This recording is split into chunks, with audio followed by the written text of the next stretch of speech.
more event this season's eMLS Cup live from South by Southwest.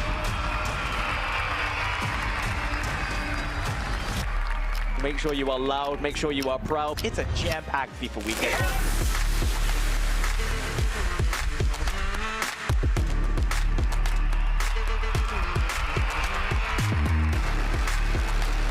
You're gonna get to see someone crowned as the best FIFA player in North America.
Yes, hello everyone. Welcome to eMLS Cup presented by Coca-Cola Zero Sugar and TikTok. We are live from South by Southwest in Austin, Texas at the iconic ACL Live right in downtown. Oh, it feels and sounds so good to be back again for the second year in a row. La Murga de Austin are back to help set up the vibe, and they are doing exactly that right now. They know how to get a party started. I'm hyped, we're hyped, the players are hyped, everybody is hyped, and they are ready to go. What is going on, everyone? Basil Kamisa, Dan Gaskin, Michael Bell, and Denise Jones in the house. Denise, welcome to the team. Pretty cool. What an entrance, right? For me to come into with a whole band behind me. All for you. I'm not gonna say I brought the sea of green guys, but here we are. Now, Mike, sorry, that is for her, not you, just so you're clear. I'm well aware. Thank you. Thank you, Basil, for clarifying. Hey, listen, for those in attendance and for those at home, you can already tell, this is the biggest FIFA esports event in North America. You're gonna see 12 of the best players compete at the highest level for a $50,000 prize pool and the title of eMLS Cup champion. Hey, the players, they are focused, they are locked in, they are ready to go. Let's take a look at them coming in right ahead of the competition. And Mike, you were a player. Take us through what's going through their mind as they prepare to play in front of a crowd like this. It's kind of inevitable. The moment's gonna be bigger. It's larger. There's fans, there's activity, there's emotion. How you gonna do with some adversity? We're gonna find out today. It's good because when Mike was a player, it was all black and white TV back then. So it's nice we've got the pictures in color. SD. The good old days, wasn't it, Mike? Are they saying you're graying already? I don't think I have any gray. That's No, all on Facebook. that was That's not my fault. That was Denise set you up she for did that on purpose. She did that on purpose. She looked at you when she told me. She did me. right away. Welcome to the team, Denise. We love you already. Back inside the venue, of course, it is a FIFA festival in here. Hey, you can get a personal FUD item made with your photo on it. You can play some FIFA in our open play area. You can take a photo with the eMLS Cup trophy. We have a limited edition eMLS Cup jersey for sale and a post-show concert with Urban Heat coming up right after the final match. When we say FIFA Festival, we mean a FIFA Festival. A little bit of everything going on. But of course, the main event is that we get to crown a champion. That's not all, though. We've got live viewer rewards for all of you that couldn't be here today that are watching at home. We've got drops enabled on Twitch. Just make sure to link your EA and Twitch account. Watch the stream for at least 60 minutes to receive an eMLS crest, tifo, jersey, stadium dressing, as well as an FGS player swap token. We also have a contest running on Twitch where you can win MLS Store gift cards, DoorDash gift cards. There are also 60,000 FIFA points up for grabs. If you're watching on other platforms or channels, come to the MLS Twitch channel to enter. Here's how you can win. Throughout the show, you're gonna see questions pop up on your screen from the Sport Buff extension. The more you participate, the more correct predictions you make, the faster you answer, the more points you will earn. You can participate on desktop or on mobile. And at the end of the show, the top 10 on the leaderboard will be eligible for prizing. Restrictions to apply. You can see the panel below for the contest rules. All right, Today is our third and final event of the eMLS season. League Series 1 and 2 were just over a month ago, and the biggest storyline coming into today is, no secret, Paulo Neto of Atlanta United. At just 20 years old, he's chasing history, trying to become the all-time leader in eMLS with 4 trophies. And not only that, he's going for 4 in a row. Yes, you heard that correctly. 4 in a row. The current record is 3. He has been in incredible form, so much so, after the first event, people were like, yo, we don't know if anybody can stop this guy, and he lived up to it again in the second one, and he's gonna try to do it again. Here in the third one, he's locked in, he's ready to go, he's focused, and he's got no more hands. So if he does win today, he's gonna have to find a new way to hoist all 3 trophies, but we've got a bunch of other players hoping that doesn't happen. Look, it all started here a year ago at eMLS Cup, Dan, a fun event. Yeah, there was a lot of expectations on this young man when he was signed for Atlanta United, and when he came into eMLS Cup 22, we said, can he do it? Can he be that guy that manages to bring them a trophy? He did just that, and then the back-to-back-to-back form that we've seen this season, he is the player to beat. He is the target on his back. Everyone wants to take down this guy, but at the moment, he looks pretty unbeatable. Well, make sure to stay tuned. Of course, Paulo Neto continuing his chase for the all-time lead in eMLS. His match is coming up in just a bit. Now, one of Paulo's biggest rivals this season is also here today, Lamps of Minnesota United. These two faced off in both the LS1 and LS2 final. There is a chance of a third rematch today. Mike, tell us about Lamps and this rivalry. I'd watch the third rematch. Also, he just had a birthday, so maybe you're just thinking, all right, I'm a year older now. They're both sharing that 20 piece. He's ready to take him down at the eMLS Cup. You didn't win the first couple. This is the one that's going to be all the bragging rights. You know, we have rehearsals, so we don't speak over each other's lines and stuff. And so now it's I don't have lines. I don't have Look, lines. I'm not reading anything. Happy birthday to Lamps. He just turned 20 yesterday. Still, though, despite Paulo Neto He also gets being 2 20. birthday wishes now. That's even better. You want to give him one too? I'm okay. Me and Lamps, All right, we've cool. got a little bit of heat going on social media right now, so we'll leave that for later. He is the youngest player in eMLS. All right, Paulo Neto and Lamps aren't the only top names, of course, in eMLS. Let's take a look at the current power rankings presented by Avant. No surprise who's going to sit number 1 and number 2 in this, of course. We'll not spoil that for you. Just kidding, we will. It's Paulo Neto, followed by Lamps. But then at number 3, it's Goal Machine from Toronto FC, moving up 5 spots. King CJ still holding down that 4 spot. Jockstand drops down to number 5. Mike, Goal Machine and NR7. They have the biggest jumps in the rankings after their League Series 2 performances. Do you agree with the moves? 1, I think it's deserved. 2, I know that's your main man, Goal Machine. You're from Toronto. He's from Toronto. I think he's going to be a villain in the building and going up against Ex Verde, of course. And I do want to add this. It's a bit of a reset. I believe in the power rings. At the same time, they didn't have this live environment. There weren't over 1,000 people here. There's not a bunch of ins and outs and all sorts of different environmental effects that you got to adjust to.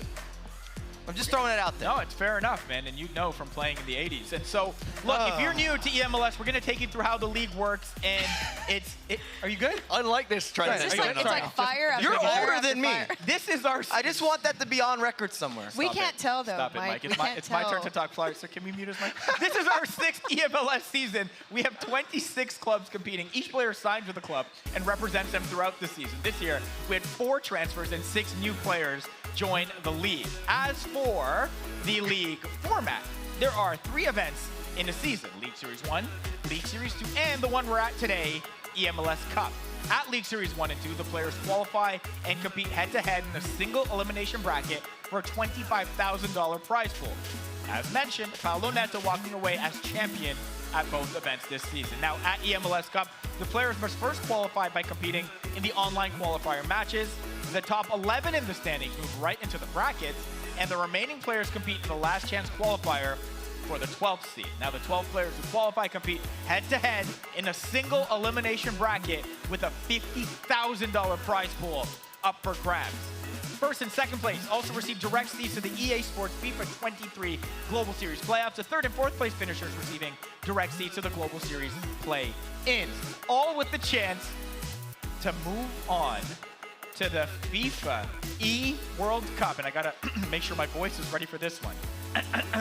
And get crowned the undisputed best FIFA player in the world. You practiced that. How much have you practiced that? You gave the full camera view look and everything. That's a year in the running. I want the ice over this one. I felt his head just, yeah, okay. I felt the moment. Good.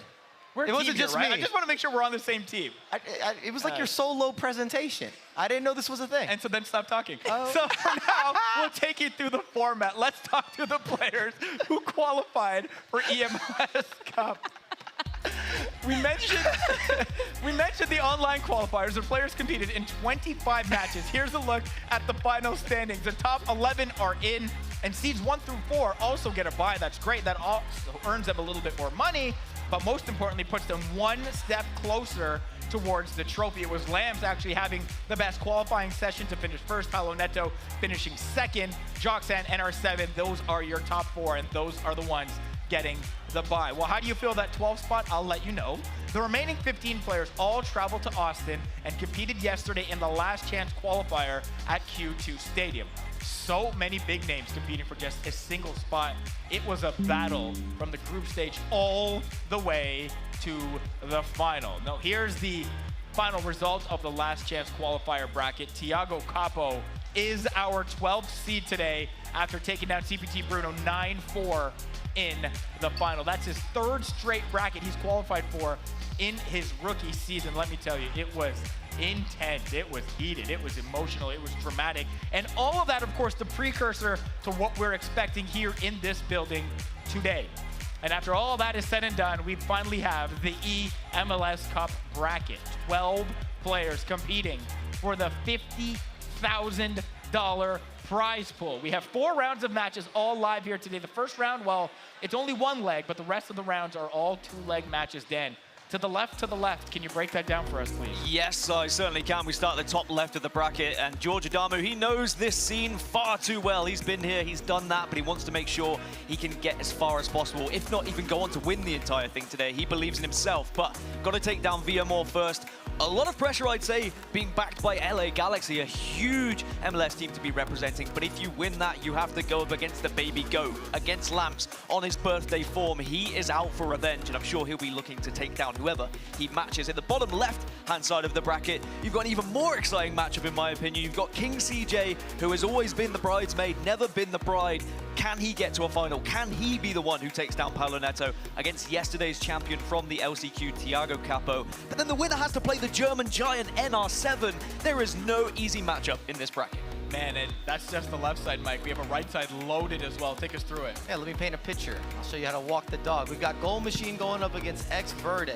Of course, with that hometown favoritism in the room, I know that you'll be going for Goal Machine, of course. And whoever wins that matchup against Palo Neto, who is untouchable. We didn't mention it, but last year he was also top 8 in the world. And I'd argue that he's better this year than last year.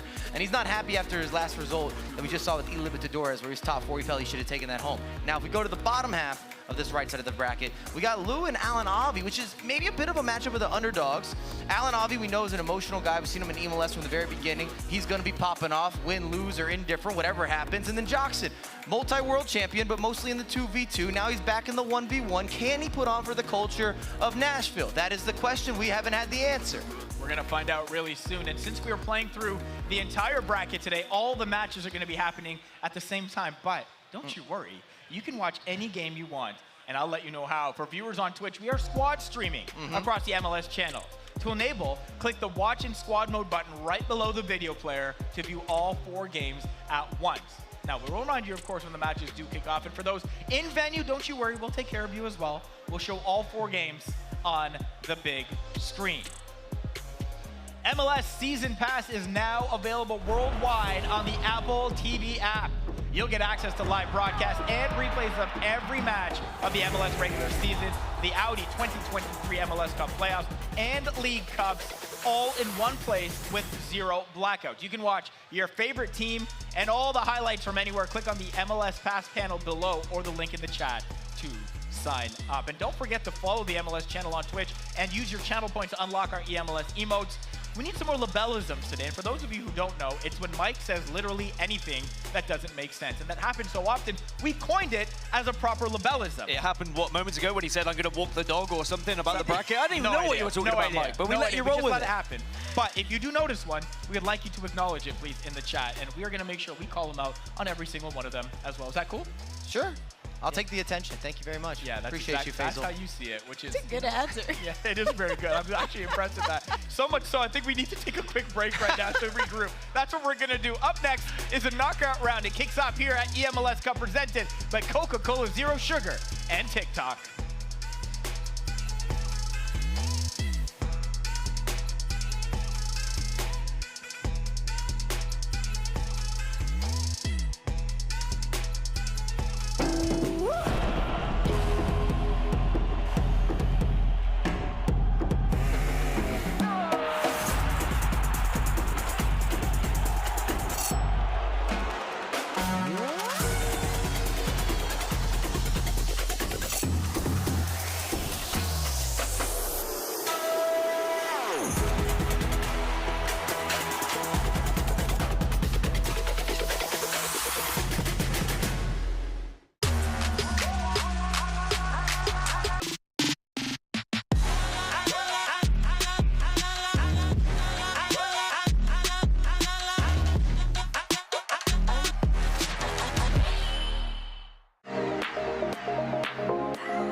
PlayStation.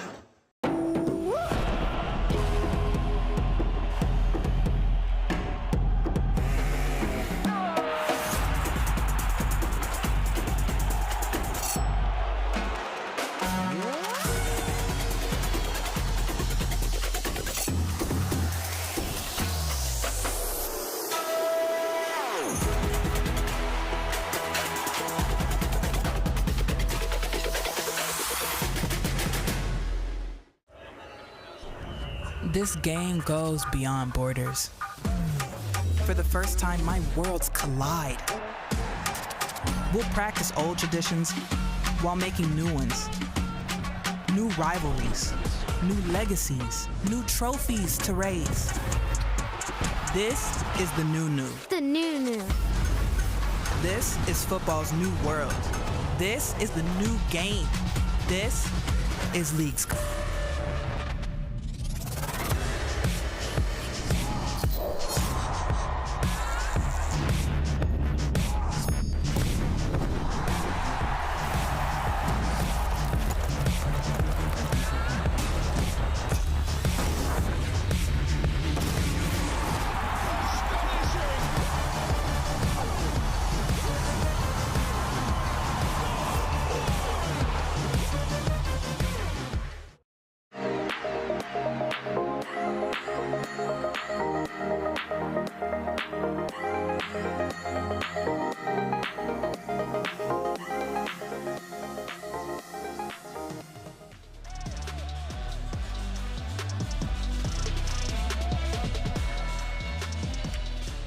Welcome back to beautiful Austin, Texas. It's eMLS Cup presented by Coca-Cola Zero Sugar and TikTok. We have 12 players here today battling it out for a $50,000 prize. But we are live from ACL Live, right in the heart of South by Southwest in Austin, Texas. It is nice in here. It is feeling good. It is a little tense. We know what's about to go down. In fact, we are ready to kick things off with our knockout round. All 4 matches are going to be kicking off at the same time. First, let's take you through each of the matchups. For match number 1, it's 2022 eMLS Cup runner-up King CJ of DC United versus the last chance winner. He breezed through competition yesterday, the 12 seed, Thiago Capo of the Philadelphia Union. Dan.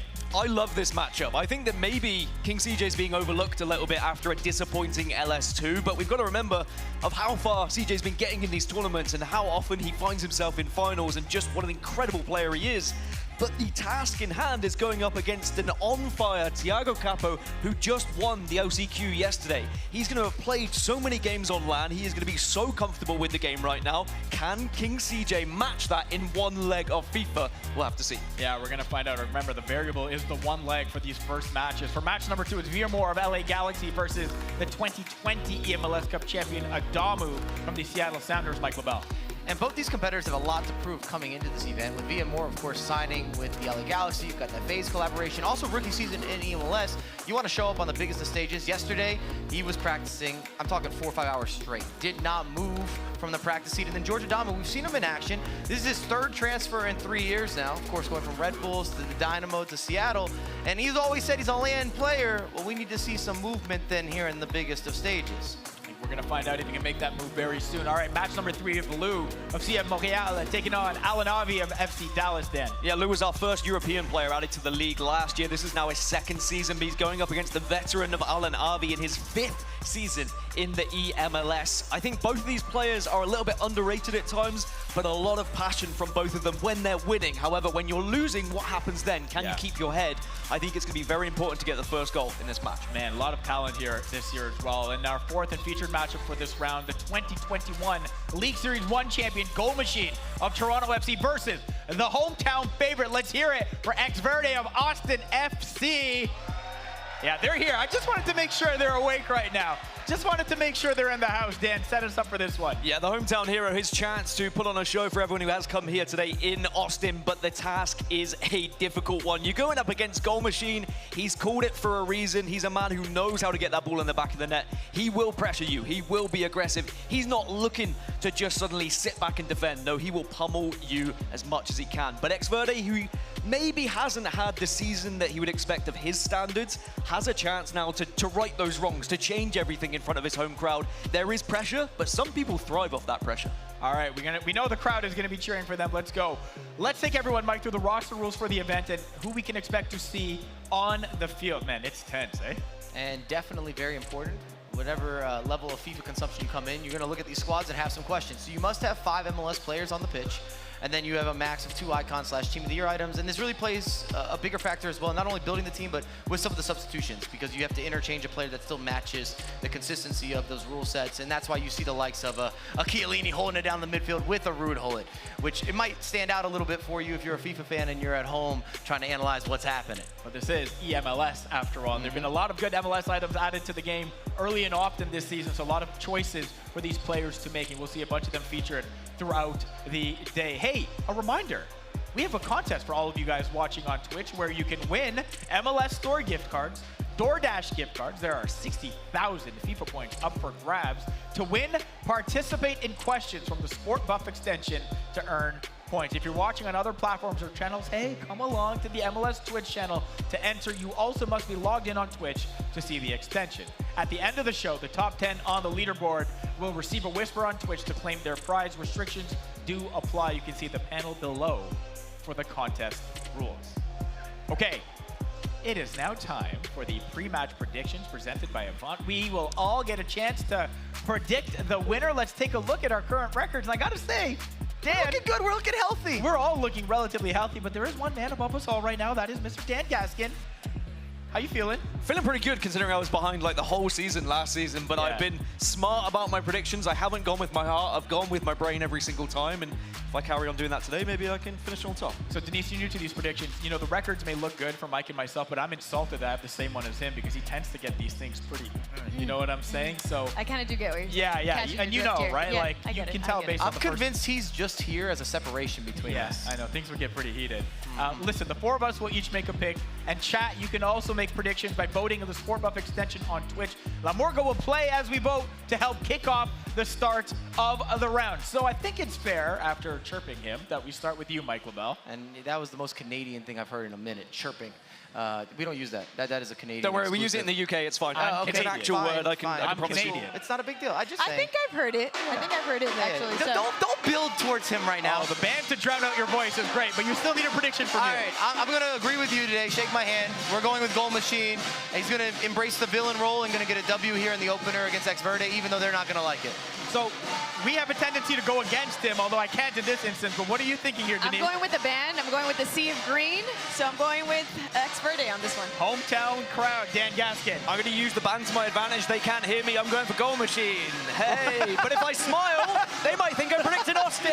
Yeah. But it's Goal Machine. Now, I don't know if anybody knows this, but I'm from Toronto. And I haven't really? made it that From clear yet. Toronto? I haven't made it that clear yet. There is a hometown club that I support and root for. It is, of course, TFC. And so Goal Machine, my guy, known him growing up, and hoping he succeeds here as well today. Although I do know, no matter who the competition is, whoever anybody plays, the matchups are going to be tight. They're going to be close. And we have the great equalizer, Michael Bell, as you said, the in-person atmosphere. So we're going to see how that goes. By the way, here's how you can watch each match this round. Right here on the main stream, twitch.tv/MLS is Goal Machine versus Ex Verde. MLS 2 has Lou versus Alanabi. Viamore versus Adamu on MLS 3. MLS 4 featuring King CJ and Thiago Capo. We're also squad streaming on Twitch, so you can watch all the games at once. You can tap the Watch in Squad Mode button right below the video player. Reminder, these are just one-leg matches this first round, and it's time for just that. Dan and Mike, take it away. It is time for the eMLS Cup of 2023. The crowd's already popping. The Austin fans are in the house. But can Ex Verde get it done in front of the home crowd? Mike LaBelle, we've already spoken that it is going to be a tough task. Do you believe there is still a chance here for Ex Verde? I think there's a chance. I think for him to have success, he needs to go up early. Because if the crowd starts to put a little more pressure on you, maybe you're not playing like yourself, you don't have that same composure. We don't see the same type of goal machine, but I will say this, happily on record, there will be a lot of goals in this game. Neither of these guys are really known for defense, and they play aggressive. Well, if you like history, if you like stats, the last time these two played against each other in qualifiers, Ex Verde took down Goal Machine 6-2. Not many players get to score that many goals against Goal Machine whilst only conceding 2. I will tell you that. But as you can see, he was the 2022 eMLS League Series 1 champion. He's been a champ. He's been in the finals. He knows what it takes to get these victories done. And Mike, he's a veteran in the scene. He's played in front of this crowd. He's played in front of any crowd so many times. And I haven't seen him this weekend. I don't know if that matters heavily or not, but he didn't go to any of the events. He didn't show out to anything. There were no handshakes given.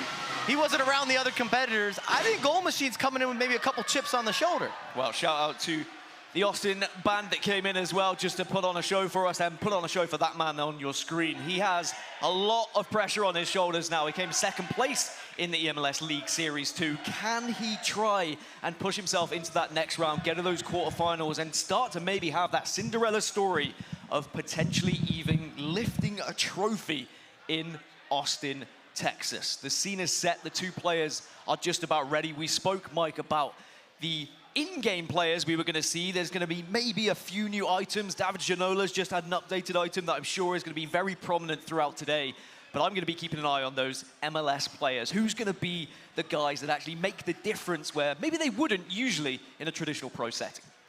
I'm not sure if I want to push a dramatic shift, but we always got to talk about the likes of a Gareth Bale or even Chiellini in the midfield making a difference. Well, here we go. We are underway then. eMLS Cup 2023. And our first match of the day is going to be Goal Machine versus Ex Verde. Goal Machine kicking from left to right. And Ex Verde, of course, from right to left in that traditional Austin FC strip. I imagine that this crowd would go wild if he was to get the first goal. But it's Goal Machine in the ascendancy already. Hullet has a lot of support. Chiellini fires one in. And Cuckoo just shifts that one too far away. But an early chance may be there for Goal Machine. And dangerous times, especially when you go into playing in a live event, first game of the day, sometimes it takes you a second to kind of get that going. You got a lot of adrenaline, and you don't want to get off to the wrong foot. Already a lot of pressure. Ex Verde having to build from the back here. Goal Machine making sure he's covering all those angles and not allowing any easy pass. Look how hard Ex Verde's having to work as Chiellini loses out, but just about recovers it. And now he's going to have to try and find a little way through. If he can get past this midline, there is going to be opportunities. but patience is the key to success here. Still somehow has the ball. Goal Machine maybe a little bit frustrated with that one as he fires in again to David Ginola. The new item that we were talking about. Chiellini dinks one into the back post, but no one finds it. You're also going to see a lot of those, I'd say, chip-through balls or mini lobs. We look for the knockdowns often and seeing if you can kind of play off of those. Bit of a classic target man approach to even playing FIFA. And we haven't seen that in a lot of the past FIFAs nearly as much, but this year it's kind of come into the meta. I mean, it's a very traditional lower level of football back in England. It's your League Two style. Stoke City, I think, were quite famous for it once upon a time. Maybe we'll see a few big man plays where you dink it to the front, nod it down and have a shot, as now there could be the first opportunity here. Goal Machine will fire, will send one home, and it's already 1-0. Toronto take the lead. Oh, and he comes out, he's sipping the tea. You see a pause cued by Ex-Verde. We have the opener in 13 minutes, and it's not ideal for the home crowd. We'll see if Ex-Verde can battle back. All the attacks thus far, I know it's only been 2 or 3 of them. Goal Machine has definitely looked active, decisive, just steps to the side. R9 in that bread and butter position, finding the top corner. We're probably going to say that a lot today. Yeah, I mean, if you time it green from there with R9, you'd expect the ball to be nestling into the top of the net, but already we need to see an answer from Ex-Verde. Remember, this is only one leg of FIFA in this first round. As we get into the quarterfinals, that's when it changes, and it becomes 2 legs of FIFA. So Ex-Verde quite rightly pauses because he feels like he's not had enough of the ball and not enough chances. It's all been Goal Machine, but this time can't get the ball through. Ex-Verde has a chance to do something with possession. And we really haven't seen the likes of Lima, who's also a brand new introduction, and the same with Martins as a center back, to see if they really make a difference and they're going to live up to the expectation, because we haven't seen them at the competitive level before this tournament. Well, Goal Machine trying to show us a bit of sauce now with David Ginola. Still has R9, looks so confident on the ball, and actually gets a second bite of the cherry here, still has possession. Finally, Hullet will manage to put himself between the ball and the player, but Goal Machine looking to maybe try and put on a little bit of a show for us here, already pulling out all the stops. I'll only build up a sombrero flick with a superlative to follow. That's a great ball, though, to Gareth Bale. Playing left back for a lot of these teams, but he's up far on the pitch. Neymar can't find the next pass as Thiago Martins comes in. And we've not seen enough yet from Ex-Verde in the final third to suggest that he's feeling comfortable. Maybe the nerves getting to him a little bit, but still plenty of time. We're only 23 minutes in to this first leg. And it's worth saying this is the only leg. There's not going to be a second leg. Yeah, the first half, the only leg here. The games do shift as we go further in the tournament. You get to the quarterfinals, everything from there on, you have those 2 legs. We bring that up, though, because if you concede or if you get a lead, it just makes it a little more dramatic for the comeback, or to close out a game maybe a little bit easier because there's less clock to work with. I think what's crazy about this game in particular and about Ex-Verde and the hometown hero of the year is this is his first bracket appearance of the season. Yet he's found himself here. He's still been playing well enough online to get here, but we didn't see him at LS1 and LS2. We didn't get to see what he was capable of online. He really needs to dig deep and find something different here, and maybe a breakaway could happen. Kylian Mbappe has support, but probably has to go back, and that's the smart decision.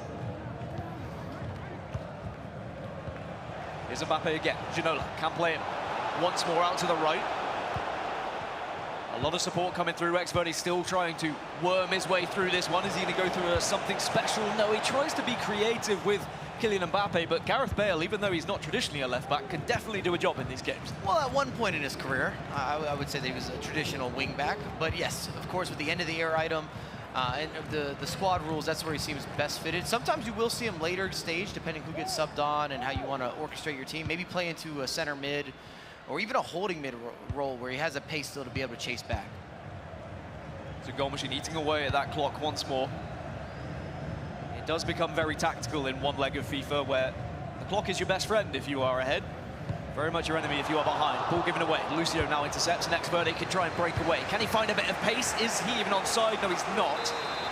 But right idea to try and maybe quickly get behind Goal Machine's back line before he's able to set up those defenses. But Goal Machine will respond well.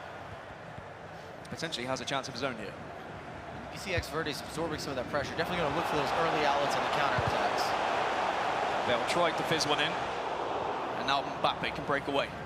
We know how quick Mbappe is if he can get past those fullbacks, but instead retreats, recycles as Ex-Verde continues to play a patient game. And I think this is good from Ex-Verde. I think he's demonstrated that he's not been too threatened by the goal. He hasn't looked too nervous because of it, but he does just need to find, I think, that little bit of a spark to maybe demonstrate that he has what it takes in this particular matchup. Here's Hullet. Bale again, pressing forward. Neymar in the middle to support, but the interception now again might just allow his goal machine to break away. Not a great giveaway either, but I was going to backseat you with some of the margins. It looked as if Xverde was kind of battling his way back into the game. Sometimes there's these fine details and particulars that allow you to create an opportunity. Really hasn't had that clear breakthrough yet. Nkunku. Bale plays 1-2. Could have a shot if he wanted. Second bite of the cherry again. There's Mbappe now is going to be threatening on the edge. Does get bundled over, but the referee waves that one away. You'd probably take that matchup anyone but Ruud Gullit. This could be a chance if you're through as Ronaldo now. A fire one in! And Xverde responds just before the half. And Austin FC are right back into this one. And you love to see it. Brand new to FIFA 23. You have the power shot. You saw it zoom in. A bit of a matrix moment. 5-star weak foot, full power, unleashes. Goalkeeper movement does not matter. Faisal, what is happening elsewhere? Because we got all of it in the first game. Update us, Faisal. Yeah, we've got all of it happening everywhere else as well. Villamor, a late goal in the first half against Adamu, a 45th minute one by Gullit on a cutback to give him a 1-0 lead. Lou scored early against Al-Anabi. He's up 1-0. King CJ, meanwhile, 2 goals. R9 and Gullit providing them 29th and 39th. He's up 2-0 on Thiago Capo, guys. Wow, goals flying in every direction at the moment, and what an important goal that is, Mike, for Xverde to get him back into it. You go into the virtual changing room and you say, all right, we're back into this game, and now maybe I genuinely believe I have what it takes to win this one. And I'm impressed. He didn't have a lot of the ball, didn't have some of that final third work through, caught him on a counterattack, but the finish, to go for on the biggest of stages, the power shot, which is uncommon in FIFA. If you haven't been playing a lot this year, it's a new introduction, gives you a little extra emphasis, but you have to manually move that. There's a larger margin for error. Goes for it, 45th minute, a lot of space to work with, and it just unleashes, has that extra oomph. Well, there was some interesting body movements that came from you, but I agree, some extra oomph indeed, as we've seen so many players miss chances like that throughout this season. Not to call Lamps out, but he had a tough time in the grand final of LS2 where he missed a few one-on-ones, and you've really got to make sure you are putting those away. And it's not just Lamps, sorry Lamps, there's a lot of players that are missing them 1v1s. But we are going to see now whether going into this second half things are changing. Goal machine on the phone, I imagine, to a coach of some sort, maybe to get a little bit of advice, whether that be formation or perhaps just strategy. But we live in that world, Mike, where you can jump on a phone and you can have some advice from a coach. Or they're sitting behind you. If you're looking on stage, you can see that some of the competitors, in fact, most of the competitors will have somebody alongside them. That's whether they want to adjust those tactics. Sometimes it's mental in terms of making sure that everybody stays focused in the game as we are getting into the second half. Second half underway here in Austin, Texas.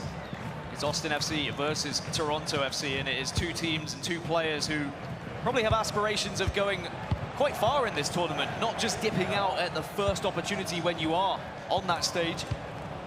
But can Xverde now take the momentum from that goal prior to the second half and maybe turn it into a lead? Here's R9. Plays back to Bale. R9 manages to just steal that one away, and he gets past the defender. Will go out for a corner. As Xverde still applying a little bit of pressure, tries something different, out to the edge, and Mbappe, power shot again, surely not. Coronel will easily gather that one. And I'm telling you, that's just not common. It's pretty rare, actually. And to try to take that off a volley, a little added emphasis. Maybe he's feeling himself, but I like that Xverde's coming out and he's sending a message, letting his presence be known. Well, he's also just taking a risk here or there, maybe recognizing that it's not going to be easy to get through Goal Machine's defense here. And if he does have an opportunity to strike on goal, why not take it? Because even though it could be a low percentage, it still does happen. They do still go in once in a blue moon.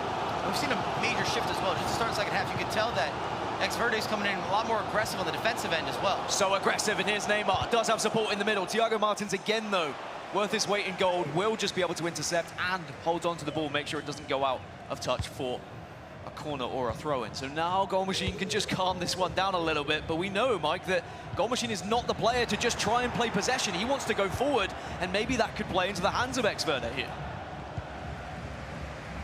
It's setting up nicely for the second half. Remember, they have to go for it.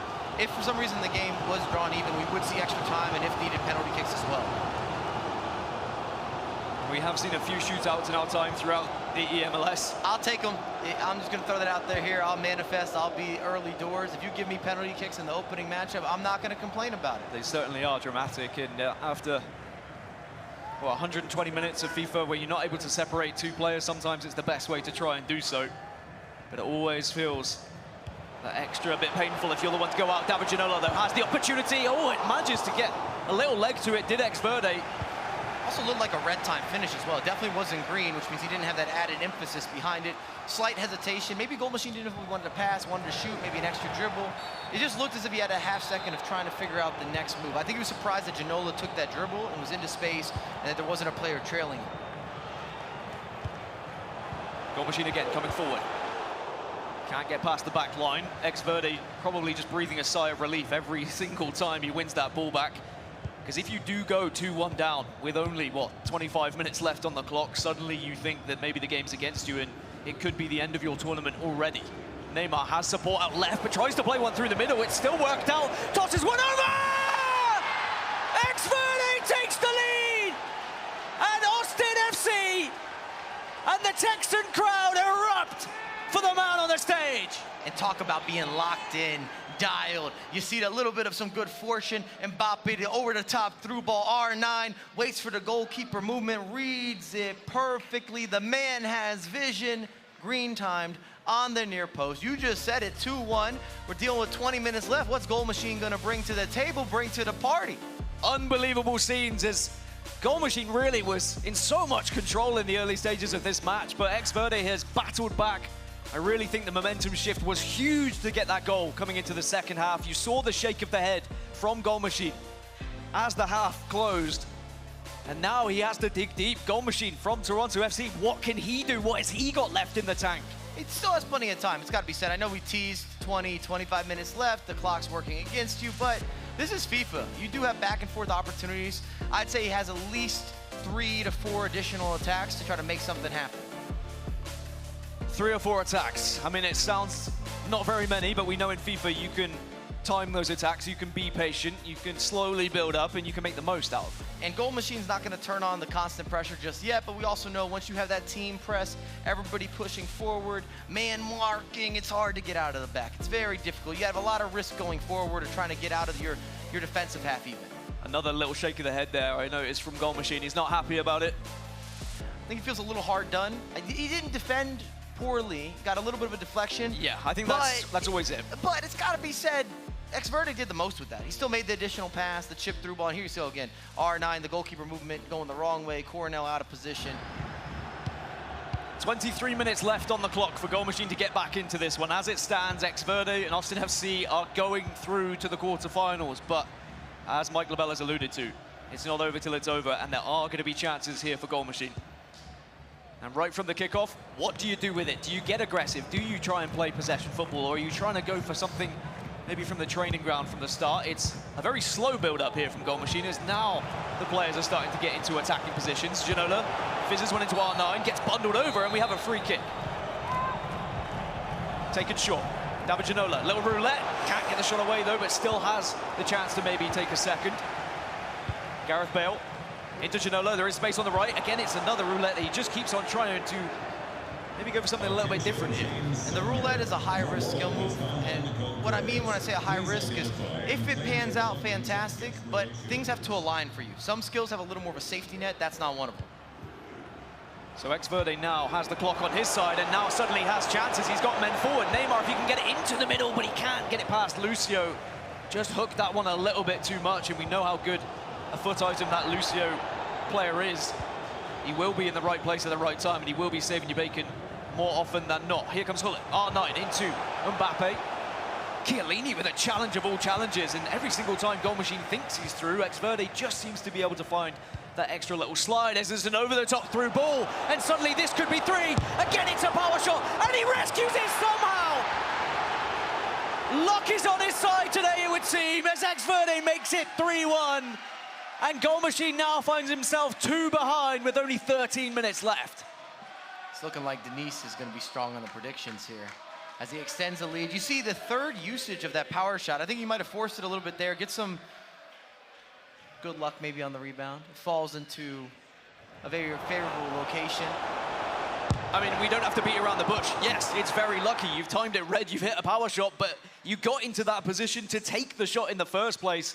It's going to be heartbreak, I think, for Goal Machine, but it was all smiles and laughter on the other side for Xverde, because I think he's now starting to believe. I think he realizes this game is now very much in his hands. Faisal's over here getting a little bit emotional. I understand it, I feel it. There's still 12 minutes left, and the constant pressure has now been triggered. What this means is when Goal Machine loses the ball, all of his players are basically going to be pushing forward with an instant press. It will leave a lot of space in behind, but you can win the ball quickly. Well, it's a quick response from the kickoff from Xverde, but he wasn't able to get it through. And if Goal Machine can grab one here, suddenly it's not all over. Alawiran is quick, but not quick enough. What a challenge. Went for it. That's risky. Could be a game-winning challenge as well for Xverde, because now with possession, he can eat away at the clock once more. And realistically, it's about time management here. Every second is going to count, but Alawiran does have support in the middle. Will find support in the edge as well, and Kunku here into Lionel Messi on the pitch as well. Not something we see super often during the MLS, but maybe he can be that star man to get that extra goal. But it's all about Goal Machine. All eyes are on Toronto FC. Can you get a goal to at least give you the chance, as Mbappe doesn't do enough? And maybe it's all starting to fizzle out for Goal Machine as Xverde's through again. Messi does have support. Oh, it could have been 4, but not quite. Yeah, it really should have been 4 as well. 4 minutes left. And it's just mistake after mistake. It's player running into player. It doesn't seem to be going Goal Machine's way, but can he change his fortunes? Mbappe tries to push it ahead of him, denied again, as now Xverde just cleverly shifts it around his own box and then gets it out. He's not taking too many risks, Xverde, and I think the writing's on the wall at this point. Only 2 minutes remaining, Mike. There is not going to be time for Goal Machine to get back in this game. And congratulations. We haven't seen this on the biggest of stages. Happy for Xverde, putting on for the crowd for sure. And now he's going to have himself in a situation going up against the current champion. Xverde, 1 minute left on the clock, as he can now start thinking about those quarterfinals, and he could have made it more, but it just goes wide. But it will not matter, because as soon as this goalkeeper kicks it off the pitch, it's going to be game. It's 3-1. It's Xverde who takes the result and will march on in this bracket into the quarterfinals in front of his home crowd. As for Goal Machine, it's the end of his season, out in the initial round. And he'll have to start to look on to the 2024 eMLS season for maybe when he'll lift a trophy once again. And you can see how quickly a game can shift the momentum. It was all Goal Machine for the majority of the first half. You get that equalizer in the 45th. Fantastic deep through ball. Mbappe feeds R9. R9 is the bear, and he knows exactly when to eat, when to greet. Is that a Labelism? I think it is. For the good. I was thinking for a second. Certainly is. You saw a smile on the face there of Xverde as well. You know how good he must be feeling right now. That I cannot stress enough the extra pressure of playing in a hometown with a crowd who are all supporting you. You can make their day or you can ruin their day. That is the pressure that is on you as a player. Well, it's also for him individually, you're getting over a hump. There is that maybe asterisk on his name. We hadn't seen him do it at the big LAN, especially this year in particular. We didn't see him in League Series 1 or League Series 2 in terms of making that final broadcast, so he wasn't playing at the LAN level that he probably expected for himself. But here we go, it does not matter. Here's the reset. Well, elsewhere, there's still a game going on. It's Viamore versus George Adamo. It's 2-1 at the moment with only minutes left. So only perhaps one last chance for George Adamo to try and do something. And Viamore, as we rejoin, will be sending that ball all the way back to the goalkeeper just to eat away at time. And unless we see a huge mistake here, you imagine this is going to be Viamore ensuring the victory, which it will. So Viamore goes on. LA Galaxy will be taking down George Adamo, and unfortunately for George, that'll be the end of his season as well. It's so tough here when just one game, Mike, and suddenly you're going home. I like a little bit of that added drama, the intensity, the back and forth, the emotion. And as each competitor gets one step closer, it's just gonna grow with what it means to them, what it means to their staff. Because remember, these guys play all year for the chance to really push forward in these types of tournaments. That's what they play for, but the main prize, and the eyes on the prize, is gonna be that trophy. And hopefully they'll be lifting it and call themselves the eMLS Cup champion of 2023. So Austin FC will progress. Xverde does get the victory in front of the home crowd. Faisal, I mean, it was a game that had a little bit of everything, but it's not exactly where I expected it to go. Yeah, I think that's a fair assessment, Dan. It did have a lot, but I think if you're Goal Machine, you're probably going to be a little disappointed in your own play. Yes, you probably feel a little hard done with how some of the goals against went, but one goal is not really what we see from him either, right? You got to finish as well, and he's Goal Machine for a reason. knocking in just one, Mike LaBelle. Yeah, give me a little shimmy and a shake. You see the updated brackets here. I don't know if we would have went around the room and did predictions that we would have seen some of these matchups. Via Moore, congrats as well. Hailing from Mexico, I think that he's also carrying the nation on his back coming to eMLS. We also saw X Verde where we thought that was an upset even with the home field advantage. Lou, I know we didn't go and talk about it a lot, but I think Alan Avi came into that as a slight favorite. And then the likes of King CJ doing what King CJ does, and I can't wait for NR7 versus King CJ. What this does, though, is just confirm how talented, Dan, the crop of players are in eMLS this season, and every season, to be fair, but it feels like as the years go, the talent just gets stronger and stronger and stronger. Oh, the depth is insane. It gets better every year, and I've said it 100 times. It's one of my favorite leagues, if not my favorite league in FIFA right now, because of how competitive it is, because of how tight it can be, and how difficult it is to call. I mean, we try and do our predictions, and yeah, okay, I was 7-1. Now I'm 7-2, because suddenly we get an upset right at the start of our day. You know who's not got a loss in her name just yet? It's Denise. Let's head over to Denise, who's standing by with the winner for our player interview presented by TikTok. It's X Verde. Yeah, guys, I mean, the energy's already at an all-time high. X Verde, what was the difference maker for you during the match? It was just being composed. Going down early against a strong opponent is always kind of scary. You start thinking they're going to play slower, you're going to have less chances, time runs off the clock, but, you know, it's okay. We got an equalizer at half, and it made everything A-okay.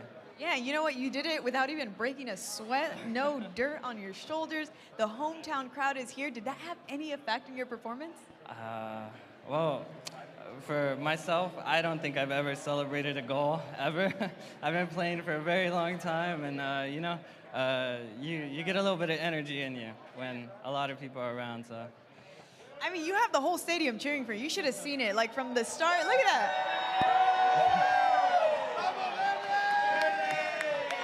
That's all for you. So I have one bonus question. You have Paulo Neto up next.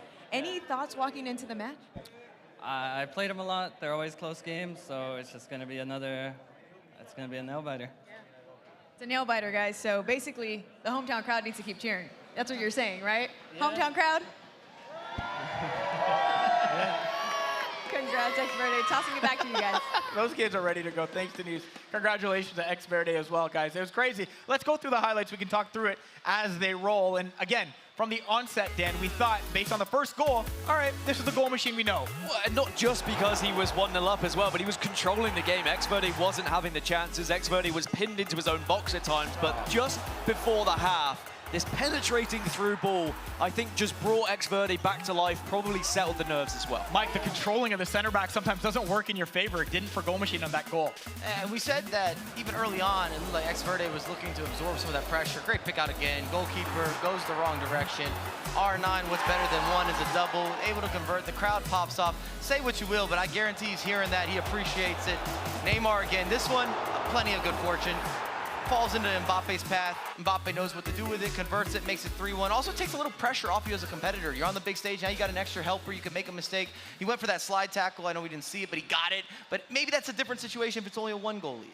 He's right in X Verde when he says, I haven't celebrated a goal, because we saw a little, he didn't really know what to do with his mouth and his hand, but in the end, the result is what he needed to get done, and that was what was going on. Man, a tense first game, guys. You guys good? I'm good. I mean, I'm just happy the crowd got to see a win. You know, last year when we saw him go down in the bracket, it was always a shame and it was a disappointment for a lot of the fans that had come out. But now he gets to right those wrongs, right? Those are the kind of things you can lose sleep over, but now he gets to change that. And he's going to get Paulo Neto next. All right, we had a bunch of other matchups, of course, going on at the same time. Let's start with Villamor versus Adamo. We'll show you the highlights in this one. And this was a late first half goal, Mike LaBelle, that gave Villamor the 1-0 lead. A nice work and a nice cutback, ultimately Hullet finishing.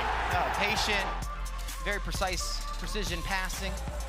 Able to pick the last pass out, makes the most out of it. You see the step overs. That's the best skill move this year, in my opinion. A lot of time to work with, realigns, as we're seeing what's kind of happening in the Alan Avi matchup. And then George makes it interesting, a little shimmy and a shake. Able to convert, 65th minute, gave himself some time, but wasn't able to battle back. No, 2-1 was the final in that one. And Mike, quickly, the assessment of Adamo's season, again, a guy that's had some reputation before, but hasn't really all put it together this season. He made the broadcast, but he never made a push. And I think from a personal fan perspective, if you're following everything eMLS, you kind of expect him to get into a final.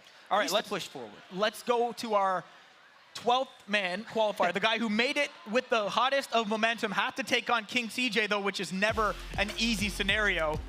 It was King CJ in the first half, the 29th minute in R9. From Hullet, little cross, little pass, and puts it in the bottom corner to make it 1-0, Mike LaBelle. This is a solid interchange there, and as we said, R9 steps to it, a finesse shot. We're seeing this, we call it the German Look at that cross. ball, though. Look at that ball. Nods it onward. So many midfielders are scoring goals. We've talked about it a lot at the competitive season. I don't know if there's ever been more midfielders being actively involved with goal-scoring opportunities. Now, Thiago Capa did have a chance after getting one super late, but guys, at that point, when you're hitting the 90th minute and the ball's being kicked off, you know how that's gonna go. It's gonna go one way and one way only, back to the keeper and out of bounds, and that's gonna call that game right there. But again, not the biggest blowout in the world. It was a 2-1 result, but could have been a lot closer than that as well. We expected maybe a little more, Dan, for him. Thiago Capo given the last chance qualifier, but not to be. I still think it's a very respectable score against King CJ, 2-1. I mean, we saw some of the highlights, but CJ, I still think is one of the best players in this room and still has a chance to win that trophy, lift that trophy as well. So for Thiago Capo, who battled through the LCQ and then had a respectable scoreline, I'd say congratulations and we'll see you next season. Bunch of little guys trying to take our jobs here at the back, although we got one up for grabs in Mike LaBelle. All right, Lou versus Alanavi is the final highlight pack we're going to show you in this one. So Lou, in the right on the cusp here of the 10th and 11th minute, it's Kylian Mbappe that ends up finishing from a pretty unique angle, Mike, and it continued that way in the second half. It was all Lou here, all in the second half. Off the post one. We saw this briefly before. We get Alanavi. Sorry, go ahead. Yeah, the step overs are the key to success here. Does a good job working the end line. And congrats to Lou again. I think this might be the surprise of the first round coming into it, because Alanavi is somebody that online, sometimes we have question marks as he gets one back, but it's a little too late.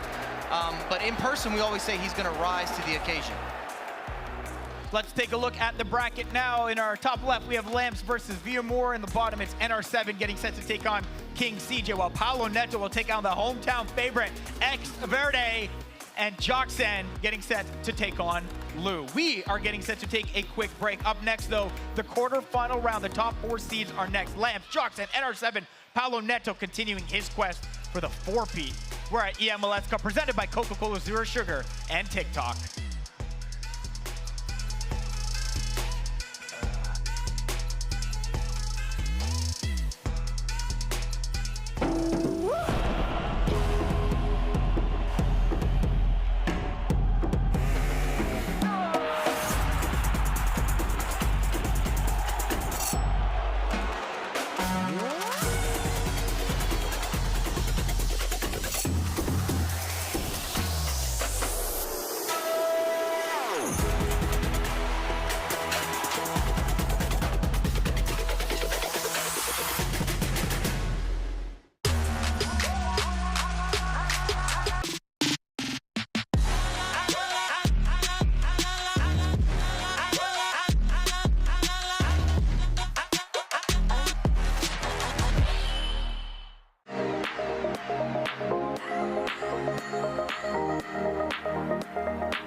This game goes beyond borders. For the first time, my worlds collide. We'll practice old traditions while making new ones. New rivalries, new legacies, new trophies to raise. This is the new. The new. This is football's new world. This is the new game. This is League's Cup.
PlayStation. This game goes beyond borders. For the first time, my worlds collide. We'll practice old traditions while making new ones. New rivalries, new legacies, new trophies to raise. This is the new. The new. This is football's new world. This is the new game. This is League Scope.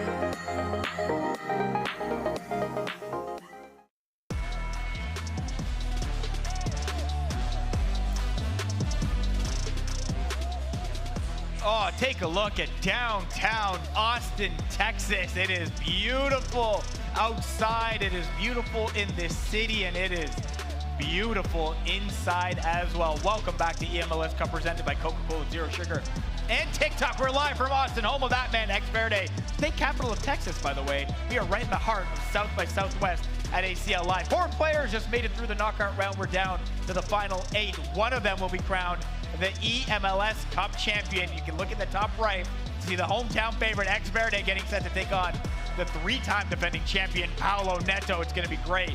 He himself, Neto, is going to be continuing his quest for the all-time lead. Let's take a look at the current list of champions in eMLS. There have been 8 different ones. Lamps, Goal Machine, Adamo, Kid Mamito all have 1 trophy. Fiddle has 2 trophies after a great 2020. Paulo Neto, NYC Chris, and Dual Star tied with the most trophies at 3 apiece. Paulo trying to become the first player to reach 4 trophies in eMLS, as well as the first to win 4 consecutive events. What a year it's been for him. Stay tuned, of course. His first match is coming up next. I am Faisal Kamisa, joined by Dan Gaskin, Michael Bell, and Denise Jones. Denise, 1-0 in your predictions. Congratulations, by the way. Thank you. I was waiting for that. Thank you. Yeah, I got you. By the way, if you haven't heard yet, PlayStation FIFA 23 tournaments are happening daily. If you're trying to enhance your FIFA Ultimate Team, you're going to want to compete in this. Check out the eMLS Fan Cup tournaments tonight after the show. They're free to enter, and you can win some incredible prizes like cash, FIFA points, and more. Sign up directly on your PS5. eMLS Cups will run from 7:15 p.m. to 11:15 p.m. Eastern Time tonight, right after our final match. All right, let's talk about that first round so far. Obviously, we've touched Dan and Mike and Denise on the intensity that comes with being here. I wonder, Denise, when you're standing there waiting for the player interview, what you felt, because there was a bunch of games ending around the same time, of course. Sure. No, I mean, I think the energy overall has been absolutely contagious. The fact that everyone's just on the edge of their seat trying to see what the outcome's going to be. It's a really quick turnaround, and anything is possible. I think when we were walking in giving our predictions, we all had expectations of what we thought was going to happen, and fingers crossed. I never doubt the hometown crowd. I never doubt it's a secret. There's one correct expectation. I think that's what she was trying to get No, at. I never. You know what? I think he's just sour that his guy didn't win. If I'm being honest. If anything, it's his guy. I'm just supporting your guy. Yeah. Well, that's what you get for following the bandwagon. That's what you get. I let him pick I first, like by her. the She way. can No matter stay. what, I still kick it I out. think Denise is still fitting will. right in. Oh, Just the outlier. all right, okay. My guy pulled through. We got to move on. It's time now for our quarterfinal round. The top 4 seeds are taking on the winners from the knockout round, and all the matches going forward are now 2 legs. So let's take you through each of the matchups. First, for match 1, it's the number 3 seed Joxan of Nashville SC taking on Lou of CF Montreal. Dan. Well, these are 2 players who know each other very well, have played each other on the international stage as well, but Joxan, I will always credit him as changing the game when it came to defensive FIFA back in, I think it was FIFA 18 or 19, where he really showed us how to play that possession game, manipulate the game in your favor, and then hit your opposition on a counter-attack. He's evolved from that, though. As the game has developed, he has also developed. He now is an all-rounder, and I think he's one of the best players in the league at being so. But Lou is going to now be hot on form. We've said this throughout the last LS1 and LS2. The players who come through that first round, they seem to have a little bit of an advantage.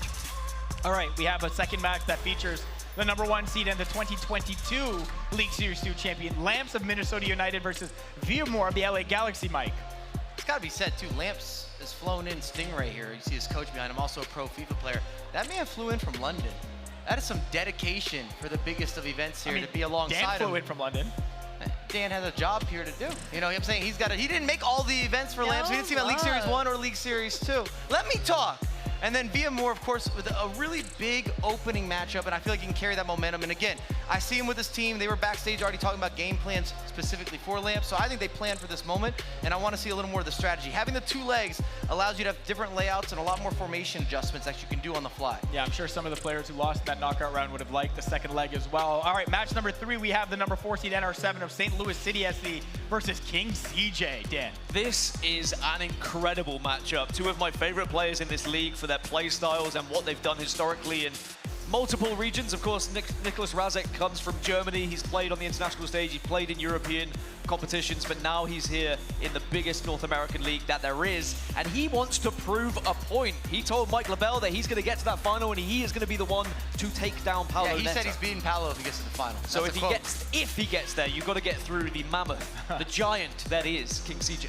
It's a mammoth of a bracket as well, even if you do get by the first round here. In our 4th and featured matchup, of course, 3-time eMLS champion Paolo Neto of Atlanta United, starting his quest for a 4th in a row. His opponent, of course, Ex Verde of Austin FC. Dan, set us up for this one. Well, it's the record breaker versus the hometown hero. If anyone is going to take down Paolo Neto, surely it would be the writing on the wall that it would be Ex Verde. But when you look at those stats on the side of Paolo Neto, he has been dominant throughout this season.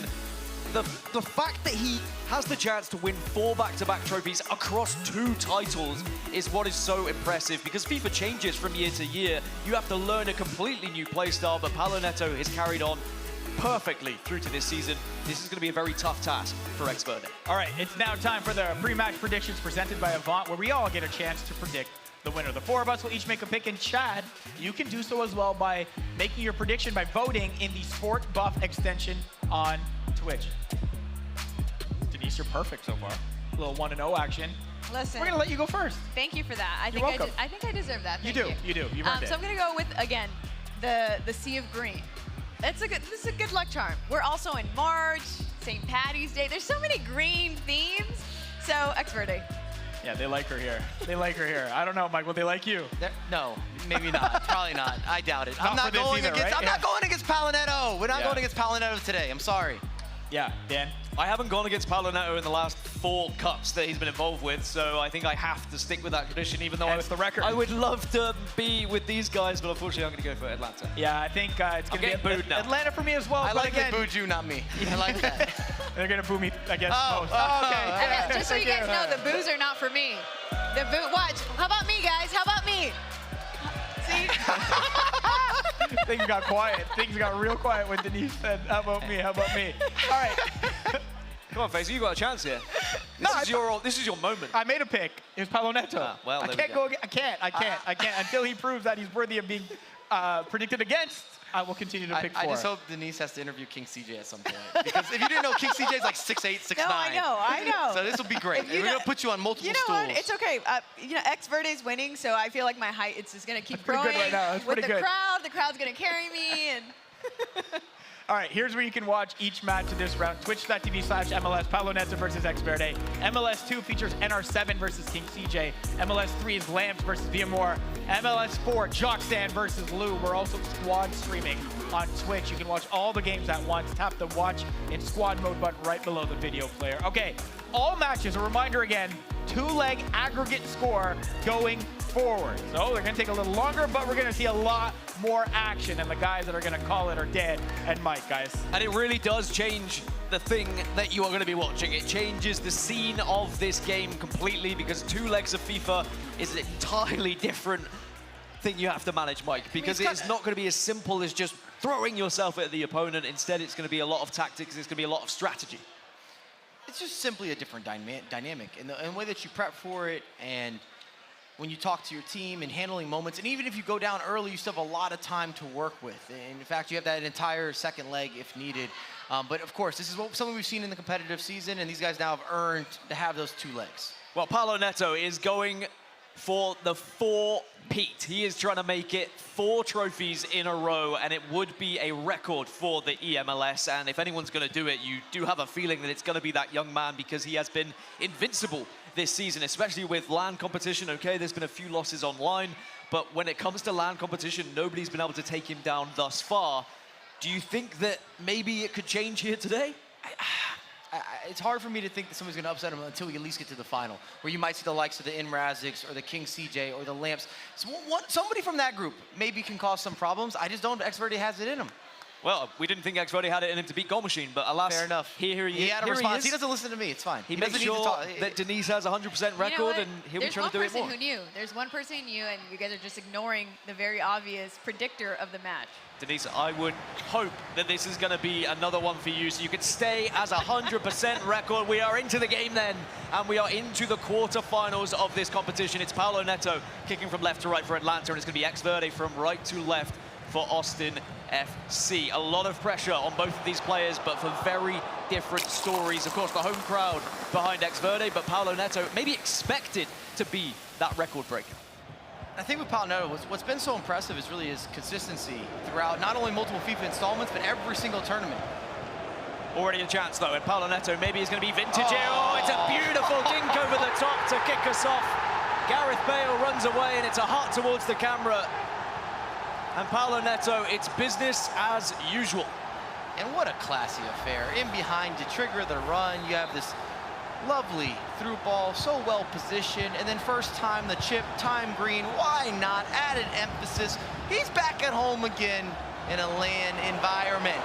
Oh dear, R9 steals it away with help from Ginola, but XVerde will wrestle this one back. And now, of course, with 2 legs of FIFA being the name of the game now, it does allow for quite heavy score lines. We've seen them throughout eMLS this season, and often Paulo Neto has been the one dishing them out as if they were cold turkey. But now here comes Bale. Is going to be able to have a chance here for XVerde. Maybe an equalizer on the horizon, but he goes wide.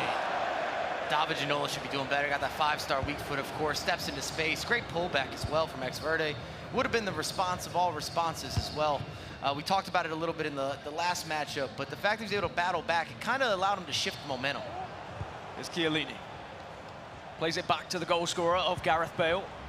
From left back, may I add.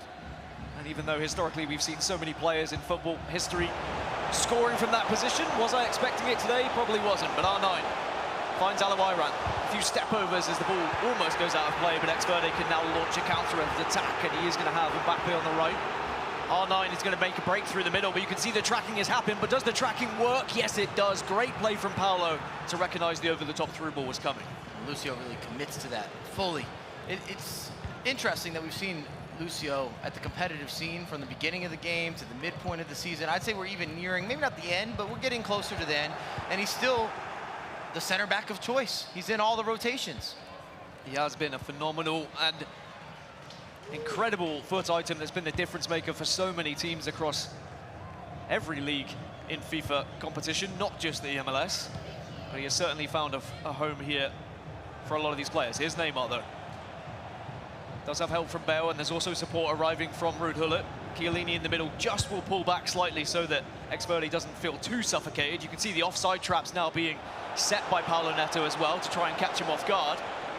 As Bale twists and turns, can't find the extra man, and now Paulo Neto just shows what an impressive defensive player he can also be. Yeah, you can see that XVerde is looking to isolate key matchups, whether that's like the Neymar, R9, of course, if you get somebody on an island, Mbappe, if you could send him on a run. Even in a 50-50, it's not really a 50-50. Whether it's a fullback trying to chase back, a center back, even a holding midfielder, unless it's Ruud Gullit, you really can beat a lot of them in those races, shall we say, or some of those chip balls where you kind of have a moment of indecisive nature. And as we get further into the season, we do start to see even better foot items, especially attacking ones, and midfield items like Ruud Gullit, for example, the Team of the Year icon that came out and really changed the game, and he has been a staple for everyone in this competition. But because of the rule set, because you have to have a certain amount of MLS players on the pitch, I think a lot of that pressure then rides on who you're putting where, and it does come down to formation building. Who are you going to put in those vulnerable positions? And that's what we talked a lot about. Thiago and Lima both coming into all the lineups. Are these guys going to really shine and make a difference? Are they going to hold up their end of the bargain? or are they going to be a concern? Maybe a liability. We just really haven't seen them use at the competitive level. Not the same way that we've seen Chiellini or the likes of Gareth Bale, who's already scored in this matchup. Player switching is baited out. Mbappe then turns in on himself, but Thiago Martins does get the interception. And, oh, wow, David Ginola stretching his legs, showing his height as well, but it's going to be pulled back for a free kick. It's not in the most dangerous of areas. Some might be confident enough to hit it, but this one's just going to be played short as Paulo Neto opts to keep possession, plays it out left to Alawiran. Step-overs don't work, though. And Ex-Verde, he's keeping himself in this one. I was a little bit worried after 5 minutes when Gareth Bale got the opener, but Ex-Verde has responded well, just as he did against Goal Machines. And over the top through ball will find Neymar. There's another defender there, but it's the power shot again! He's done it again! He keeps going for it, and he keeps scoring! And Dan, talk about some showmanship. You thought he was gonna ball roll, maybe an extra pass. Doesn't go for it, unleashes, green time finish, pure power. This might be the most power shots I have seen attempted in the competitive scene, period. The ecosystem, we talk about it year in and year out. An instant response, though, is David Ginola! Answers right back to quiet the crowd back down. And Paulo Neto does what Paulo Neto always will, finds a way to eliminate his opponent in any way possible. We wanted some energy in the room, it's arrived. Wow, an outrageous turn of events in just mere moments, but now Ex-Verde's not slowing down either. It's over the top on the left-hand side. Here's Neymar. Tries to turn in on himself. Lima will at least put it out for a throw-in, so Ex-Verde still has a chance to maybe get a shot away. The power shots have been unreal. Ronaldo into Chiellini. R9 again is going to have the chance, denied, but gets it back, and second bite, and the cherry in. Oh, what a save from Coronel. And those power shots, we're talking about them because they're unusual. It's difficult to defend against. You don't see them being used at high frequencies online, offline. Definitely not at the lower levels of FIFA. It's an elite introduction. Hold on a second, David Ginola gets denied, and Ex-Verde's had chances, and he knows he's had chances as well. Paulo Neto needs to be on top of his game here, cannot afford to take his foot off the gas because Ex-Verde will be right there and trying to punish him on any mistake he may make. We're closing in on the end of the first half of the first leg, so still plenty of FIFA action to come between these two competitors, but what a start it's been between Atlanta United and Austin FC, and this is vintage Paulo Neto. Oh, it could have been perfect, but again, what a save from Coronel. I don't think he needed the pass, Dan. What a moment. Keep that on replay, rewind. The cross beats the offside trap, all the space, all the time, maybe too much time. And Coronel gets across to it. Big hands, big arms, slapping it away, and it keeps this game close. That would have hurt in the 45th. Do you know how many times we've seen goals like that scored by Paulo Neto this season? That was all he was doing in LS2. It was the long raking through ball into the middle where Hullet was often bringing it down or heading it in, and it was going into the back of the net every single time, but maybe just overthought it ever so slightly. And as you say, that means it's still close. Ex-Verde's still very much in this game. And I teased it. Maybe I put it out there a little bit early. I'm telling you, midfielders score goals in FIFA 23. These looping, delayed runs, they find the spaces. Uh-oh, this one's scary though. Paulo's through. Does he go to Dinkin again? No, keeper takes him down. That's going to be a penalty, no doubt in my mind. And as long as the keeper stays on the pitch, Ex-Verde's not going to be too upset, but this is going to be a chance now for Paulo from the spot. Bale is saved! Coronel the hero again! And Ex-Verde holds on. And you hear that crowd erupt. Oh, I don't think Paulo Neto's had to deal with this before. Here's Mbappe, R9. Can he make up for the missed penalty? No, he can't, as Ex-Verde, at the moment, he's avoiding the pressure, he is holding on.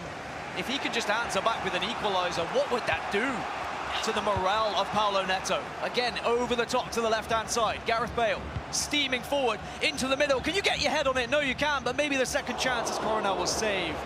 And Ex-Verde just needs to track back here and not allow a counter. This is end-to-end football, and you said it from the mental perspective. Uh-oh, no, he's offside, it's fine, but that was certainly a worrying time. Ex-Verde's had that huge save from Coronel, then you had the penalty kick save. You start to say, I think it's meant for me, and if you're Paulo Neto, you start to say, maybe the game doesn't want me to have this. Easy to second guess in FIFA. Chiellini fizzes one in. Ginola to R9, twist, Oh. turns, Mbappe! Oh. Just again, the keeper doing enough. And Coronel's Ex-Verde, not playing around, Dan. everyone trying to work out how they can get past this man We talk about the MLS players that are going to come in and make the difference. Coronel has been a name on the tip of my tongue all season long. Here's Hullet. Things slowing down a little bit. Paulo Neto maybe scratching his head saying, what have I got to do? And am I going to be able to find that goal? Am I going to be able to find that third? The answer is no at the moment.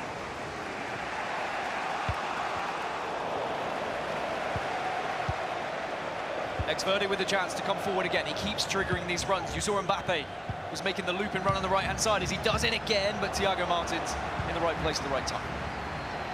He's definitely looking to play direct with Ex-Verde. Always for those looping over-the-top through balls, whether it's out wide, it's down the middle. And again, I'll reiterate, it's about isolating those key matchups. So it's arm 9, a little heel to heel. Bale manages to recover. The referee waves that one away. I could hear the in-game crowd maybe appealing for a penalty, but not going to be the case. Something I'd like to bring up as well is Ex-Verde is using Neymar. And a lot of competitors, I would say most competitors, are not going to include Neymar as one of their player choices, which tells you a little bit from his game plan where he thinks he's going to be able to utilize and maximize players on the virtual pitch as well as your game plan going forward. Because with Neymar, you're getting a less physical specimen, but he is going to give you those extra moments of expression, of fluidity, a razzle and a dazzle, a shimmy and a shake. He's going to cook on the edge of the box. Well, let him cook. And if he does keep continuing to dance into that kitchen, I mean, he's been providing some meals so far, and I'm excited if Ex-Verde gets the opportunity again. He's going to be hammering that one home. He has very much found his signature style of scoring, and that is the power shot that we don't see very often. Back underway, and I want to reiterate, it's 2 legs of FIFA. Now we're into the quarterfinals, so it's not going to be all done after this 90. It will be an aggregate score, and then after that 2 legs, we could have potentially extra time and penalties. Alawai Ram. Back to Bale. Bale can stretch his legs. This is the fist that we see! And this is what I mean by vintage Paulo Neto this time. He is not denied by Coronel, and it's 3-1. Lines it up, singles him out, target man, Rude holding long care, does not care. You send him on a run and let him unleash. And he's 6'4" with what a presence. Is there an instant response? Dinked over the top. Wasn't quite enough as defensively Paulo Neto was switched on yet again. He is tracking these runs. And we talk about it, but I think it's worth bringing up once again. This is 2 legs. There's a lot of time for Ex-Verde to work with here. A lot of time, which means you don't want to give up too many goals in this first leg as well. It seems maybe counterproductive just to hold on to the ball a bit, but Nkunku is going to dance around in the box, gets taken down. It's going to be another penalty.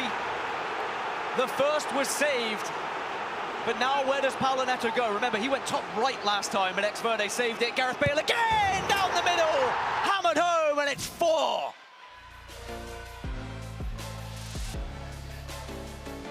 Again, vintage Paulo Neto, best micromanager in the league. I'm talking about defensively, offensively. Runners are everywhere. They're checking, they're moving, they're grooving, they're finding space, they're communicating, they're talking. There's a certain narrative, and it's been a little overwhelming for Ex-Verde. Got to be careful going to ground with the slide tackles, though. I think you brought it up earlier. It's some risky challenges that we saw work out, but when they don't work out, you are, of course, punished giving away that penalty kick. We gave him the compliments against Goal Machine, saying that he was able to make these tackles from behind, the interceptions, just able to break up these key sequences. However, it's gone in a different direction in this matchup here. Not against the current champ. Things starting to go a little bit out of hand here, get out of hand, as Ex-Verde finds himself 3 goals behind, as you mentioned, to the current LS1 and LS2 champion, and of course, the current eMLS 22 champion, trying to make it the back-to-back cup victories and also break history books by making it 4 in a row. And I will tell you honestly, I do not see another player doing it for a long, long time, as Mbappe now is going to be through. Keeper comes off his line. Oh, it's wonderful! Toying with his food now as Paulo makes it 5. Giving you the bread, the butter, and the biscuits. Walks it around the goalkeeper, doesn't get his legs under him, extends the lead, the onslaught of offense. Might even feel a little offensive. But this is the Paulo Neto. Can you stop? Can you deal with what he's offering? Because he is going to send everyone forward. Well, I mean, we saw Ex-Verde go into the tactics screen and start to implement a few things that would maybe open up the defense, and Paulo Neto is finding these weaknesses, he's finding these holes, and he's made it another. It's gonna be 6 now. And suddenly the fans maybe start to realize what a tall order it was going to be for Ex Verde against the current champ. Paulo Neto is a different beast when it comes to this league. And we've seen this all year long. Benzema will fire one in a K, okay. There's still time. These moments of hope just fizzled in. Remember, it's still just the first leg. We've seen comebacks this season. We've seen comebacks as big as this as well. Granted, we've not seen them against Paulo Neto. But maybe that goal will just be the little bit of a sprinkle of hope that Ex Verde and Austin FC needed. Well, what we have seen is Paulo Neto will give you opportunities to get goals or to get opportunities. He does not close out games in terms of sitting deeper, holding the ball. He constantly will push forward. Does remind me of the LS2 final of Paulo Neto versus Lamps, where Paulo was up by 4 and Lamps brought it back. And it was not for just maybe Paulo Neto being able to just switch back on. It could have been a very different story. But again, here is Kylian Mbappe on this right-hand side with support in the middle as well. But it's step overs. He's going alone, and it's going to be a great save from Coronel. And the defender should clean this one up, but Lucio is under pressure. But Ex Verde just needs to hold on here. A 4-goal difference is not the worst thing I've ever seen going into a second leg. If he can close it to 3, then I'd say there's very much still a possibility here. Well, the issue is, can you keep Paulo Neto from scoring? Can you keep a clean sheet, something in that second leg, in order to help you forge that comeback? Well, Lucio with the challengeable challenges there as well to deny Ex Verde a chance to make it a 3-goal gap. And now Paulo, you'd imagine, will just hold on to the ball here. Perhaps has one last chance to make it 7-2 here. Is Mbappe. R9's in the box. Alawai runs at the back as well if he wants to try and dink one in. Coronel, though, quick up his line.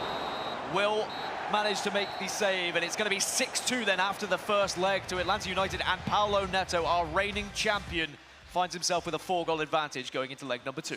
It's got to be said, it's impressive. It is. The way that Paulo Neto makes these other pros look at times. I mean, he's a wild creature on the virtual pitch.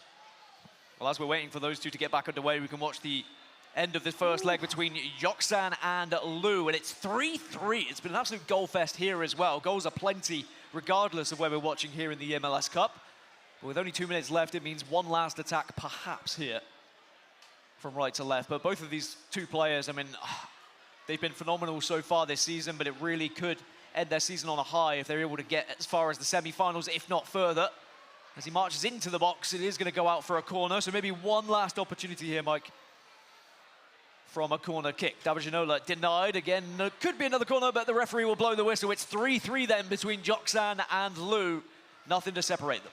And that sets up ever so nicely for that second leg. And a bit of a surprise there, because we talked about Joksan being such a slow-moving and controlling player, a little more defensive a player. A lot of times he ends up in those affairs, especially at the land setting, where they end up being lower scoring, and you really have to grind for each and every goal.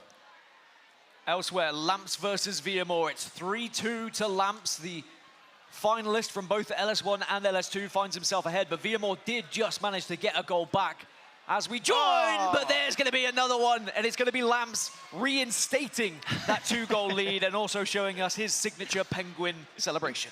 I was going to say, it looks like a bowling ball almost, if a bowling ball could move, or pitch. What are the pins? Are you okay? Yeah, I just was looking at what it made me think of. The pins when they get hit by the bowling ball. I was doing my best. It was a penguin, Mike. I know. Very clearly a penguin. I know. 4-2 to Lamps as Villamor now will have to look to try and just hold on here. You don't want to allow Lamps to have too much of a lead. Again, this is the first leg between these two competitors. It's the same round, it's the quarterfinals. But Villamor would have probably been thinking, I'm pretty good going into this leg number 2 as he got one back. But this is what Lamps does. He's ruthless. Similar to Paulo Neto, he knows how to punish his opponents. And I'm sure Lamps will be looking to try and find his way into a final so he can add another stab at him. But this could be a goal, and it will be! And Lamps allows that one to slip through, and Villamor says this one's not done just yet. Perfecto. Again, pinpoint with the passing there. Whips it in with that R1 driven pass, gives him that half second, the extra layoff, a little bit of additional time to pick out the finish. And 4-3, again, it's anyone's game, doesn't mean much here. And it also takes the steam a little bit out of the matchup, because you could feel that Lamps felt he had a little separation. It's always frustrating when you throw away a 2-goal lead as well, because it's far more nerve-wracking to only have a goal lead. Doesn't matter if you're playing real football or FIFA, exactly the same thing. Because, you know, one goal can just change everything, and suddenly you're a opponent can be in the ascendancy with momentum, but Lamps can maybe change his fortunes here. Does have a chance to break, and he will manage to punish again. Kylian Mbappe slots it home, and Lamps again finds a 2-goal advantage. And what an advanced skill move setup. That's what that R1 modifier, when you go into the heel-to-heel, it gives you an extra kicker that you just don't see used ever really in FIFA. Very few even professionals have it in their locker. And Lamps pull it out, top of the box, really sends them off to the second leg. A little bonus, a little takeaway. Well, the referee brings that one to an end, and it is going to be Lamps who goes into the second leg with a 2-goal advantage. He reinstated it once more, and just the fact we only joined for like 5 minutes, but we were able to see so many goals. This has been an incredible round of matches in leg number 1. And Faisal, you were watching, you were seeing what was going down. We got to see the end of most of them, but you saw what was happening in the early stages. Oh my gosh, man, it was so crazy. That was an insane first leg of games right now. I'm trying to do the cumulative total in my head. 8, 16, 19 plus 6, 25 total goals over the course of the 4 games. I need these notes. Like, They're divided. Like, look at the notes are insane. Here's the scores right here on screen, Mike LaBelle, just to verify what my notes would be saying. 8 goals in that Lamps-Villamor matchup. Ton at the end there as well, as you mentioned, Dan, when they just hopped in. Of course, the 8 goals in the Neto X Verde match. 6 goals between Joxin and Lou in a fun matchup. And only the 3, but not for the lack of chances in the NR7 King CJ match. Both of those, of course, could have had a couple more in that one. It was fun, Dan. I mean, that's the only match we didn't get to jump into, right? I'm surprised to see maybe an NR7 lead, but at the same time, not surprised, because both of these players are so good, and both of these players really are going to shake up this side of the bracket. I think that whoever ends up in those semis still has an opportunity to win this entire tournament. We're going to go into highlights right now of Lamps versus Villamor. And Mike, I know you had a point to make. We can talk through it, of course, as we show you. There are tons of goals here. It's Lamps with David Ginola to start things off, the extra pass, as you always like, and then the waddle, Mike LaBelle. And then right after that, it was Kylian Mbappe making it 2. Nice ball to release him. And just early goalkeeper movement done wrong there. Doesn't cut the angle at all. A lot of time for Mbappe to work with. Villamor battles back. You're seeing these R1 passes, just zips it in, cross it. Mbappe taps it home. You love to see those opportunities if you're a pro, because you just know you're going to convert. Another one with the cross, R9 off the chest into a volley. We might be here for a while with some of these highlights. R9 again. That one was nice. Little meg there, action on the point. Turning. But the point to be made, and you guys mentioned this, every time Villamor got close, Lamps just had a response every single time. He did not leave him on red. And we saw this all live as well with, again, that zipped in pass. And then this is just gorgeous. Oh, save this for a highlight package. Come on, then. I'm telling you, that skill modification, not done, not used, 90th minute, big moment. Wow. That was a highlight package, by the way. That's why we showed it, because it was absolutely a highlight. I want that one just for me, then. I'll put it on TikTok. I'll put it on TikTok. I'm ready to go. Ready to go. Break that one down. All right, look.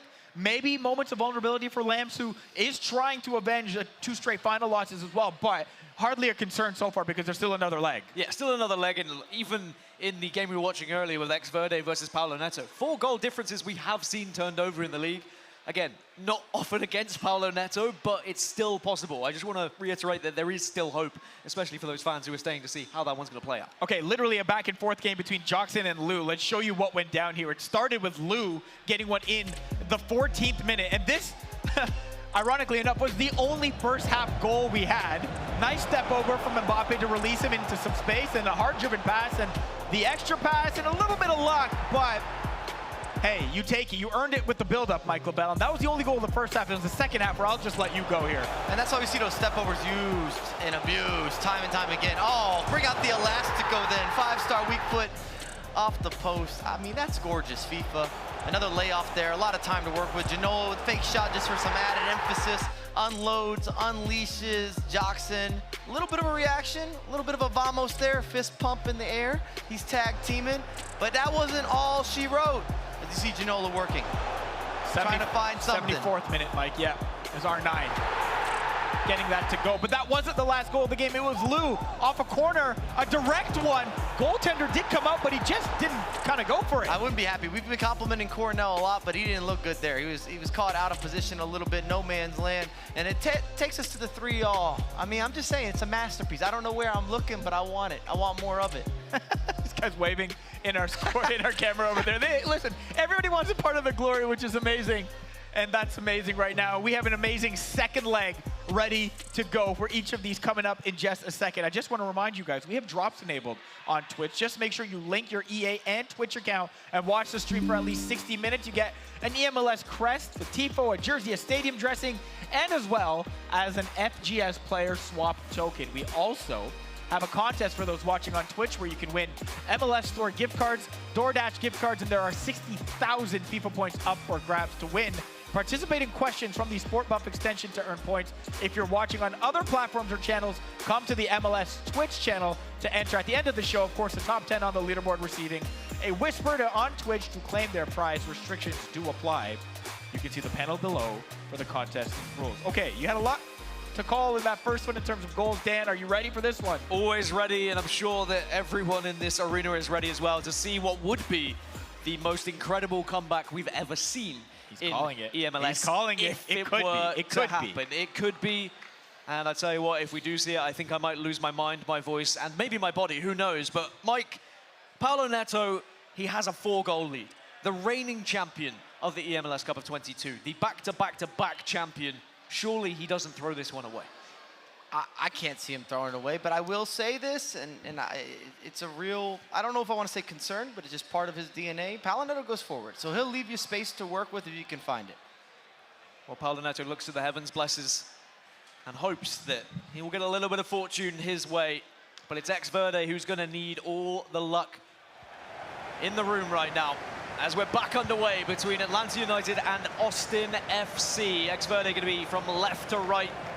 And of course the green, Paulo Neto from right to left in the Atlanta United kit, but has given it away. Now it means Xverde has the chance to break. It's over the top to Mbappe. I'm sure he'd love to get an early goal here just to close that gap a little bit. The interception is good from Paulo, and every single time, Mike, that Paulo gets the ball, I'm always a little bit worried for Xverde here. And Paulo just does such a wonderful job of keeping the spacing, but also the way that he triggers runs and ways that he pulls players closer. Dinks one in. Mbappe can't bring it down. Oh, 9, but is denied by Coronel, and that could be a huge save for Xverde. But can he capitalize? Can he do something with his counter-attack? Fizzes one out left. It's going to be Bale. R9's making the run through the middle, but Bale has to utilize Neymar instead. But there's the pass to R9. But who's in the middle? No one at the moment. So you scoop it back, play it to Hullet. Kylian Mbappe, back to Hullet again. Lots of players. Chiellini tries to smash one, but Paulo Neto may be wise to it now. Closed him down quickly. Might be a little hopeful, a little wishful there. Long-range effort with Chiellini, just not the guy. Well, R9, though, he's your guy, and he's usually the guy. But maybe a little misclick there from Xverde. It was a mistimed fake shot, and he got the shot without the fake. And that can happen in FIFA, maybe feeling the moment a little bit. Tried to adjust on the fly. Didn't go for him, but that's what happened, what he was going for. Those are the chances you want back, that's for sure. That could have been the goal that made it just a 3-goal difference rather than 4. But Xverde has had a decent amount of possession so far in this second leg. As for Paulo Neto, it's a fairly simple approach. It's just eat away at the time and don't allow any goals to go in. But R9 could take one here, but Thiago Martins intercept. Still alive, though. Here's David Ginola. Elastico away, Chiellini on the edge, and Chiellini gives it away. I gave Chiellini a hard time during LS2, but he was actually fouled on this occasion, so I won't bite on him too much. What does Xverde do? Is it going to be direct? And it's off the crossbar. Close enough for Xverde. Not good enough for a goal. Xverde's been unlucky here. He's made 3 solid chances, whether it's the goalkeeper movement, a poor turn at the end, the post in that case. And then this is when you get punished. It was a dink last time. It's a dink again to open us up here as Paulo Neto replicates what we saw in the first leg. And he puts his 7th goal on the board on aggregate, but it's 1-0 here in leg number 2. Bit of a route 1 approach as well. The big switch into space. I'm telling you, that end of the air Gareth Bale is a special item. Takes the space well. A little bit of a double scoop with the chips. Bale dinks one into Mbappe, plays it down, and Neymar will respond, and that's perfect timing for Xverde. Boy, did he need it. 1-1, but still 7-3. He makes sure he goes back to another 4-goal deficit. But if he had allowed Paulo Neto to start chipping away at him and got too comfortable with that 5-goal lead, there wouldn't have really been a chance of a comeback. But now it still lives on. might be asking a lot. This is the 20th minute. You get a couple goals by halftime, you're potentially coming into that driver's seat. You're making an appearance, putting a little pressure on Paolo. Well, I think you called it perfectly. It's all well and good scoring goals, but it's about denying Paolo from getting goals of his own. And R9 fluffs it. That could have been the game in Paolo Neto's hands, and maybe is one he'll look back and wish it was a little bit different. As Ex-Verde now can just breathe a sigh of relief as he regains possession. You would have bet a house that he wouldn't have had a miss hit from there, a couple yards away. Mbappe. PSG man plays one back to Hullet. David Ginola now. Again, it's Neymar, who we don't see very often. Gareth Bale denied by Lima, and it is going to be now Paolo Neto with a chance to break. If we can see Ex-Verde, as you say, get a couple of goals back here, Paolo Neto maybe would start to sweat a little bit. Into the box, into R9. Can't bring it down, but does get a second chance, but it's gone wide. I can't believe it. Dan, that's two. Each of their R9s. Missing sitters. Time to work with, right position, the correct player of all players. And here we go again. It's a long raking ball to Gareth Bale. Finds R9 in the middle, and now this is the punish. On one end, it goes just wide, but on Paolo Neto's end, he slots it home. And that's his 8th goal of this quarterfinal. He's going for double digits. And FIFA could be so cruel. If you miss an opportunity, there's no forgiveness, no mercy. Is the task too much now for Ex-Verde? Does still have a chance. Gareth Bale absolutely smashes one. I mean, even though we've been crediting the power shots, we've been crediting these shots that are maybe a little bit against the meta, I feel like he had a little bit more time there, Mike. It was ambitious. He was expecting Paolo Neto to move the goalkeeper. He didn't. The near post didn't open up. Paolo Neto, and oh dear, it's 9. Can we swap? And maybe this is now just going to be a little bit too much for Ex-Verde and Austin FC. And we can really see why Paolo Neto is that player going for 4 trophies in a row. But here's David Ginola, plays one into R9. Needs some support, doesn't get the support, and Paolo has been so good at the back, Mike. He's made the right steps, and the way that he's, again, triggering these runs, there's so much space for the players to work with. Alawai ran. Shifts one across, denied by Thiago Martins, and even though Ex-Verde is still having chances, it seems like 6 is not going to be enough. Well, it's also got to be said that space is going to open up. Ex-Verde has to go for it. He has to push bodies forward. He has to take risks. Paolo Neto's just done a good job with some of these route one, big switches, overlapping runs, late triggers to allow players to be open and to find that additional space, but it's always going to be there. That's what I'm trying to say. If you're in Ex-Verde's position here, you got to go for it. You got to push everyone forward, active often. You need the double teams, the traps, the presses, the collaborations, all the effort. Try to speed up the game. We have to see one before the halftime whistle is blown, I think. If this dream is even remotely close to being alive. Mbappe twists, turns, finds Ginola.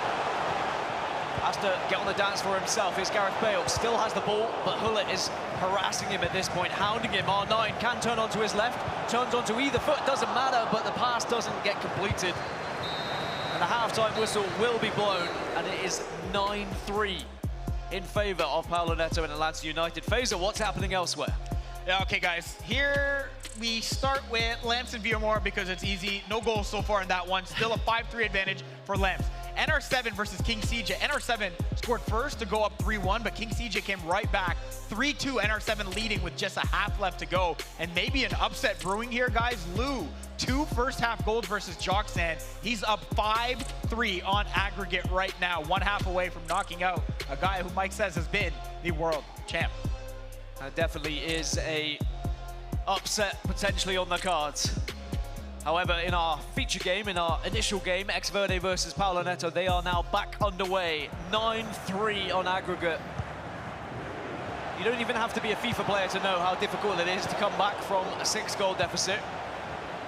We still have to give Ex-Verde credit, though. I mean, getting to the quarterfinals is an incredible achievement, as is, as R9 will be forced off the ball, but manages to wrestle it back and still somehow has it here. The strength of R9 always impresses me. It's why he's such a staple in anyone's competitive FIFA team. But again, it just ends in a little bit of a disappointing finish in the final third.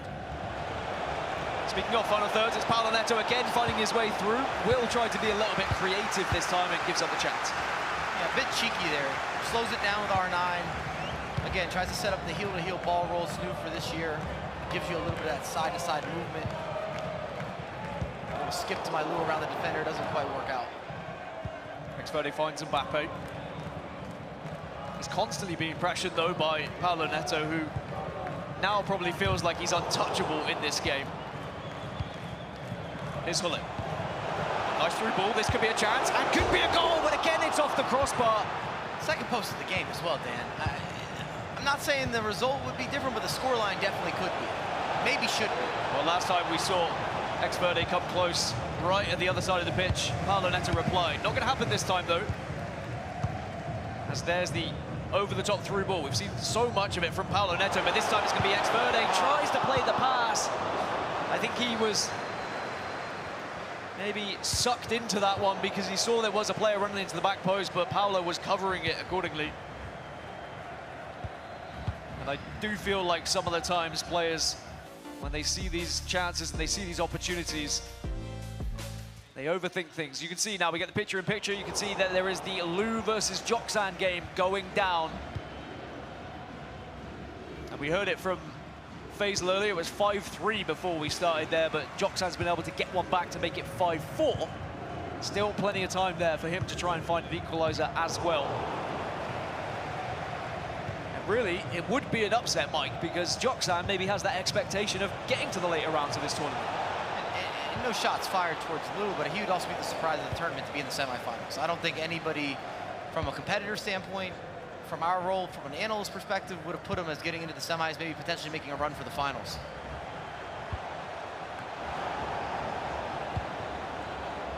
Almost had a chance there as well. I think that Joksan's going to start to press Lou a lot. You can see on the right-hand side, it's tactic screens. Power shot! Oh my goodness! How on earth has that just found the back of the net? There's your equalizer you were searching. Are you kidding me? Can we remix that? Can we talk about that? Can we open the discussion boards? Rainbow flick, power shot, time green, top corner, and you need the goal. It's 5-all. Are you kidding me, Dan? Unbelievable from Joksan. Maybe it was Xverde who started to show people these power shots. You know, they're going to work here in Austin, Texas. Can we rebrand them? This is the magician. What are we watching? 70 minutes on the clock. Joksan ties things up, and Lou was probably thinking he was cruising in that game. But he's part of the magic trick. You talk about moments, Mike, that can define your season, that can define your tournament. Perhaps that can be it. But maybe there's going to be a chance to change things up again, and it's Lou who regains his lead. This game has had everything from where we joined it at 3-3 to then joining it at 5-3. What does Joksan have left in the tank on this left-hand side, Mike? Because he's just had to pull out all of the stops, and now he's been, again, pinned back. If he scores another rainbow flick, I'm going home. Faisal's subbing in. I don't think my voice can handle it. What a game. Oh, there's going to be a header as well from Hullet. Joksan is just pulling everything out of his sleeve right now. Ties us up once more, and how frustrating must this be for Lou? Joksan whispers over there, and we got J-Mar said, "Oh yeah, that was good." that was. You're wondering what's happening back there in the coaching book. Well, meanwhile, we have seen another Xverde goal. He's just made it 9-5. Also, update with some other results. You hear people popping up. I know goals are going in. They got the 4-screen or the 4-box pulled up behind us. Faisal, tell me what's happening. Quickly, quickly, there's a lot happening, quickly. Mike LaBelle running the show now. Beermore just scored to take a 2-1 lead right now on Lamps in their game, but Lamps is still up 6-5 on aggregate. That is much closer than many expected. Still, though, nothing of note new in the King CJ NR7 match. Still 3-2 NR7 late in that one. I mean, the reason why we heard the crowd pop off is it was Xverde getting the equalizer in the second leg, but of course, on aggregate, it's happening everywhere, but Lou again finds a goal. The irony, we talk about Joksan being this defensive player. He can't stop conceding. And if anything, offensively, he's been a creative maestro. Give me some more. Inject this into my veins. I'm going cross-eyed just trying to keep up with all of this, Mike, but thank goodness you're here to keep an eye on one of these games while I'm looking at the other. But here comes Joxan yet again. As he has to respond, he would have thought, okay, game on. He's probably thinking, what do I have to do? He's done everything. Pulled out all the tricks so far, but Lou, you have to give mad respect for him to stay on top. As now on the other side, it's going to be a slot away as Paulo Neto gets his 10th of the game. I should also mention, as I was taking you guys away from the NR7 King CJ score, NR7 did score. He's up 4-2 now in aggregate. Maybe not an upset, guys, but one of the finalists from a year ago, King CJ, on his way out if he doesn't find a miracle in his last 20. I think I would consider that an upset just for the respect of King CJ and what he's done in this league, but we also have to know what NR7 has done historically in FIFA esports as well. And also a world champion. Let's make it known. Don't put any disrespect on NR7's name. Coming to the league, but he is a world champion. He's had a lot of success internationally. New to eMLS, but not new to the competition, at least not when we're talking about FIFA. Things are so intense, we 4-boxed it, guys. That's how crazy things are right now. Every game's got something going on. Where am I supposed to look?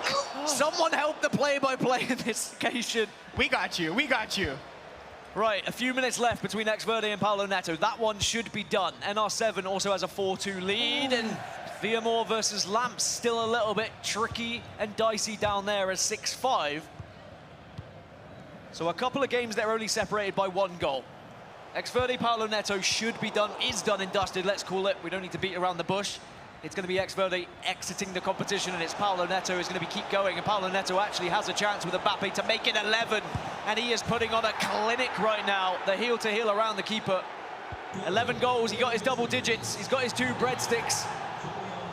And that result is confirmed.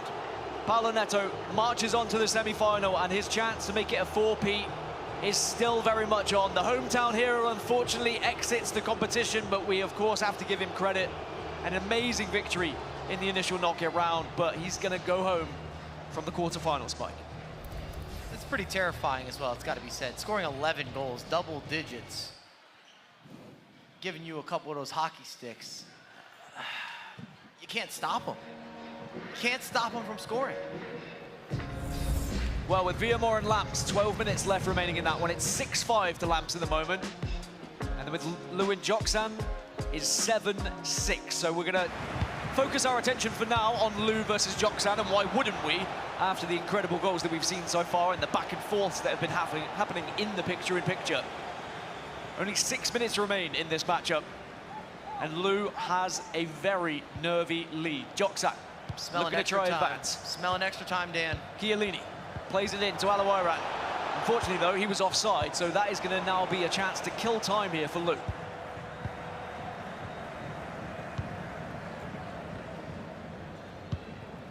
Kill time he shall. Whether it be holding onto the ball as defenders, whether it be playing back to the keeper, he's going to do everything, but this is what can happen. Mistakes are going to come up.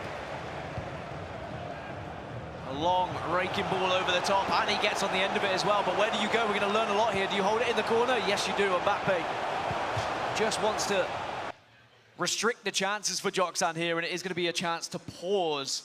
It's going to be a throw-in, but Joxan maybe one last opportunity, Mike, before this game ends. I don't know. I think the clock's ticking. The big key is if he gets 2 minutes of added extra time. I think it makes a difference with him being able to push it forward. But the problem is, Lou's got it in the corner. As long as he gets the ball in, easy throw in and resurface. And elsewhere, we have just seen an equalizer as well happening off screen. Villamor has just tied things up with Lamps, and very probably will send us to extra time. I asked for it. I commanded it. Remember, Lamps, last year, an LS winner. This year, back-to-back LS1 and LS2 finalist. Finds himself tied up against Villamor. But we regain our attention. We got it. It's got Lou the versus takeaway. Joxan. It's 1 minute left. It's one last opportunity for Joxan, otherwise he's going home. The ball's played through. R9 gets hold of it, but it's It's a foul. denied. It's coming back. It's coming back. I don't know if he can go short, Dan. I think he has to lob this into the box. Potentially the last kick of the game. You're completely right. If you play this short, the referee might blow the whistle. Does play it short. Got to go forward. Cannot afford to go backwards now. Can Joxan manage to get a last minute? No! What an interception! And Lou hits it out, and Lou takes the victory. Joxan eliminated, Nashville go home, but Lou carries on in this bracket. And something we haven't talked about enough today is with that result, he's also guaranteed to play in. One more win, he gets the playoffs to go with the extra cushion, the fatter stacks, the bigger pockets. It's all about the bigger picture. You want to get that eMLS trophy, but also you want to be thinking about the FIFA World Cup, where you play against the biggest and best players in the world, not just in your region. Right now, the focus is going to be lifting that trophy. Speaking of focuses, all seems to be kicking off over there. Lamps versus Viamore. 6-6 just before we left it. It was heading towards extra time.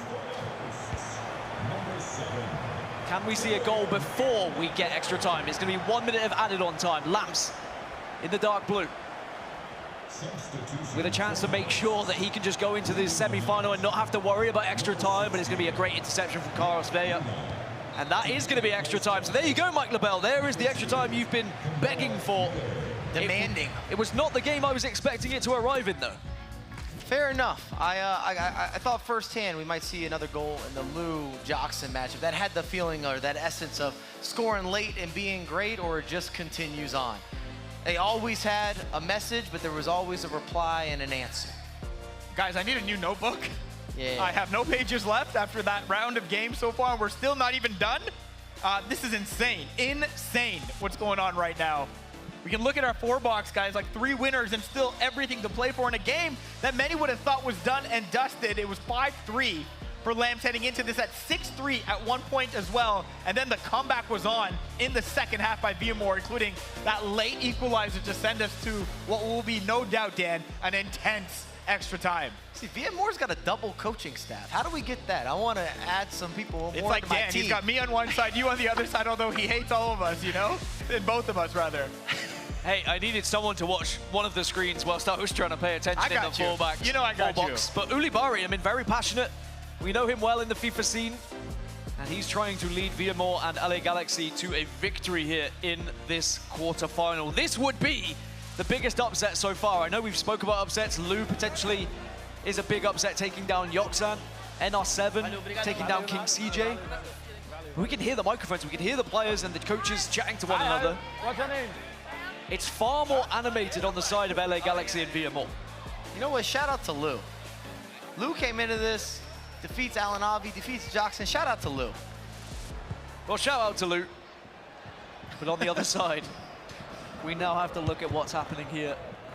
Yeah, we do random shout outs, Faisal. He's You giving me a do. reaction. You Yeah, why do. not? You He deserves do. it. He earned it. It's not even random. Extra the job time then. done. It's going to be Viamore versus Lamps. And what a time to join this game when Lamps probably thought he was cruising into the semi-final. Suddenly Viamore answers back in the dying stages. So we're going to have 30 minutes of extra time and then potentially penalties. What a challenge that is, by the way. Goes out for a throw-in.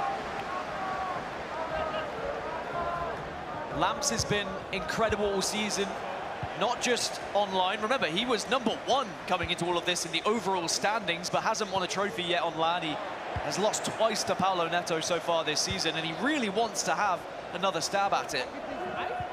He also won the FGS recently for North America as well, so some added cushion. So he is in fine form. This is not like Lamps were he to exit at this time of the tournament, but he has the ball, he has possession. He has the chance to regain that lead that he had for quite some time in this game. R9 heel to heel, but Lucio, ever prevalent as always.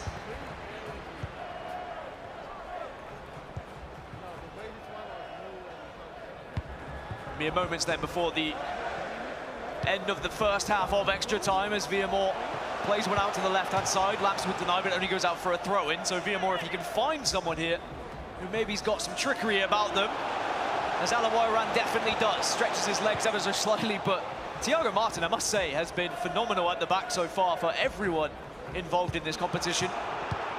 As Lamps can't find that through ball down the right-hand side, and this should be the half-time whistle, unless, hold on, the referee allows play to go on, and Mbappe plays one back, and it's going to be one last opportunity. Carlos Vea plays it to Alawaran.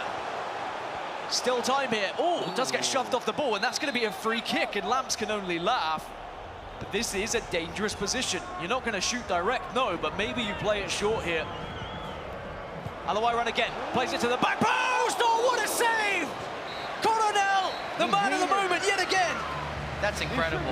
That is incredible. I mean, you see the back post cross, green time finish, connects Mbappe, right player, right time, right moment, arm, talking to the gods, a lot of strength in that, keeps it out. This does not feel like a quarterfinal. Can we make an agreement? Can we have a handshake on this? I got you. Thank you.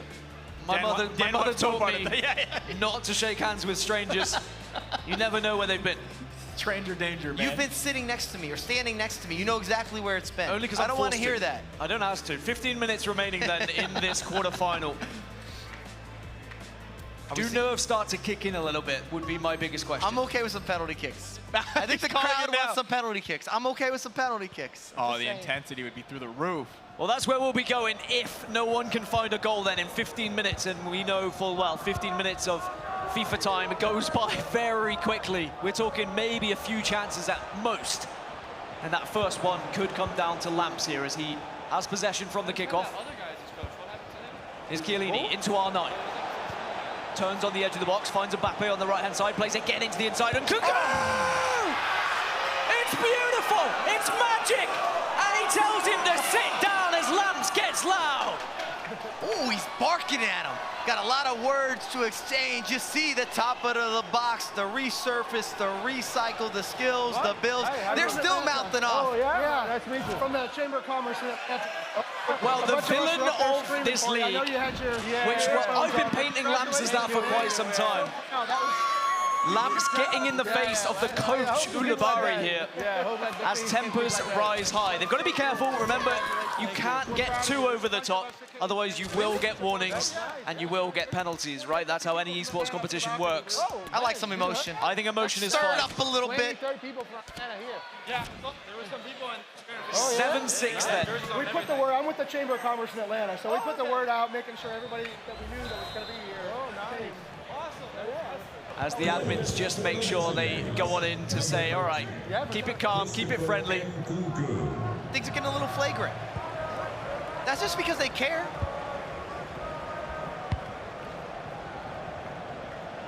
Ten minutes remaining for Viamore to find a goal, to find a response. Things are getting heated, not just on the pitch, but off the pitch as well, as Lamps now just needs to refocus and make sure he holds on, or maybe he goes for another goal, who knows?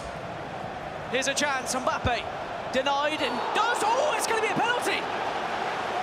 He was on the turn, and it was Sergio Ramos who stuck a leg in, and the ref has deemed that as a foul somehow. Oh That's my, tough. That's it's the tough. trailing leg. Well, this would be the game. Lamps from the spot to make it 8! And he lets them know again. He waves goodbye as it will be Lamps going through to the semi-final, surely with that goal. Absolutely, and there might be a backstory here, and I hope that Denise gets that backstory when she's doing the interview, or I'm assuming an interview's incoming, or I'm pitching or asking or requesting that interview. Well, you can only imagine Lamps had a significant lead in this fixture, and then we saw the comeback, and if I ever see anyone mouthing off like that, it means they were mouthed off at, right? There was always going to be some tension there. You've got to give. If you're going to give, you've got to be willing to receive as well. There's probably some back and forth happening. You're sitting next to each other, and I don't know about you, but I don't always like friendly competition. I like a little bit of a shove, a little bit of a talking, a little bit of trash back and forth. It's good for the movement. It's good for the culture. Just means that you care. That's all I'm saying. Brother, I grew up where trash talk was esports. I love seeing this kind of stuff, and a quality as long as pop-off. it is friendly and as long as I see a handshake afterwards, then I'm happy. But it's Lamps who has a 2-goal lead and will now be just eating away at that clock as he runs a lap of this pitch to try and solidify his spot in the semi-final. The crowd will cheer a little bit because they know it's inevitable.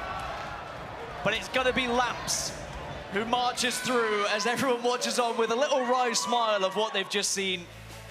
But this is what we have to see. We have to see handshakes afterwards, and that's what matters at the end of the day. That's good sportsmanship. You can talk as much trash as you want in-game, as long as there is respect afterwards. Lamps goes through then after a dramatic finish to extra time. Faisal. Is dramatic the word we want to use? I feel like there's got to be a superlative bigger than that. I don't even know if there is one, Mike. I'll throw it to you because you're the word king over here. I wasn't ready. I wasn't ready for that. Nobody was. That was insane. That was unpredictable, euphoric. I've lost my voice, and we still have a semi and a final to go. 2 rounds to go. Man, oh man, insane. But respect to Viamore. Everybody likely counted him out when he was down multiple goals, but fought all the way back. And when you get to extra time, of course, you don't want to get unlucky. Maybe did on that penalty, but credit where credit's due. He got there. Monumental. I like that. Monument. Okay. You're going to look back. If Lamps goes on to win this tournament, we're going to look back on that matchup in that game. Of course. He was almost on his way out. Almost on his way out. But instead, he is moving on where he'll take on NR7, who takes down King CJ in the quarterfinals, a 4-2 game over 2 legs there. And on the other side, it's Lou taking down Chalkstan 7-6 in another game that had a little bit of everything. Takes on the champion Paulo Neto, 11 goals over 2 games against X Verde to send the hometown kid home. Man. Give me Lamps versus NR7. That's what I'm saying. That's it. You're here. That's what NR7, he demanded that. He requested it. You're going to get it, man. Okay. You're going to get it. Man, Wow. oh man, oh man.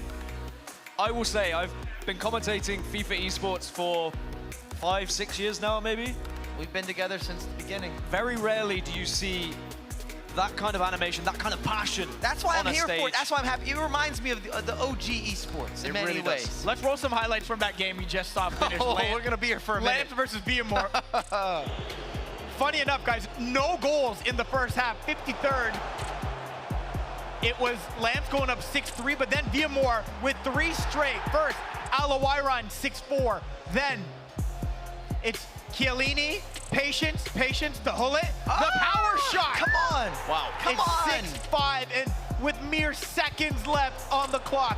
The rotation, the movement, the one touch, the back of the net from Kylian, killing them with Mbappe. But here's extra time, Dan. That's where I wanted to see the reaction from Viamore and the coaching staff, because that's when I imagined they got loud, right? And that's why we saw the massive reaction. But they should get loud there. Of course they should get loud there for their guy. I'm all for it. But this is why, if you're going to dish it out, you're going to Gotta get take it it. back. Yeah. You see how he splits the defense, too. Splitting the center backs, and Kanku pushes through. Ultimate pop-off. Again, I want that on a reiteration and a rewind. Penalty kick secures the deal. You saw Everything hugs at into the it. end of the game, but again, well, maybe you see a goodbye as well. Oh my I like some animation in my life. Wow. Let me know how you really feel. Lance has had no problem playing this role all season long. That's he doesn't what I'm care. saying. And he backs it up with the wins, though, Mike. Without a doubt, Lamps is my favorite player in this league, and I'm going to say that out there because it takes a certain amount of confidence to be able to put out passion like that, but also get results, because you look very silly if you put that out and then you lose, right? So credit to that man at 20 years old to have that confidence. Well, the other 20-year-old that he seems to have a problem with is Paulo Neto, who had no problem taking on X Verde 11-5 over 2 legs against the hometown kid. And I believe he's standing. Yeah, let's head over to Denise, who's standing by with Paulo Neto. It's our winner with the winner for our player interview presented by TikTok. Thanks, guys. So, Paulo Neto, you just got done defeating the hometown hero, but you also have a ton of fans here. What were those emotions, or how did you stay so composed during the match? I stay composed by being focused 100% on the game, but it's so nice to be playing here in front of a very big crowd. The crowd is nice to see. You see they supporting. Of course, most of them were to X Verde since he's their hometown, so I say sorry to that, but I hope that they can keep with me for the rest of the tournament. Such a gentleman, man. Okay, so you're also on the verge of getting setting an eMLS record. How is that, like, adding any nervousness, or what are your emotions walking into that record? Does that add any pressure? Yeah, for sure adds any pressure, but I think that the main thing is just keep focusing and thinking game by game, not about making a record or being the champion, but just game by game, and yeah, what may become. Level setting expectations. So lastly, everyone's so curious. You stay so composed walking into a match. You're about to play Lou up next. What does your morning look like when you're walking into a match? What do you do to add to your winning streak? I just have a good night of sleep and have a good breakfast, take a shower, and yeah, I just come here to the event, try to practice some games before the event. And yeah, just be focused is the main thing. Paul and Neto, words of advice. Back to you guys. All right, thank you very much. Let's take a look at our bracket. There is Paulo Neto trying to make it 4 times in a row, and he's got to get through Lou to get there. Meanwhile, on the other side, it's Lamb squeaking by Viamore and NR7 getting things done against King CJ. Probably the least, I guess, I don't know, dramatic is the word I want to use, but the least talked about at the very least, given the intensity of the other one. So we'll show you some highlights of that one right now. NR7 taking on King CJ. We'll start in the first leg. It's here in the 18th minute. NR7 getting his first of 2 first half goals. It was a bit of a fortune to get the ball back, but then Kylian Mbappe getting things done. And then we have a little later on, a nice pass all the way through the box. It goes in the net from David Ginola, and look at what it means. He means it, Mike. He's ready to go. Again, I talked to him in the hotel. He said, I'm locked in. I'm ready to do this. And he feels that he could take down Palinetto. He's requesting it. Here's King CJ with a nice over-the-top through ball. And it was a little bit unlucky. That ball goes in, but King CJ would have taken it at that point. Down 2-1, heading into leg number 2, where it was NR7 right away, adding that 2-goal deficit again. Another bit of fortune, Alawairan with the moves and the finish. Anybody that's played him, and then King CJ again, over the top. He finds his Alawairan, who scores. It's 3-2 at that point, but he couldn't find another one. In fact, it was NR7 near the 70th minute in the second half. Oh, Mike, you love those. I know that. Like I said, he's cooking, and I'm talking appetizers. You're getting the full ensemble, the main course, the doubling down or the tripling down with the dessert. I want all the extra flavor. Give me refills. Dan, you like NR7 as a guy that's talented and a guy that could cause some damage. He's already done it. I think he is a man that really could disrupt this bracket, but do it quietly, goes about his business, right? He's not going to be as loud and proud as maybe some of the others, and maybe that's what you need to go up against Paulo Neto, who also goes quietly about his business. You need someone who's as determined and focused that just has what it takes to get the job done. We have that matchup coming up in the other semifinal as well. We're going to take a quick break. Up next, though, the semifinal round here at eMLS Cup, presented by Coca-Cola Zero Sugar and TikTok.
This game goes beyond borders. For the first time, my worlds collide. We'll practice old traditions while making new ones. New rivalries, new legacies, new trophies to raise. This is the new. The new. This is football's new world. This is the new game. This is League's.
This game goes beyond borders.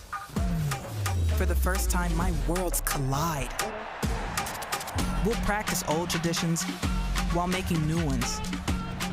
New rivalries, new legacies, new trophies to raise. This is the new. The new. This is football's new world. This is the new game. This is League's.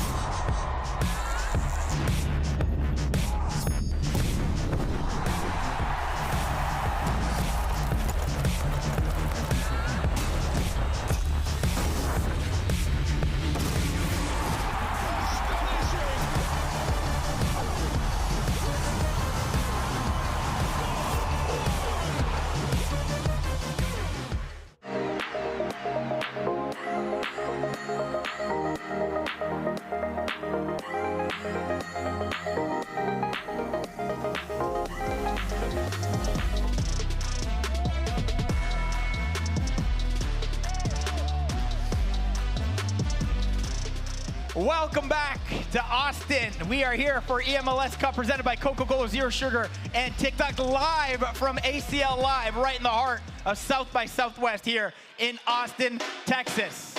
Yeah, you can hear the band. We're down to the final four. One of these four will be crowned the 2023 eMLS Cup champion.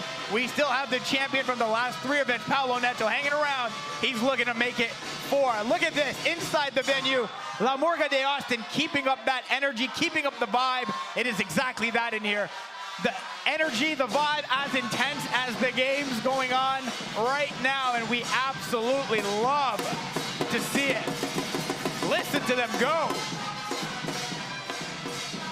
Reminds me of my band days, guys. I was never as good as these guys, but I played back in the day, a little baritone action. I'm gonna ask them if they need someone later on. I don't think they do though, because they seem to be doing quite a good job. All right, I'm Faisal Kamisa, Dan Gaskin, Michael Bell, and hey, we've got our eMLS correspondent, Casey Anderson, hanging out on the desk so far. Casey, what up? How's it been?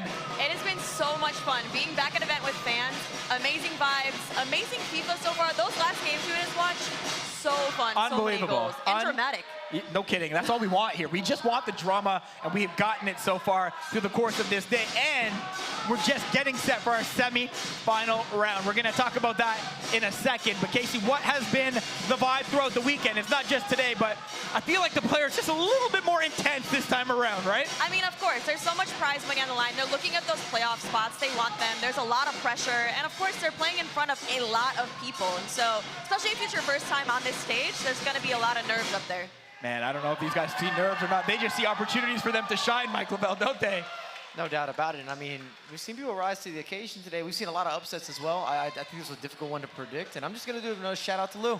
Nobody here had him. Look at Lou doing his thing. Shout out to Lou. We're going to talk about him in a little bit. We're going to get there. We're going to get there. Dan, how's your voice doing? It's a lot of goals you've called so far. It's great. I mean, it's just one day of FIFA, you know. It's not going to be too bad. We got 2 more legs and then another 2, 4. Yeah, I think I'll be all right. The upside is we may not have to listen to him tonight when we're back after the event, which is great. I'm not Mike. Oh, sorry. I was so confused for a second. I was like, wait, why am I doing this to you? It just seems to be that. so unnecessary. Mike, yell a little louder is actually the advice I've been getting from people right now, so that maybe your voice can a little later on, Understood. Too. Thanks. Cheers. Yeah. Is that okay? Yeah. Understood. Content-wise, Casey, what's going on? Oh, it's so much fun. We're doing so many TikToks and so many videos on Instagram, and it's just, I mean, we're getting the behind-the-scenes action. Their personalities are out there. They play FIFA, but they're hilarious as well, so we're able to capture that throughout the entirety of the Austin event. Are they hilarious, Mike? I'd like to know what Lamps had to say, since you were down there on site. I can't really say what was said. There were words, though.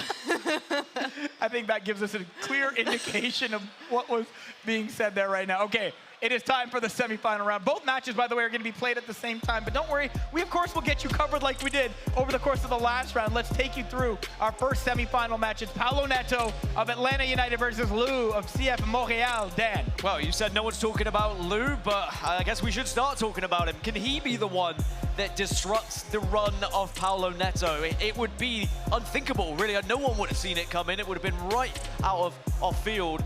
But Paulo Neto, he is continuing this journey towards 4 trophies in a row, and I don't think he's going to be stopping until he is on that stage, hoisting one above his head once more. Mike, now's your chance to talk about Lou if you want. Yeah, I'm happy to hop on the Lou bandwagon. The man is the most hydrated FIFA player you've ever seen. He is kicking there, water everywhere, bottles everywhere. I remember it online, I was like, what are you drinking out of, man? Multi-gallons. And the guy has performed today. He's gone under the radar. And it's kind of setting up with a nice little narrative here because he really also needs that playoff spot.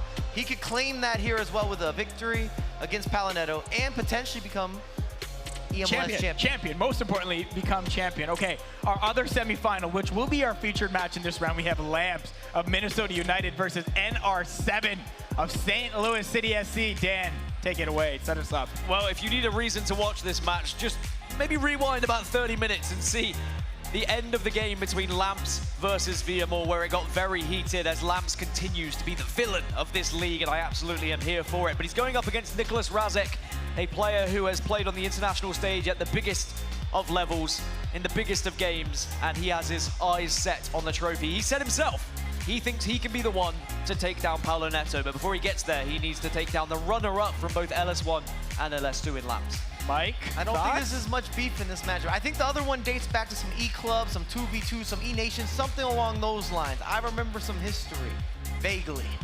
Well, he's moved on, Lamps. It's going to set up a great matchup. So talk us through a little bit about what you see in this one. A lot of goals, and I can't wait. I'm so ready for this matchup in particular because neither of these guys have really showed that defensive prowess. I don't care about the stats. Look at the goals for. They're going to score a bunch of goals. They're going to go forward. It's going to be active. It's going to have back and forth. They're going to face adversity.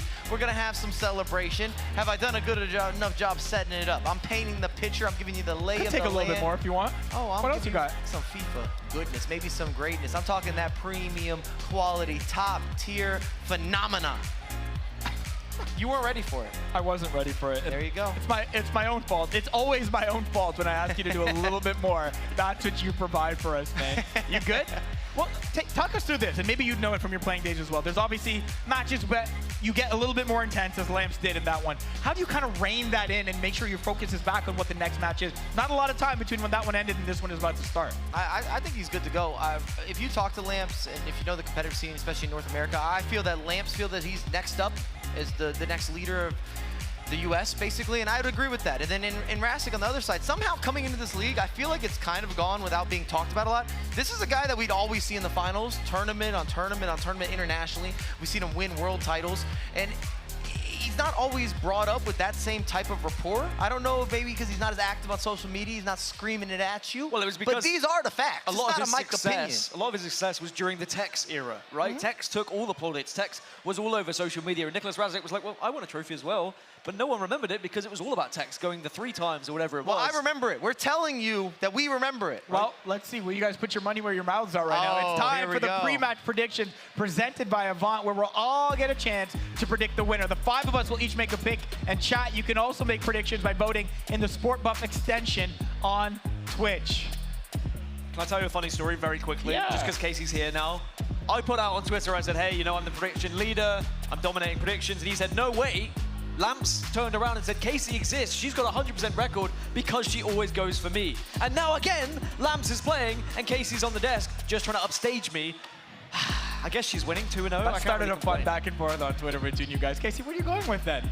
I mean, you already knew. It's going to be Lamps. He's winning again, and I'm going to stay with my perfect record. You know, it would have been Dan, the are you villain gonna arc. match her, It would have been the villain arc of all villain arcs if she had gone Nicholas Razek. It really would have. It really would have. I think that I want to wish it into existence, a grand final rematch. So I think I'm going to go for Lamps here. No disrespect to Nicholas Razek. I think he has what it takes as well. But, you know, a 3-time rematch would be incredible for the league. I'm feeling controversial. We're going with Razek with an upset here. Is it controversial? I don't even know think if it's it is. controversial. At this point, anyone can win, right? I think that's what I was going to say. Like, you just, at this point, the talent is so strong, the level playing field is there, so NR7 not bad. With that being said, I'm going to go with Lamps. All right. I mean, selfishly, I need to go against the grain as well Yeah, to fair. catch Dan. So That's fair. From the prediction standpoint. Denise is not on our desk, but she's going to give us a prediction as well. Denise, where you at? Where you got? I'm breaking the tie here, guys. I'm going for NR7. I'm feeling just as controversial as Mike, and I just feel the energy is giving NR7, so fingers crossed. Okay, well, here's where you can watch each match this round. Twitch.tv/MLS Lamps versus NR7. MLS2 Paulo Neto versus Lou. We're also squad streaming on Twitch. You can watch both games at once. Tap the watch and squad mode button right below the video player. You guys ready?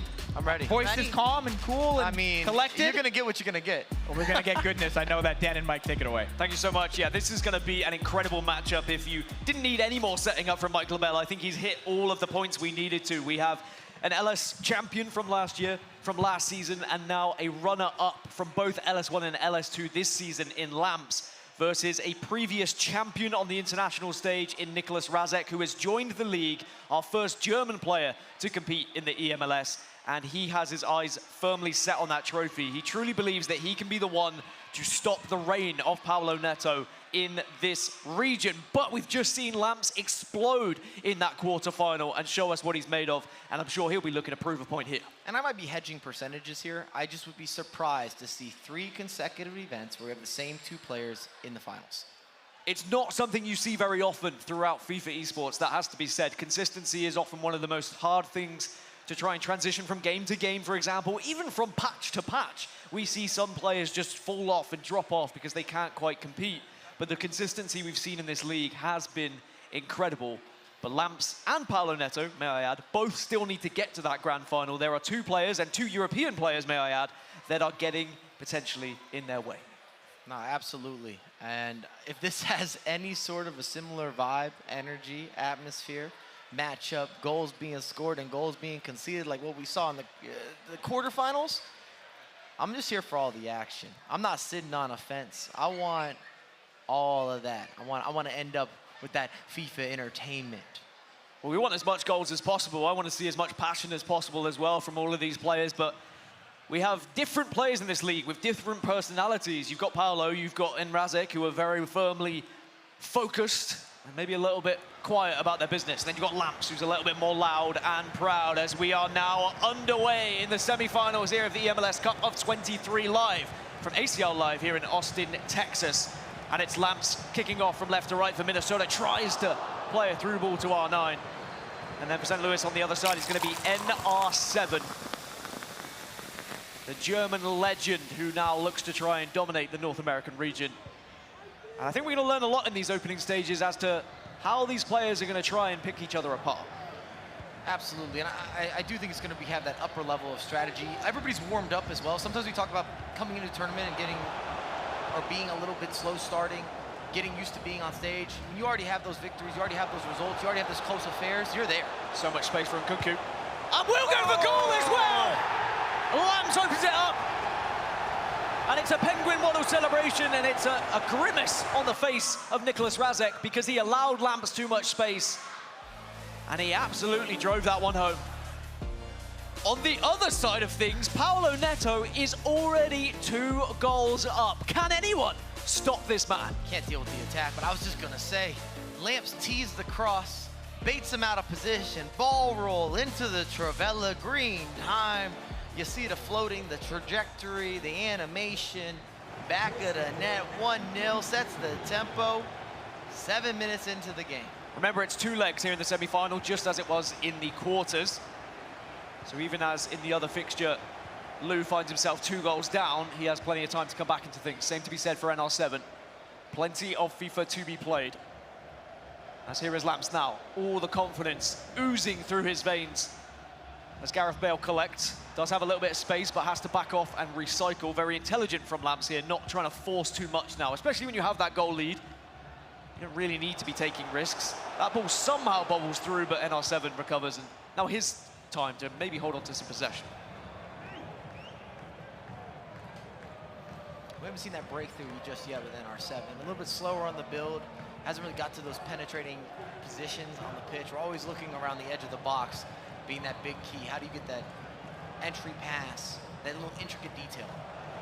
Alawaira into Ginola, and R9 will play the 1-2, but Hullet, ever present as always, denies any sort of chance of a 1-2-3, as it were, as Ronaldo now plays one through.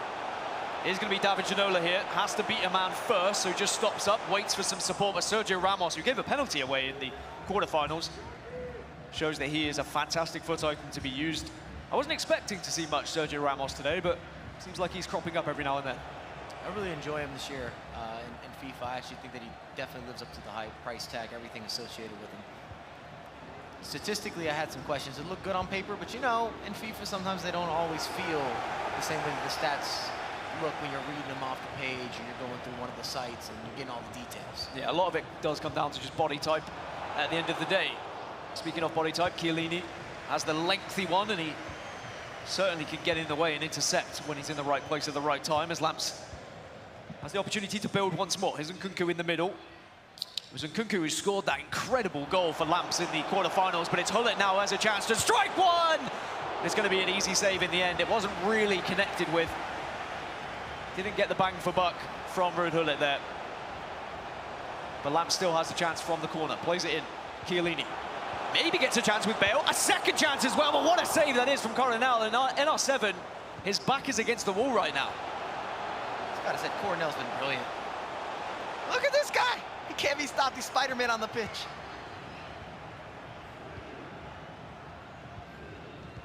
What a difference maker. We talk about goalkeepers and the importance of goalkeepers, but when you're dealing with Coronel, especially at an 86 overall, your expectation's not the highest. I mean, we often see goalkeepers in the 90s still making mistakes. His consistency is incredible. R9's making a run through the middle. Doesn't go for it in the end as Mbappe will now play the ball. And Ginola somehow gets on the end of it. We speak about Coronel and how good he's been, but he steps out and does absolutely nothing there. And Lamps takes full advantage of it. And again, the same kind of face on Nicholas Razek of just a little bit of annoyance. Bit of a curse of the commentator. Bad giveaway. Well worked. Triggers the run again. You see the whipped in cross. Takes care of business. Very efficient. We really haven't seen Razek get started. It's 30 minutes in. Maybe had a couple build-up moments where he's trying to increase the tempo. He's looking for almost a delayed overload in that final third, but he hasn't really got into the box yet. This could be his first chance to get inside that box. Alawaran. Ginola has support on the left-hand side from Bale. Tries to play it in the middle to R9, but now this is where Lamps is so good. Look at the breakaway. R9 making the run. Does find him somehow because Bale didn't step across. And then you've got the option to go for the early pass. Does find it. Mbappe, oh, almost dinks it over the keeper. That's Coronel clever. perhaps That's clever. makes up for the previous attempt at a save. Onto the edge of the box, and Mbappe comes back. Yeah, Lamps is almost playing more that bend but don't break type of defense. He's allowing him to have a lot of ball in this area, but then when you get to the final third, he's really picking those steps well. And it's also allowing him to have those outlets. We're seeing a lot of counterattack, at least that initial lofted through ball, even the release, or even the general through ball. David Ginola can't get the ball across the box. Again, that's NR7 trying the same kind of thing, hoping that it will just be able to glide through, but the defenders are not allowing it to be that comfortable, and then Lamps gets the counter-attack again, but this time it looks like Lima is going to do enough at the right-back position. Very important that your players are being tracked, and you are maybe manually tracking those runs at times, otherwise it just allows for those easy through balls to happen. As Ginola will see the space on the left. There's the over-the-top ball that we've seen so much today. Bale into Ginola, Alawaran denied by Hullet. And every single time it seems like either Hullet or Chiellini's there. He's overdoing it as well. I got to give a lot of credit to Lamps. He's staying home. He's not getting caught out of position. He's not overstepping. He's not miscalculating. But at the same time, I think NR7's had a chance to take some of those 50-50s, maybe a skill move, and it's not there. R9 can't find David Ginola, who was making that run through, and that could have been such a huge opportunity for Lamps as we're closing in to the half-time whistle of this first leg. In the semi-finals, Alawaran, no, this could be the opportunity for Nicholas Razak. Can't, though, unfortunately get past. And I tell you what, there would have been some shouts for a penalty in real life, it has to be said, but didn't go down. well, maybe they'll add a button. You needed the one day. animation. There was a FIFA at one time, wasn't there, where you could like kind of dive, but anyway. See that, 0 shots. NR7 never gave us anything to really talk about. He didn't have that breakthrough, that final effort, a little bit of that creativity, that ingenuity, that storytelling. We didn't have any of that in the final third. Everything else was okay. Defensively, I don't even think he was that bad. I just think Lamps was better with some of those offensive moments. But I think that is Nicholas Razek. That sums him up as a player. NR7, he will go for those percentages. He will try and find those perfect moments. He's not going to be doing what Verde was doing, for example, early on today, where he's just hitting it as soon as he has sight on goal.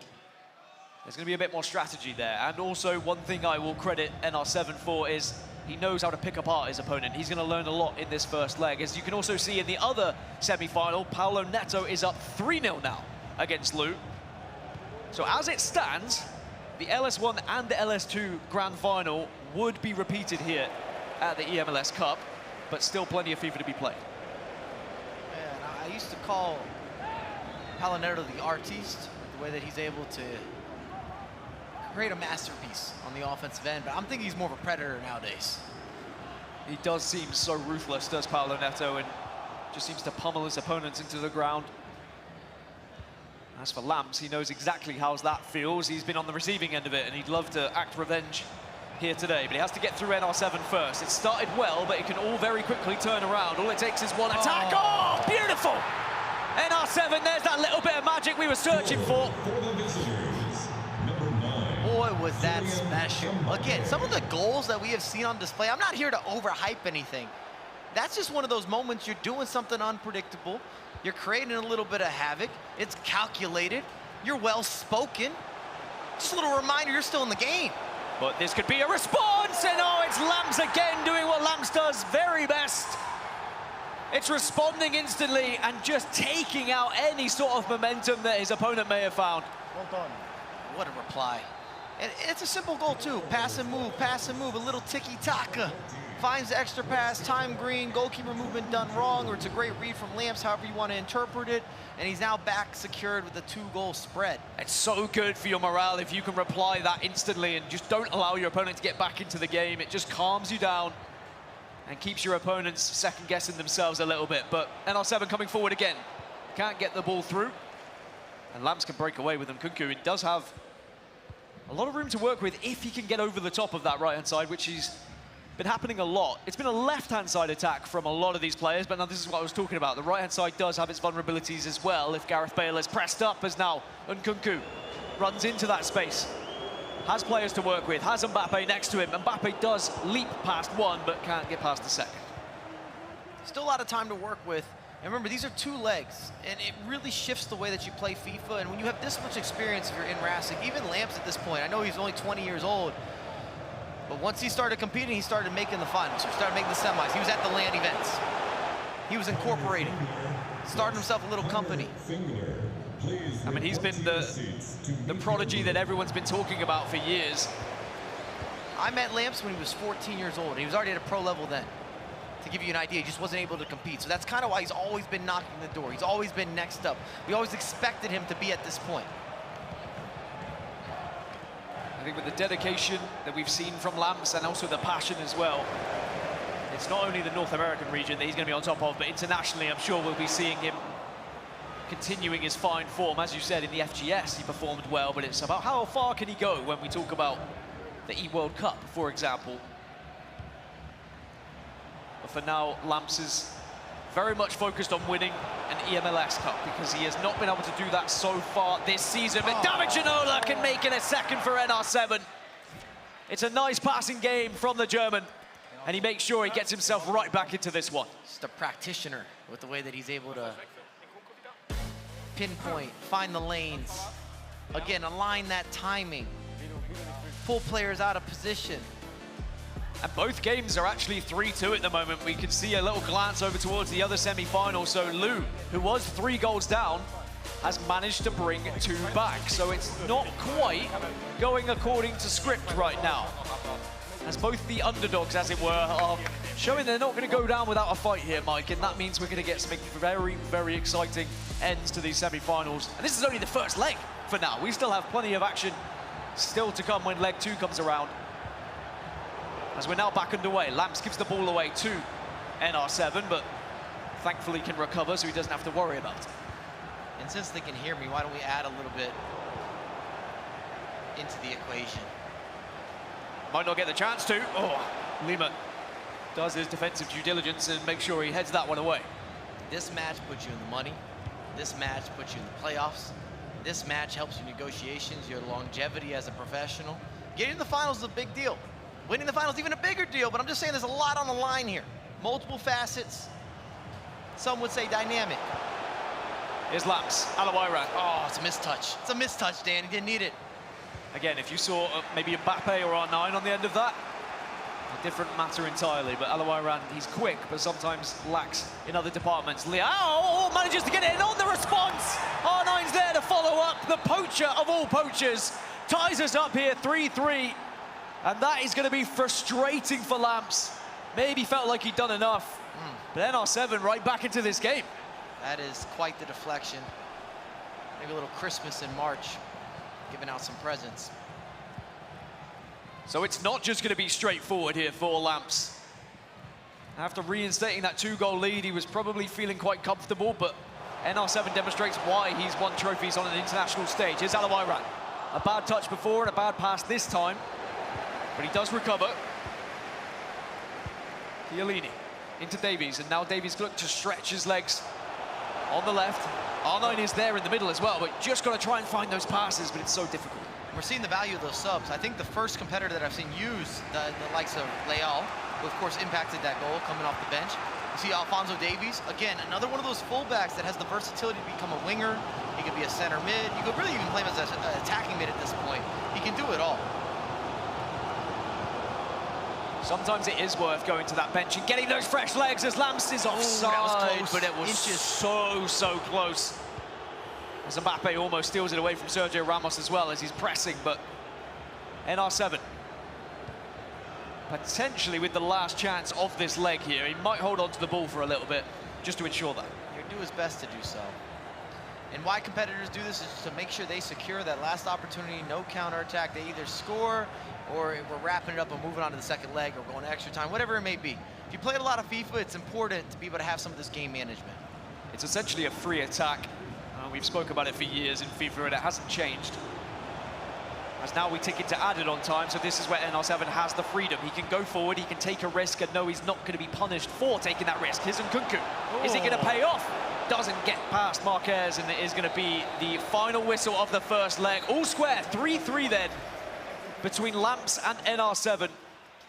In the other game, Paulo Neto was able to find another goal as he goes in 4-2 to the half. So 2 exhilarating and impressive semi-finals. But in this one, in this feature one, we have not been able to split the difference. That's all you can ask for. I mean, we've called many games together. We spent a lot of time in this type of position. Sometimes the games, they end up being very one-sided or they end up being low scoring. That is not today. It isn't. It means that we are going to have an intense finish to these semi-finals. That is for sure. Faisal, I mean, you were watching what was happening in the other game. We only saw briefly just the score lines. Was it looking like a dominant Paulo performance, or? Well, we got the highlights, in fact, Dan, so I can show you and tell you at the exact same time. But for a guy like Lou, who hadn't given up a first-half goal, well, he gave one up in the 3rd minute, which in real time is about 20 seconds into the game. And it didn't take much longer, maybe 30 real-life seconds later, for Paulo to get number 2. The ball roll, the goal, and Lou knew, and Paulo knows, okay, my job is just getting started. It wasn't too much longer after that. It's Paulo Neto getting his 3rd, the cross from Mbappe, Ginola, and there's Lou saying, oh my, what am I in for? But, he didn't give up. 60th minute, Lou, R9, into Ginola, the nice move and the nice finish. Makes it 3-1, and then 3-2. So right back in it until Paulo Neto scored an 89th minute goal with R9 to make it 4-2 off a step over Mike, and that's where they stand right now. And you see Miller with the layoff. We've been talking about a lot of these MLS players. I've actually been surprised that he's gotten involved in some of these attacks, being able to work the end line a little bit and whip in some key crosses. He's playing him at left back, is Lou, and he did mention to Kamal Miller on Twitter once that item came out, hey, I'm gonna use you during eMLS Cup, and so far, I mean, it's got him here, which is maybe surprising to some, but it's got to take him a little bit further because he's 2 goals down right now after leg number 1. But Dan, it's that other matchup, man, the featured one, of course. Maybe looked like Lamps was gonna have his way again, up 3-1, but NR7 said, I'm still here. I think that's my worry, I think, is when you look at that semi-final, you look at Lamps and, you know, he has had leads in some of these games, and you can only come back from being kind of beaten down so many times before eventually you start to throw away games like that, and it can be heartbreaking. I just look at that first game as well, or the first leg, and say, man, if you're Lamps, you got to come away with some sort of lead. You played well, you set the tone, you set the tempo, you controlled a lot of the game speed. You might not even like the goals you conceded. I mean, not that you ever do, but there was some friendly bounces, a little more sloppy play in some of those moments for Enrasic, and he did the most with them. 7th minute, it's Lamps getting on the board. The Travella, we don't see it too often anymore, guys, but there he was going up 1-0 in the 29th across the goalkeeper. Kind of in no man's land there, and it's David Ginola and then the Waddle to make it 2-1. That's where the first half ended. NR7 in the 52nd minute. It's Kylian Mbappe. Look at this goal. This setup the is ball gross. roll, the heel-to-heel, and the finish, Mike Lavelle. Just disgusting. Absolute filth. He's not mowing lawns. That is just not nasty, just gnarly. But you see the instant reply from Lamps. What does that mean?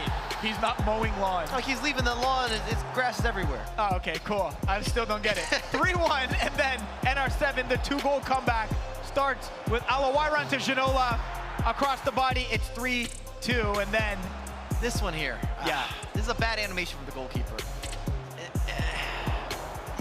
You hate to see it, but it allows him to get back into the game. You just think with Cornell being so reliable, surely you're going to parry that at least a little farther this way or take it in a different direction. It just falls in the lap of R9.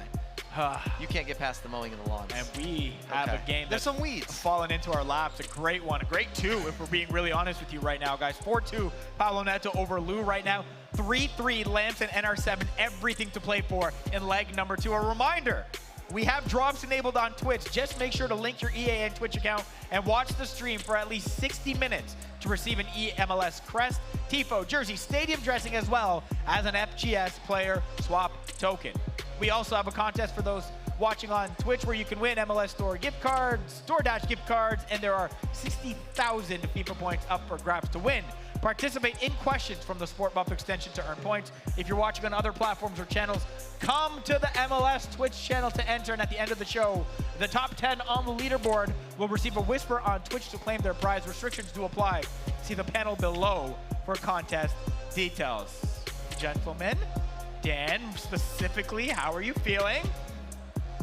Good as always, brother. You know, I'm ready and I'm willing to go, and I am very excited to see what's going to happen in this second leg, because Mike LaBelle is talking about gardening, but I want to talk about building and building a house and building a reputation, because that's what Lamps and Paolo Neto are both trying to do in these semi-finals, but for entirely different reasons. You've got Paolo trying to break the history books, trying to make records be his, going for the 4-peat, win 4 trophies in a row, and then you've got Lamps, who wants to be that guy. Lamps wants to be the one who can be winning the trophies and setting the records, but both of them in an entirely different semi-final right now. Paolo Neto has a lead, but Lamps is all tied up. 3-3 between Lamps and NR7. As we're now back underway in our semi-finals. 90 more minutes of in-game FIFA time to find out who is going to be in the grand final here at the eMLS Cup of 2023. Already Lamps breaking through. David Ginola can't get past Thiago Martins, though, who has been excellent so far this tournament, Mike. Absolutely, and I did not know you were a contractor. I'm learning today. I can be whatever you need me to be, as can David Ginola. Doesn't matter where you put him on the pitch, he is gonna do a job. He's waiting, he's biding his time, finds Nkunku now, and we've already seen Lamps provide a little bit of magic with Nkunku in the box, so every time he gets there, I'm excited. And as he plays it back out, NR7 intercepts. I don't think I've seen an El Tornado in competitive play since FIFA 19, as you see him try to utilize that, flick it up, maybe go for a secondary flick, just to create some moment of ingenuity and just a moment of hesitation as well. You never know at the competitive level, sometimes you want to just be unpredictable, and it allows you to have that penetrating pass or the skill or the extra flick, the trick, something. Pings one into R9! And NR7 gains the lead for the first time in this semi-final. He pegs Lamps back, and it was all from a ball that we've seen far too many times so far this season. And it was so easy for R9 to gather it down, and the finish was exquisite. I'd love to see that on a rewind. It's in between the center backs. I thought there was going to be a tackle or a block or something along those lines. The whipped in cross was great, but he still had a lot to do. Chiellini, again, showing why he's been so important in the midfield. Wins the ball back for NR7, who is now in the ascendancy and now has another chance here as well. Gareth Bale streaming down the left, plays it inside. David Ginola, one more to R9. Oh, what a save! How important could that be? Lamps clinging on at the moment, just has to stop this pressure, but it's not stopped just yet. From the corner, Chiellini tries to find Gareth Bale, does find him. Put that man Coronel on a FIFA contract. Serious business. He's been unreal for every player this season. But Lamps does manage to withstand said pressure, but now can burst forward with Mbappe. Thought he had a bit more room than he did, and loses out again. We really haven't seen Lamps in this position either, where you're facing adversity. You got the crowd maybe against you a little bit. You got to work yourself back into a match. He's always been leading, or at least somewhat in the driver's seat, maybe drawn even. He hasn't really had to chase games. How deep does Lamps have to dig here then to find a response? As NR7 is still looking to try and make it even worse, but Lucio with a great challenge to win the ball back. Lamps has always been very good at responding when perhaps he's given a goal up and he has the lead, but as Mike has mentioned, being behind is an entirely different story that adds extra pressures. Here's Bale. Pull it, fizzes one into R9. Ginola will also have the ball, but Lima's been so good at right back to step up and intercept as well. A bit back and forth, a bit pinball-like in the moment between these two players. Neither one really holding on to possession. As Mbappe can go left, or he could go right if he could bring this one down, but Thiago Martin again pressuring the striker, and then R7 denies.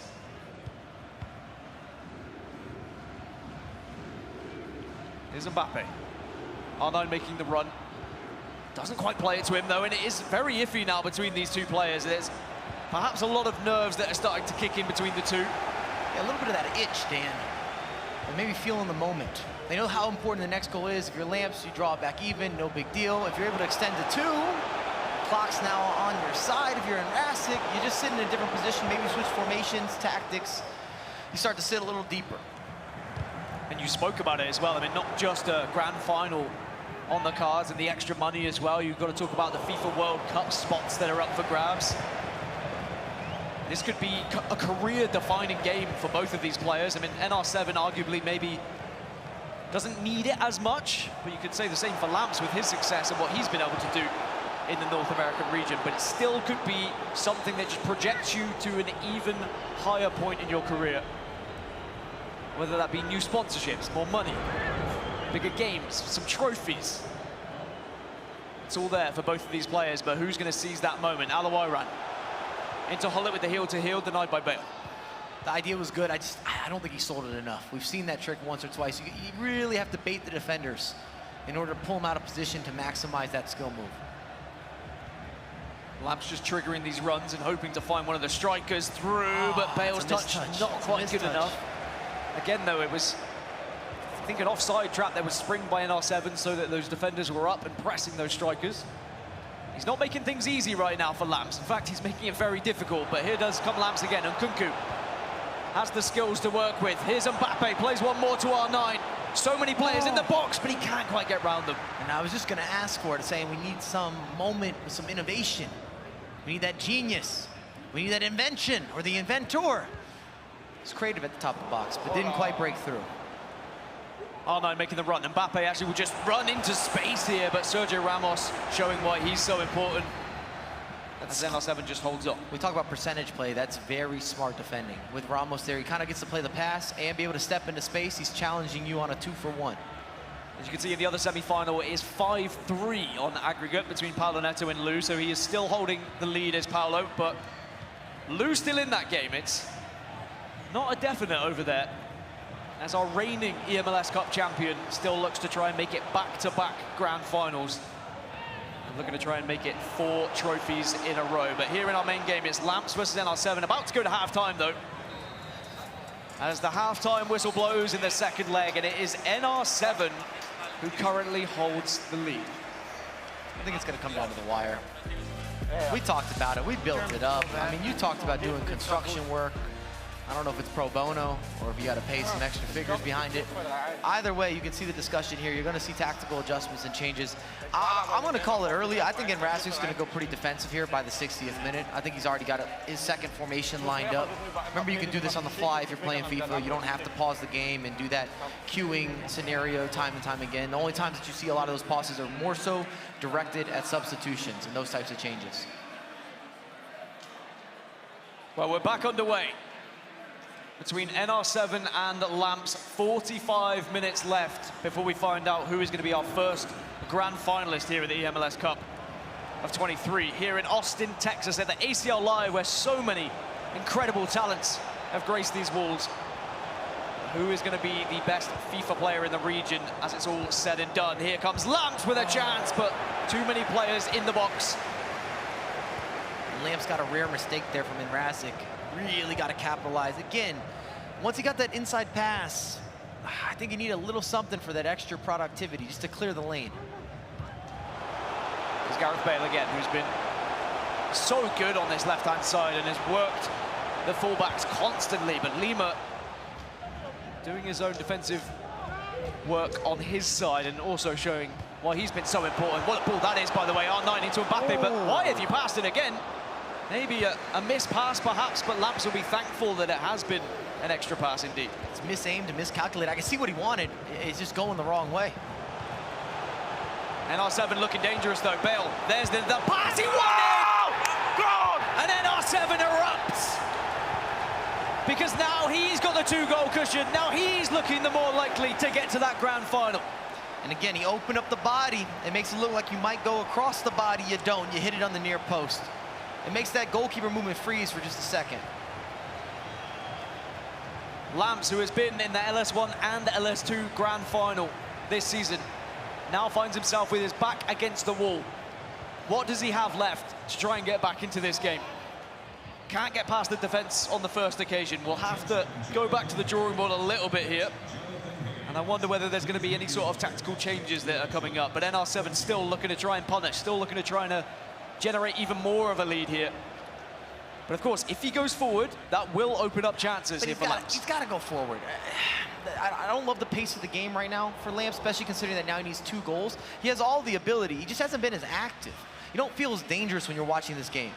Oh, but this could be dangerous. But wow, Thiago Martins just shoving off Ginola for free. And I thought that was for sure going to be an opportunity. Almost looked as if Ginola didn't lock on there. He was in a commanding role. He had a good position. He just slowed down. Were that Mbappe, were that Nkunku, maybe they just break through with that extra burst of space and pace. But David Ginola, I mean, has plenty of that. Mbappe plays one through, though, to R9. Here's Ginola on the other side. Back to Ginola again, denied, and Chiellini can play away. And now we start to see Lamps getting a little bit quicker with his attacks here, as he knows the clock is starting to go against him. Again, plenty of time to work with Dan. He's got to be a little more decisive going forward. I feel like it's lacked some of those moments, and we're not talking about just creative, just even the build-up play with the penetrating passes, the directness. Mbappe, where do you go from here, though? Ball roll across, sees the goalkeeper movement, needs a little bit of help. Oh, no! Times it green! There it is! That's spectacular. You see the cancellation with the fake shot, the resurface again, finds the right player at the right moment, at the right time. It all comes together. He's not ready to go home early, and then a green time finish. It's not done yet for Lamps. He's back into it. In the other semi-final, it is 6-3 in favor of Paulo Neto. So as it stands, it will be Paulo Neto cruising through to that grand final, his 4th grand final in a row in the eMLS, spanning across 2 FIFA titles. I cannot reiterate how impressive that is, considering how much FIFA changes from game to game. I'll say this with Paulo Neto. Depending what happens in the future, and I know there's a lot of hypotheticals here, I would not be surprised if he gets to a point where we're talking about him being one of the world's best players. I mean, he finished top 8 last year, but I'm talking being on that Mount Rushmore of impactful performers. He's traveled well to eMLS. He's done well in South America. He's also been able to go to Europe, international. Doesn't matter where you're at. That man is in the clouds. You put him on a pedestal because he's earned it. We don't talk about him just to talk about him. He's just getting result on result on result. We have never seen an eMLS player win 4 trophies, let alone 4 in a row, may I add. It's not a bias over here. These are just facts. Observations. So that's where it's looking like it's going in that semi-final, but of course still a little bit of time for Lou to work with. But in our feature game between Nicholas Razek, NR7, get a microphone in there. I want to hear what the coaches have to say. And Lamps. I don't think you speak German, so I don't think you're we'll going to work be it able out. to We find got Faisal's over here on the translator. We're good to go. Get a mic in there. We'll figure it out. We'll come together. I don't think Faisal speaks German as well, so I think you're He does not. Clutching at straws right now. But maybe we'll get a translator for you, Mike, just so you can. There's be someone helped in out. the room that can help us out. I'm sure there is. All right, game on then. Lamps versus NR7, 5-4, 20 minutes on the clock. Lamps has proven that he can get back into the game. Boy, did he need that goal because it was starting to run away from him a little bit. But if we were to see NR7 score this next one, I'd be happy to call it. I think that would probably be too much. So Lamps needs to make sure he stays on top of things here, and he has to be ruthless, and this could be his chance. Alawairan, what are you doing? The 1v1, and oh, it's not quite enough. That's such a poor setup. He had it. Oh, he slowed down, and also, if there's a one credit Still though, from the corner, R9 denied. With El Ryan, you don't want it on his left foot either. That's what I was gonna say. If you're gonna go for that, you power it up, put it on his strong foot, let him be dominant. I mean, I have to say, it reminds me of chances in LS1 and LS2 where Lamps didn't take his 1v1s at times. Will that one come back to haunt him? Or can he right his wrongs right now? Oh, second chance goes in. It's 5-5. And Lamps says, come on, let's get right back into this one. He's got a little fandom in the crowds too. I'm seeing a reaction. I'm hearing a reaction. Got some movement. There's that activity. There's that innovation. You see Chew Boy, I don't know what he's got in front of him. The sunlight hitting him, I'm not sure. Chew Boy's getting old nowadays. The lights are just a little bit too much for him. Someone go check on him. Someone give Chew a hat. Make sure he's okay. Living legend is Chew Boy. But wow, what a game. 5-5. Incredible. And Lamps won't have to worry about the Alawairan chance now. It can be forgotten. 13 minutes left. Can Lamps, momentum shift, Dan. Can he make it 3 grand finals in a row? We talk about records, right? Yes, okay, Paolo Neto is the one who holds all the good records, but Lamps could certainly make some of his own. To make it 3 finals in a row would be an incredible feat. And he could get the chance here. And Nkunku plays into Mbappe, tries to just sprint past Sergio Ramos, but I think that we all know better. That's not going to happen very often. Ramos plays for the club, plays for the badge, the man has heart. Bona fide winner. Chiellini. Confirmation in the other semi-final, by the way. Paolo Neto has won that game 6-3, so it will be his 4th grand final in a row, and his chance for 4 trophies in a row still carries on. Here's NR7 though. Nkunku, does he play it across? Good defensive work from Lamps. What a step, what a read. That's anticipation at its finest. Watched it every step of the way. And now with 5 minutes left, Lamps has the opportunity to maybe take the lead here and to put 1 foot in the door of that grand finals and the rematch against Paolo Neto. As you can see, Paolo is watching on, eager to find out who his opponent's going to be. Nerves now on the side of NR7. Defensively, just trying to watch this ball, trying to watch these passes, but Lamps is still finding a way through. But Sergio Ramos again shows why he's been so good. 88 minutes. Are we going to extra time here in the semi-finals, or does NR7 have anything left up his sleeve? Players sprinting through, trying to find gaps behind the defense. This is going to be the last attack of the game. It's either NR7 goes through or we're going to extra time. We're going to find out right now. Mbappe, what a challenge! And it is going to be good. The referee does not call a penalty, but it's still going to be a corner. What a brave moment that was from Lamps. Here's Hullet. R9 into Leao, and it should be good, but here's Nkunku, it's still alive, gets another chance, but Thiago Martins, it's still alive! Let's go! Let's go! Let's go! Go! Let's go! Let's go! Come on, let's go! And you can see what it means to NR7. He knows there's no time for Lamps, ice in the veins of the German. And Lamps is eliminated. NR7 will be in the grand final versus Paolo Neto. The ball just wouldn't stop bobbling. What a semi-final it was. Commiserations, of course, to Lamps, who exits at the semi-finals. We won't see a repeat fixture of LS1 and LS2.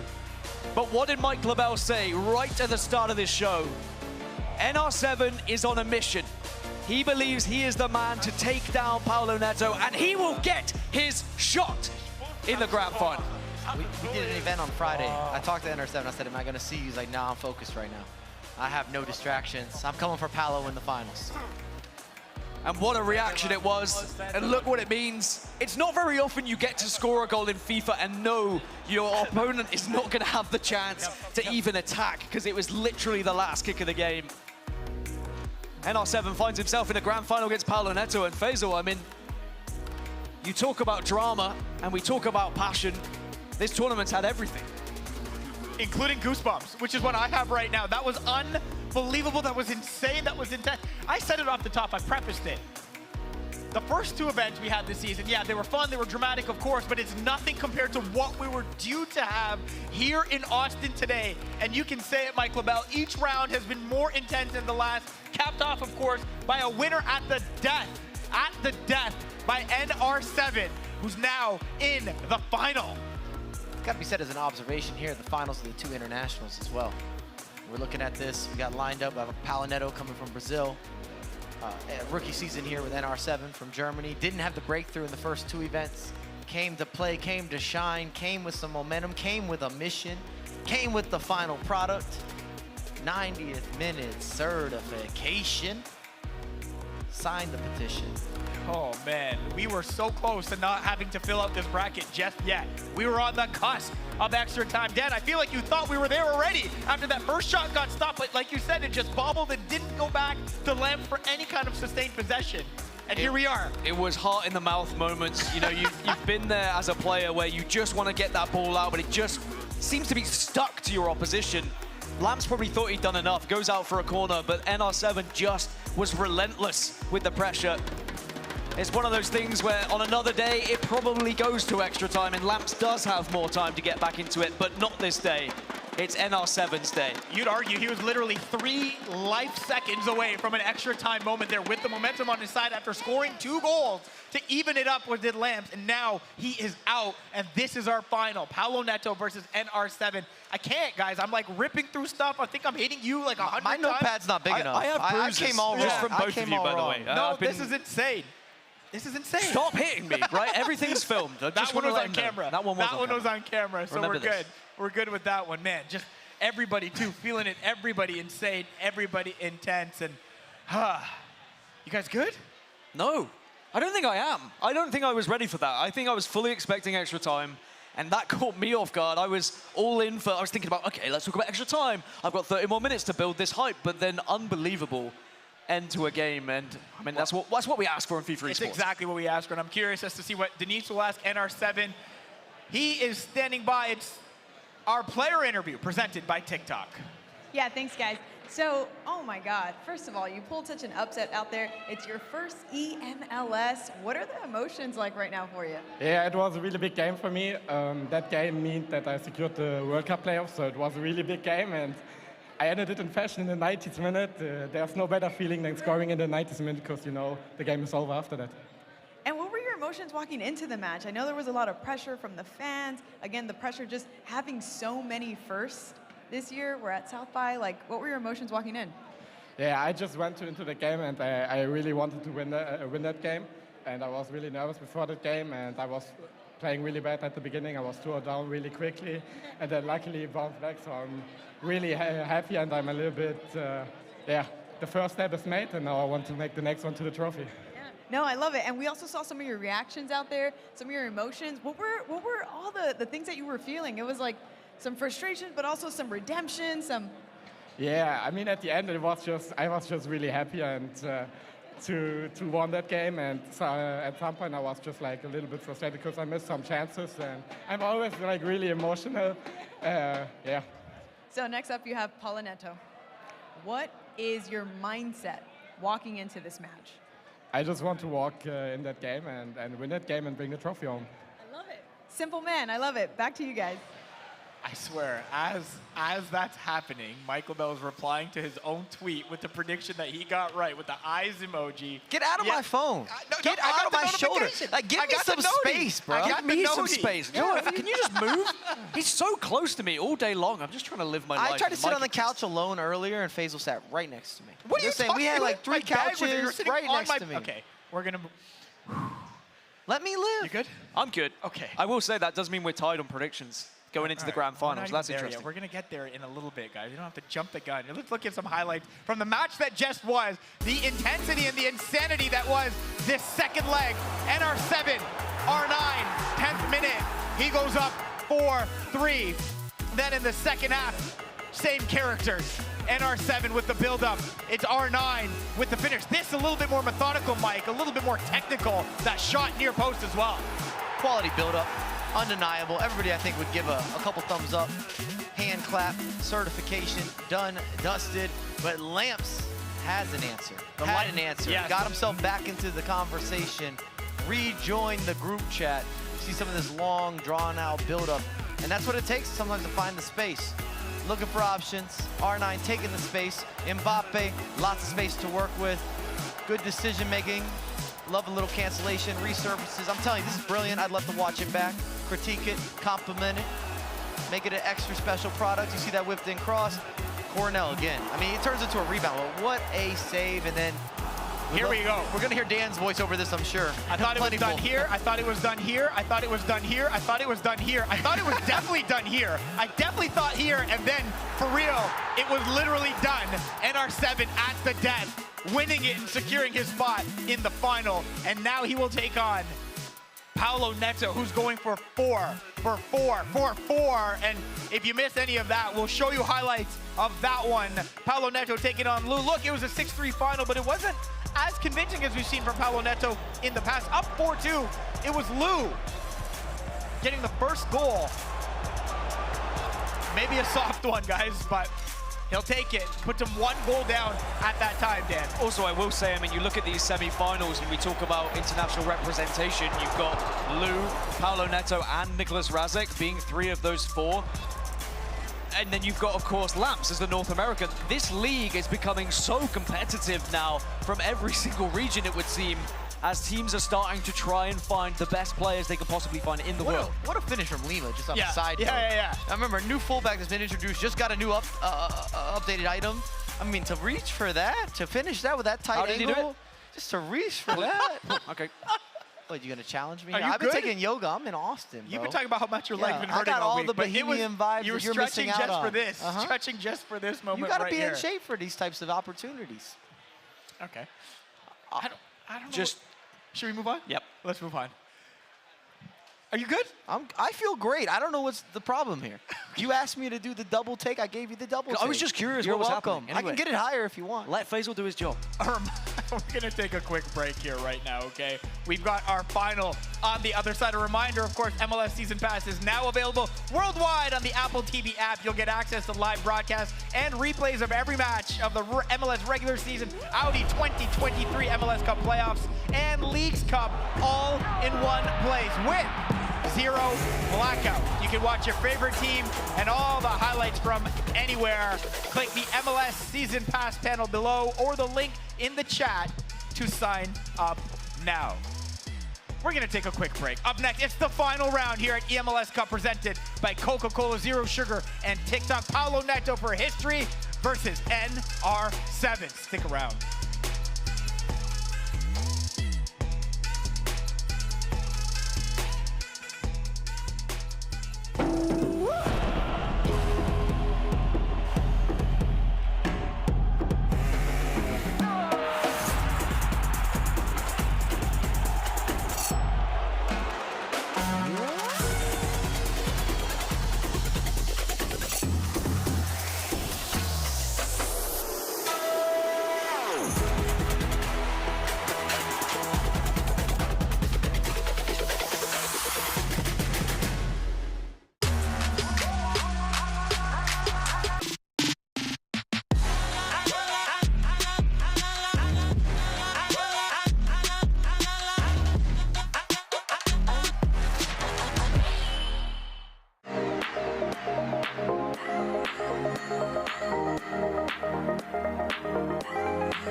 This game goes beyond borders.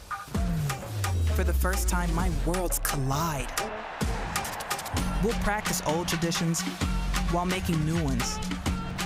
New rivalries, new legacies, new trophies to raise. This is the new. The new. This is football's new world. This is the new game. This is League's.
This game goes beyond borders.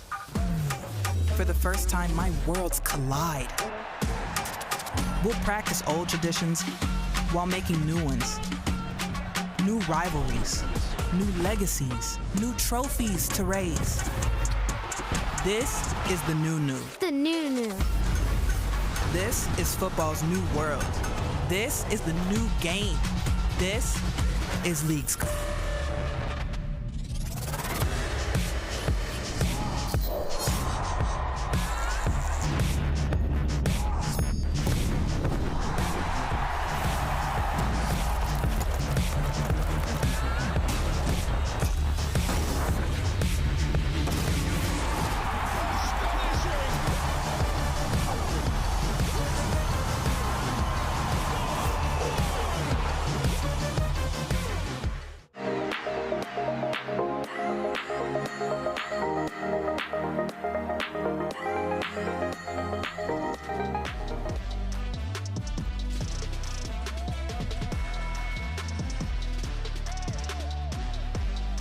Hey, welcome back to eMLS Cup presented by Coca-Cola, Zero Sugar, and TikTok.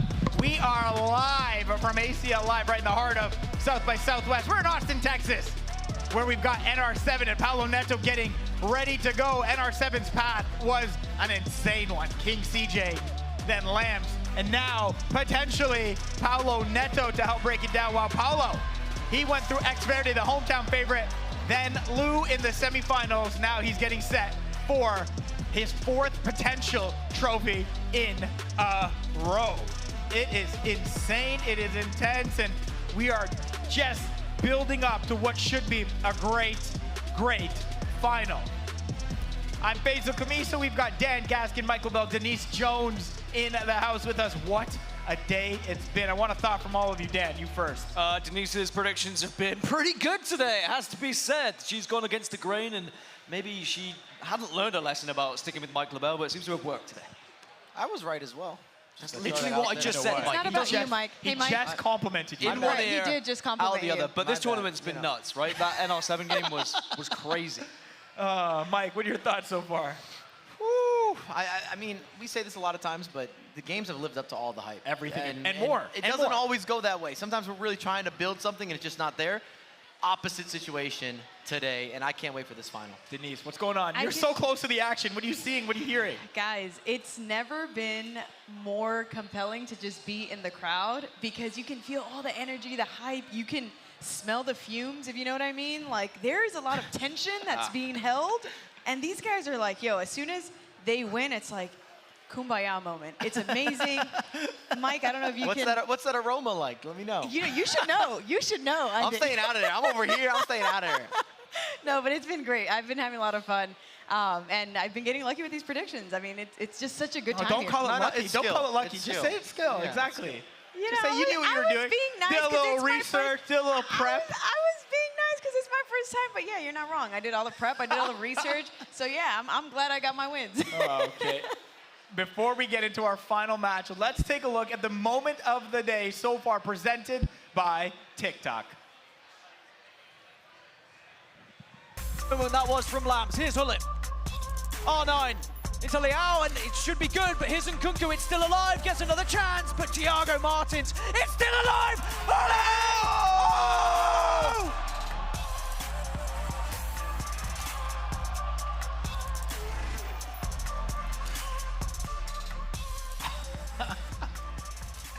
I feel, and only because that was so dramatic that we were stunned, we've had more movement and slapping of Dan over the course of the day, but that for sure was the most stunned that we have been, and we probably will be for the course of this tournament because, my goodness, right at the death, Dan Gaskin. We didn't hit you, though. I mean, it's probably good they didn't put the clips of you hitting me all the time. There would be a court case that would follow. But yeah, I mean, insane that we had the ending to that game. I mean, sometimes as a commentator, you do just lose your nuts, right? You just get to that position where you just have to scream and you have to shout, peanuts, of course, No, is no, what it's I different. meant. For British people, it's different. It's different. He's from London.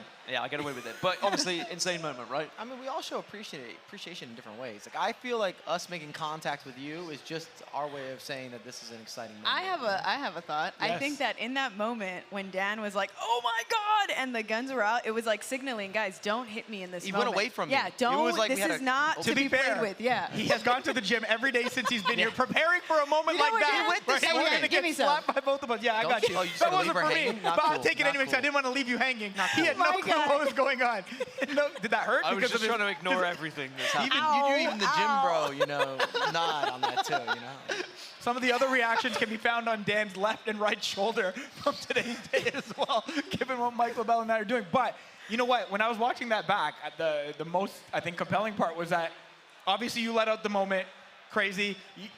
Three of us then Stunned. silence, which is rare for either of the three of us to be including all of us at the same time, Mike LaBelle. Well, we're in the same spot. Where he was thinking extra time, I was thinking extra time. So you kind of could see it in that clip if you run it back, but we're like, and then all of a sudden it's like, oh wait, something could happen. Because every time you have that almost clearance, referee blows the whistle. We're already preparing. We're in the next stage. You can look for that. You can look for that clip on TikTok, by the way. And Mike, if you want to run it back, you can grab it from there. Oh, Maybe I'm duet that. reposting that. Duet that. I'm Stitch reposting that. that Let them so know quick. what's going on. It is time for our final match of the season. Let's introduce our players. Up first from St. Louis City SC, we have NR7. Dan.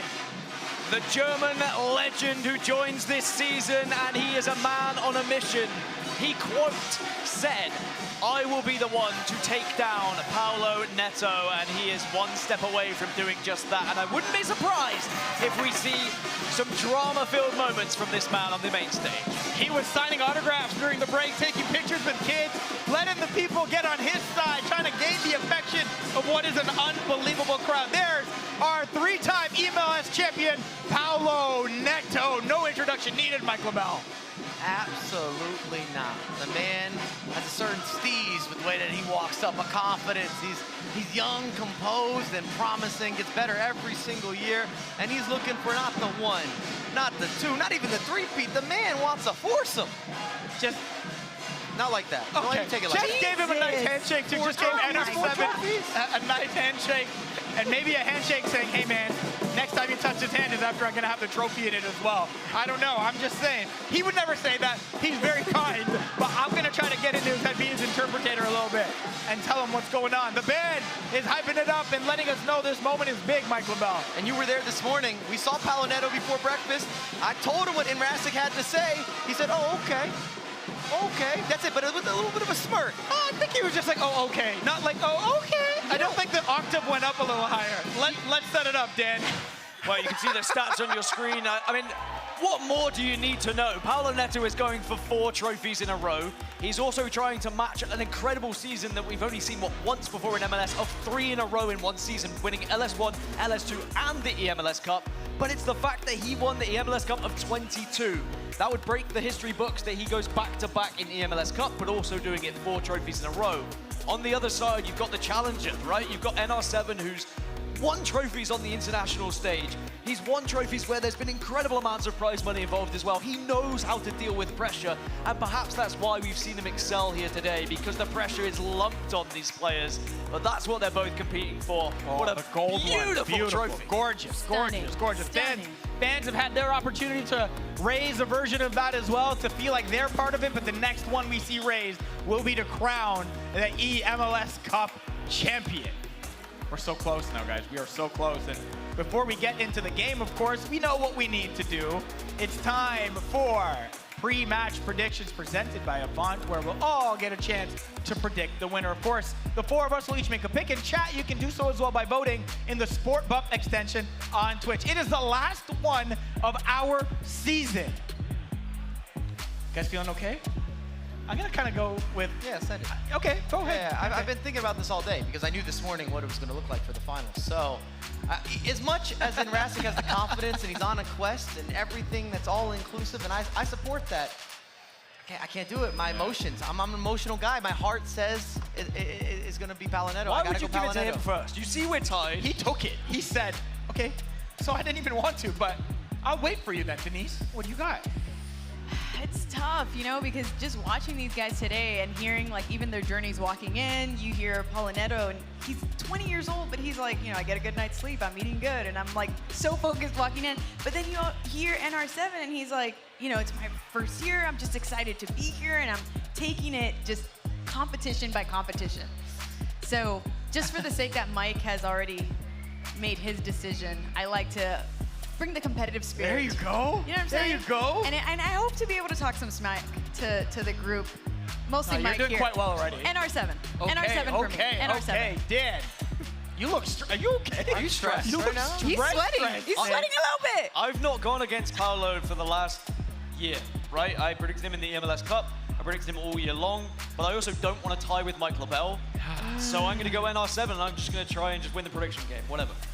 Wow, there's no way I could But win I think the Paolo. I was hoping that you went with the same as Mike, so I could just go the opposite and hope that I end up on top somehow as well, but it's not going to be. So to make it fun, to make it a little bit more competitive, and I can't believe I'm doing it, to make me align with Mike LaBelle, also for very logical reasons in the FIFA scene, I will go with Paolo Neto. It's raining today. You love it. You got a big smile. You love it.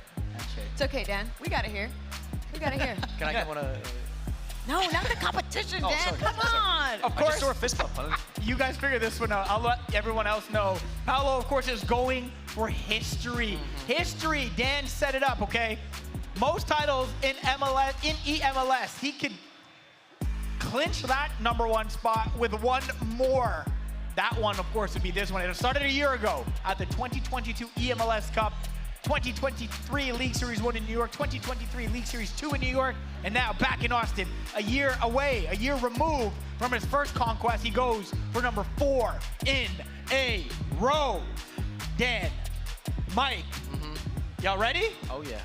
Sorry, are you guys ready? I'm Canadian. We don't say y'all. Born ready. Well, you're in Austin, though, right now. That's why I fits tried to in play the proper. part. Tried to play the part. We'll play the game instead. Dan, you're up.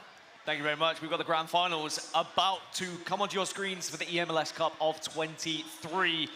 And you know, you have to look at Paolo Neto and the legend that is being born right in front of us. A chance for 4 back-to-back titles, and most importantly, a repeat of the eMLS Cup victory that we saw in 2022.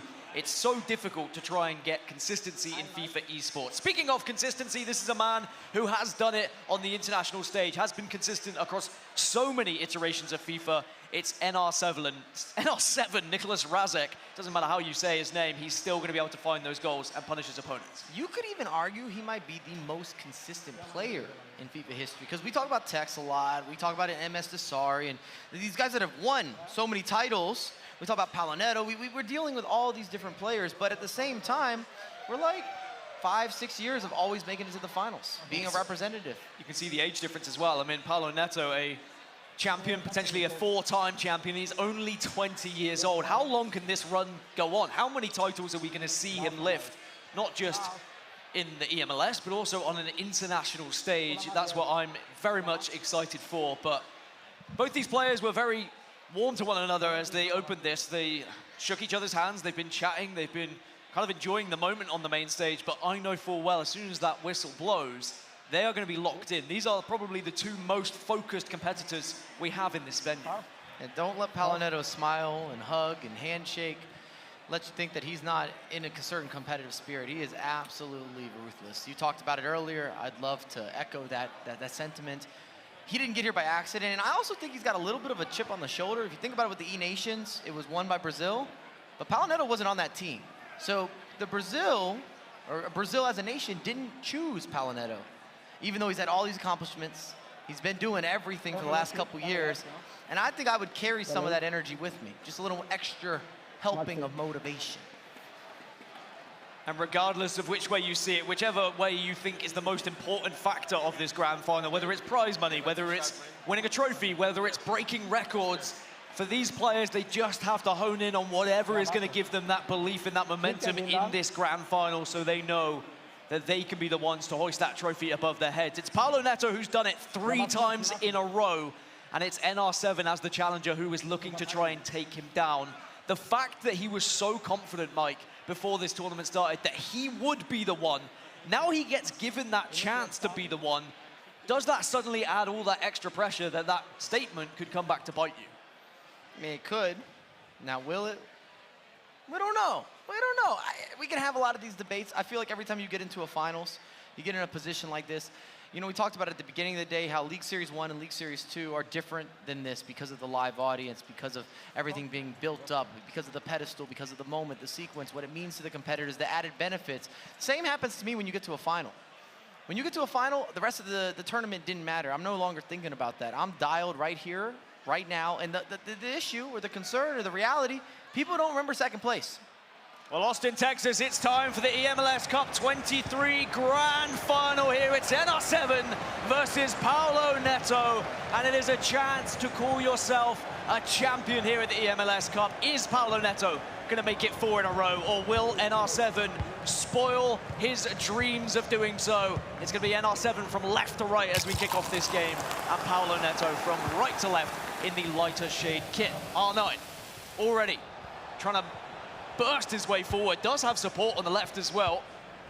As NR7 just tracking back, watching these runs. R9 finds some space and is going to eventually get the ball, but it's good defensive work from NR7, but he has to be careful here. Some risky plays. R9! And already we're underway as Paulo Neto capitalizes from a mistake, as NR7 just tried to delicately play it out of the back. Dangerous in all the wrong ways, not the right part of the pitch to take that risk. I always talk about risk to reward. And you do a lot of your creativity, you take some of those gambles in the final third, but not in the defensive half. Get it out, get it out, get it out. A clearance, a resurface, let the ball go out of play. Worst possible start for NR7. And that goal would just calm any nerves if they were even present for Paulo Neto, as again he dinks one over. Can he latch onto it? Mbappe gets brought down, but it's okay, it was offside. So the referee will just wave that one away. But again, danger signs that NR7 has to be aware of. The over-the-top through balls, the pings, the crosses that come into Hullet, similar to that. And those kind of angles is what Paulo Neto has been known for throughout this season. So you need to have an answer for it when it happens, and if it happens. You just see when Paulo Neto goes forward, it's just like such an onslaught, just so much overload, so many runs being triggered. So many runs being triggered, but you could say the same on this other side here for NR7. Pull it into Alawai run. So much room here for Gareth Bale.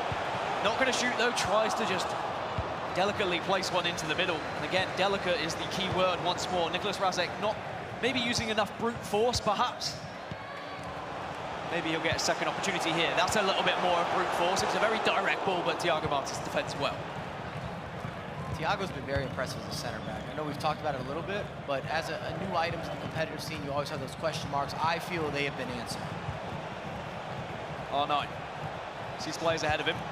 Utilises the left-hand side on this occasion. The player switching's there, finds Alawaira and gets past one, but Sergio Ramos blocks. And it is going to now be a corner. You see that usage rate of the player lock, again, very advanced to be able to do that simultaneously. Sometimes they use it as a bait, it opens up lanes of space, it gives you manual control. Mbappe, oh, such a good opportunity, but Coronel again proving why he's been such a key factor between the sticks. But Paulo Neto, just when he sees goal, always has an answer, always has a way to try and get that shot on target. And then NR7's going to be under fire all game, I feel. It just feels like a blitz. You almost have to play similar to beat Palinetto. You have to bring the same type of attack. You got to overwhelm. You got to go forward actively, often, high frequency. R9 into Hullett, it's a chance, it's a goal as well, make it two! And Paulo Neto, no reaction, pure focus as he doubles his lead, and NR7 can just only watch on and wonder, what have I got to do here to stop this onslaught that Michael Labelle's been talking about? You got to cut out the mistakes. It's an easy answer. That's 2 for 2 now. Big mistakes out of the back. That can't happen. Not at this level, and especially not in the finals. This could be a response, though, if he's onside, and he will be. And R9 finds one. And boy, did NR7 need that. Otherwise, this could have started to look a little bit messy. It just messes with your mentality when you concede goals off of mistakes getting out of the back. David Ginola, step over, manages to find space, surely not! Oh my goodness gracious! Wow.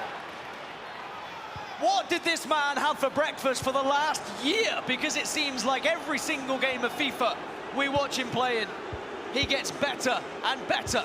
Do you see the change of direction, though? A couple step overs, added a little body feint, burst of pace. Ginola takes that space, goalkeeper movement, does not care. Hold on a second, though. R9 has loads of space, but Gareth Bale, defensively, comes back, helps the team. And Paulo Neto is not taking his foot off the gas here. He's constantly pressing that counter-attack, constantly throwing players forward. Sure, he's have to recycle play a little bit here now. But NR7 has really struggled to withstand said pressure. But at least going forward, NR7 has looked good as well. I think that's the key factor here, because there will be opportunities. We've seen that all season long. Gaps are often left at the back, just like now. Oh no! Bale manages to get back. Wasn't able to quite slot it home, was NR7, but it was a chance. Yeah, again, the critique, if you're trying to find one with Palinetto, is defensively there is going to be some space for you to work. Again, it's over the top that is so punishing here. NR7 has to try and work. Gareth Bale against Kylian Mbappe works out as well for him. Often I'd be quite terrified to go up against Mbappe with any foot item, but he's done well just to hold him off. Such an abundance going forward. You can keep it simple with just bursting speed dribbles. You see some of the different skills. He's R9. Into Ginola. Lucio's there, though. It should be reassuring, I would say, as well. If you're NR7, you're getting into the right location. Wow, what a touch that is. But defensively, he should be able to get back. So you have to find something else here. And oh my God, there's more space. But this time, the goalkeeper movement's enough. And Paulo Neto chooses the wrong way. And I think if that's time green, I think that hits the back of the net. You need that extra emphasis. You need to be a top corner. I thought he might go for the near post, but that's what was missing. Cornell stays strong. Remember, this is still 2 legs in the grand final, and it's already been such an explosive start. End-to-end action. Paulo still trying to break forward to make it a 4th goal, but NR7 doing so well to kind of match all these runs that are being made. It's so difficult to try and analyze just where Paulo Neto is going to go, and I think that's why we credit him as being the best player in this league, is because he has so many different ways of how he likes to score, but he does have patterns. And if you can expose those patterns, maybe you can stop him scoring. Chiellini. Into Alawaira. R9 finds it at the foot, but isn't going to be able to get past the defenders, and it is going to be half-time of this first leg then, a first leg that really exploded out of the blocks, Mike. And the major takeaways are the mistakes. It's really that simple. This game, I think this would be drawn even. You got 2 massive mistakes from NR7, and Palinetto capitalized, as he should, as you would expect. as a man that's as ruthless, deadly, and dangerous, and he's got the tools, the equipment that's necessary to get through any final third. He just unlocks space in such an innovative way. He really does dissect his opponents and manages to find those weaknesses and often forces them as well. He forces the mistakes. I think it's the pressure that he applies. Nicholas Razek thought that maybe he could just calmly play that ball out of the box, but you can never presume anything is going to be calm against Paulo. Chooses the moments. I also feel that he applies that pressure even offensively, makes it where you have to make a decision. He forces your defender to either step or sit back. He does this time and time again, and that's another reason that he's able to pull players out of position, because it makes you uncomfortable. Well, 45 minutes gone out of 180 minutes that we will definitely play in this grand final. Remember, there is still a chance that it could be extra time, could be penalties. As we're back underway now in this first leg. Here in Austin, Texas, from ACL Live, it's NR7 versus Paulo Neto. And NR7 has at least demonstrated that he does have what it takes to get those goals. He just needs to be a little bit more defensively sound, a little bit more structure in the back. Can't allow these mistakes to keep cropping up. Something that's reassuring, he's been getting into the right locations. Almost every attack as well. Right on the edge of the box. Speaking of edge of the box, here's Mbappe into R9, and there we go. NR7 fires home with his first attack of the second half. And exactly what the doctor ordered. On cue. I told you, he's been getting into the right places. The right players have been there. He's still doing a lot of the overloading. The timing is well set up. There's tempo control. Well, typically, when we see a goal go in at the other end, Paulo Neto usually has a response almost instantly, but it's not going to happen this time. Instead, maybe NR7 can make it back-to-back. Remember, NR7 was down against Lamps in the semi-final, but he came back into it, took the lead and then took control, and then, of course, after the equaliser, it was a 90th minute winner from NR7, but here's Paulo Neto, goes for the reverse elastico. The defender was very much switched on. That's clever as well. He stops the ball with the L1 trigger, then goes into that reverse elastico, tries to challenge the same direction. Remember, that's always going to be a moment of choice there. The defender has to make a decision. You can't sit tight. You can't count on the AI. It's just well done defensively. Fantastic read from NR7. We saw a glimpse there of the trophy, what these players are playing for. As well as, of course, thousands of dollars. And they'll be competing at the FIFA World Cup as well, that's for sure, representing their region. Here's David Ginola. Reverse elastico again, but isn't going to be enough. It does seem like Paulo Neto is starting to get a little bit more creative with his ways, and perhaps that's because NR7 has noticed some of those patterns that I was talking about. Paulo typically does like to play it down wide and then hit some of those early crosses or the over-the-top through balls. If NR7 stops them, and he's asking the question of Paulo of, okay, what can you do differently here? And the key offensively is always isolating the best matchups. And that's where you're seeing, like you were saying, with NR7, he's doing such a good job with some of the reads that he's forcing Paulo Neto to add in different measures or different creative. Mbappe, can he find a pass across? Yes, he can! NR7 ties it up! It's 3-3, and you can see the relief on the face of the German as well, because he knows he's right back into this one, and he has stopped any sort of snowbally effect that we've seen happen in grand finals before with Paulo Neto involved. He's had the reply, shifted that momentum, created some of that luck, some of that good fortune. Great work on the end line, whips it across. Again, you're never going to miss from there. Well, what a grand final we have here. Nothing to separate the two now. 25 minutes left of this first leg.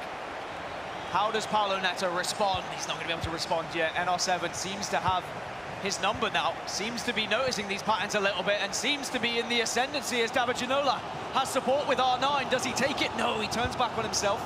He wants to be a bit more patient. Nice little 1-2, Hullet on the edge of the box, isn't going to shoot, but R9 might. Plays one more, and Kunku. Ginola's out left, has loads of space, again tries to play the extra pass, still has the ball. This is looking like what happened at the end of the semi-final. It just keeps landing at his feet. Ginola into Hullet, who strikes, and it's just wide. I'm telling you, you see the complexities, the intricacies. It's getting complicated in the best of ways. You see those adjustments that we talk about with having two legs, where he's caught on to not only the patterns, but offensively he's getting in more of a flow. There's fluid movements. There's support, there's runs being triggered, there's overlapping, there's dummies. A little bit of this, a little bit of that, a spice and everything nice. He's putting everything into the equation. He's talking to you proper with the FIFA 101. It's the one downside of being a champion is you are going to be studied.